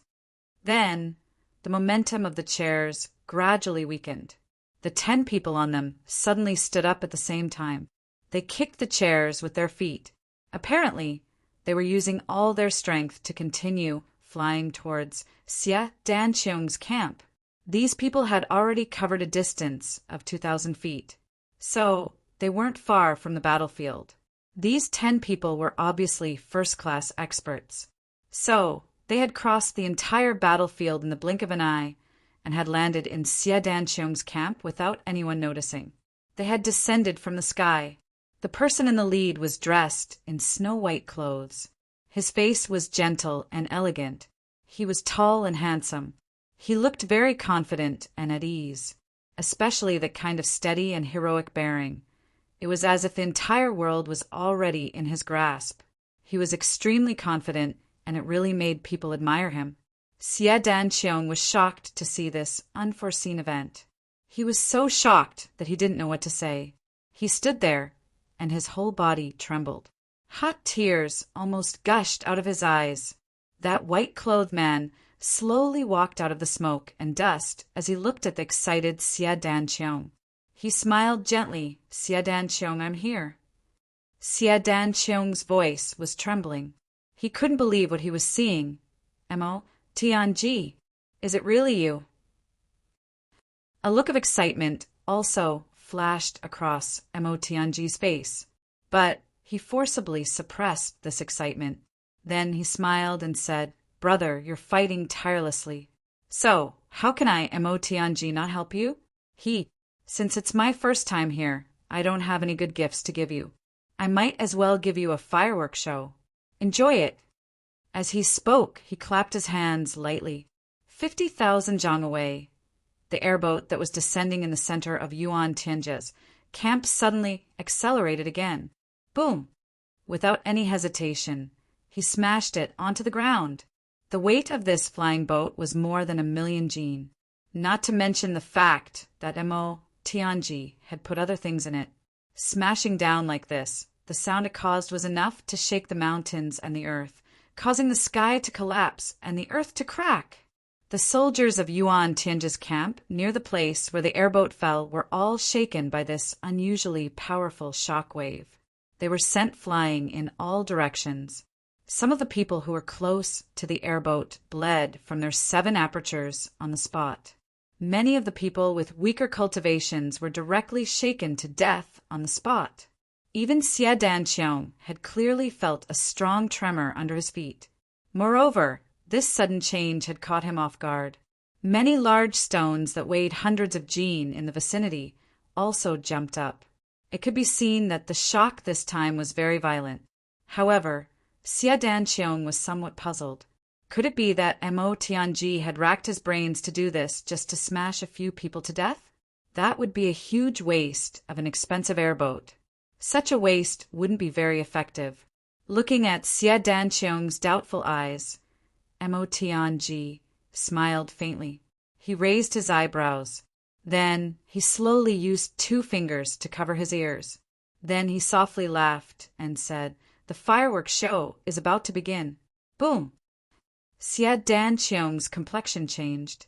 He roared, "Everyone, cover your ears. Get on the ground."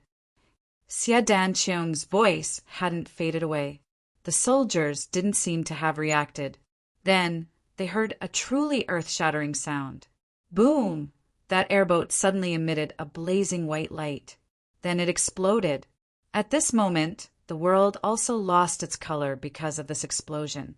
The world changed color. The sky was filled with human bodies and countless severed limbs. Many of them were turned into ashes and shattered into pieces halfway through their flight. An unprecedentedly huge mushroom cloud rose into the sky. It rose in spirals and rolled up. It became bigger and bigger. Eventually, It engulfed the entire horizon. Xia Danqiong's cultivation was exquisite, but he still felt a burst of violent tremors even though they were so far apart. His heart was beating rapidly and his feet were off the ground. Then he couldn't hear anything. Finally, he sat down on the ground without any dignity. The two main camps of the two armies, 10% of the tents had collapsed from the force of the tremors. Nearby, more than 30 mountains collapsed at the same time. Rubble pierced through the clouds. Countless crushed stones flew into the sky. Yuan Tianji's camp, which stretched for thousands of miles, became devastated after this explosion. It was too horrible to look at. 1/3 of the enemy's camp was directly destroyed by this explosion. A total of 2 million people were blown to smithereens by this massive explosion. Those who were lucky enough to survive didn't exceed half of the total, and these were those who were further away. Such a huge explosion happened without any warning in a densely populated military camp. It would be strange if they were fine. After a while, the aftermath of the explosion gradually subsided. But this moment was so miserable that even Xia Danqiong couldn't bear to watch anymore. This explosion was really too ruthless. Iluoiwa, who was in midair, was relatively close to the explosion. At this moment, she had already been sent flying to God knows where by the aftermath of the explosion. As for Heavenly Emperor Mo Yin, Yuan Tianjia, he was at the center of the explosion. Even with his profound strength, he really didn't know what would happen to him. Mu Tsanglan was also lying on the ground because of this unprecedented explosion. His intuition was like thunder in his ears. He was also considered unlucky. He was at the forefront of the battle.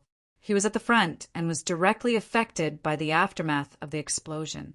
Caught off guard, he fell from the sky like hailstones and almost paralyzed half of his body. Fortunately, his strength was profound and he didn't really paralyze half of his body. However, it was inevitable that he would temporarily lose his hearing. Gritting his teeth and crawling up, he saw that everyone around him was shouting something with their mouths wide open. But his ears were buzzing and he couldn't hear anything. He couldn't help but shout, "What's going on? Who can tell me what's going on? What's going on?" But when he said it, he realized that even the words he said seemed to be. He actually couldn't hear a single word. Within thousands of miles, everyone was covering their ears and cursing loudly. However, everyone only felt that the world was silent and they couldn't hear anything. There was only some buzzing noise in their ears. Xia Danqiong's situation was better. He had already barely recovered. He crawled up from the ground and asked with a twisted face, "I say, what's going on?" Mo Tianji's white robe fluttered, and he smiled gently. "It's not a big deal. All flying boats have a self-destruct function. It's just that I slightly improved it." "How did you slightly improve it? Did you really just slightly improve it?" Xia Danqiong gritted his teeth. "Actually, it can't even be considered as improving it. I just added 7 million kilograms of explosives. That's all. Yes, I also added some poison and poisonous smoke. It's not a big deal." Mo Tianji said casually, "This is my first gift to you. This fireworks show is pretty good, right? 7 million kilograms of explosives. Fireworks show." Xia Danqiong opened his mouth wide. He felt as if his heart had been crushed by these words. Xia Danqiong suddenly felt powerless as he looked at Mo Tianji's casual and careless manner. What is a ruthless person? What is a poisonous person? Have you seen it? If anyone dares to say that I'm ruthless, I'll risk my life with them. You can't compare people with people. Compared to Mo Tianji, I'm just a pure and kind-hearted young man. The experts around Xia Danqiong had recovered their sense of hearing. So they naturally heard Mo Tianji's words. Their mouths were wide open as they foolishly looked at this elegant and handsome young man in front of them. They felt as if millions of alpacas were galloping in their hearts and were trampling them back and forth. Fuck! The generals didn't have any other thoughts apart from these 3 words. They didn't have any other thoughts. What kind of monster was this young man who looked so handsome and elegant, who exuded gentleness and sincerity from head to toe? The aftermath of the explosion gradually disappeared. The world was still shaking, but it was no longer enough to cause any harm to the experts. Mo Tianji smiled. What's wrong, Siet Dan Cheong? I've given you such a big gift. Aren't you going to invite me in? Siet Dan Cheong woke up from his stupefied state like a dumb goose. He repeatedly said, "Oh, oh." Then he came back to his senses. He opened his eyes wide and cursed loudly, "Motherfucker! Mo Tianji, you should have told me in advance that you were going to do this, right? Now, where the fuck do you want me to invite you in?" Siet Dan Cheong's commander's tent wasn't lucky enough to survive the explosion. It had already turned into ruins. Mo Tianji chuckled. He had an apologetic look on his face as he said, "I didn't think of this. I'm sorry. Please forgive me.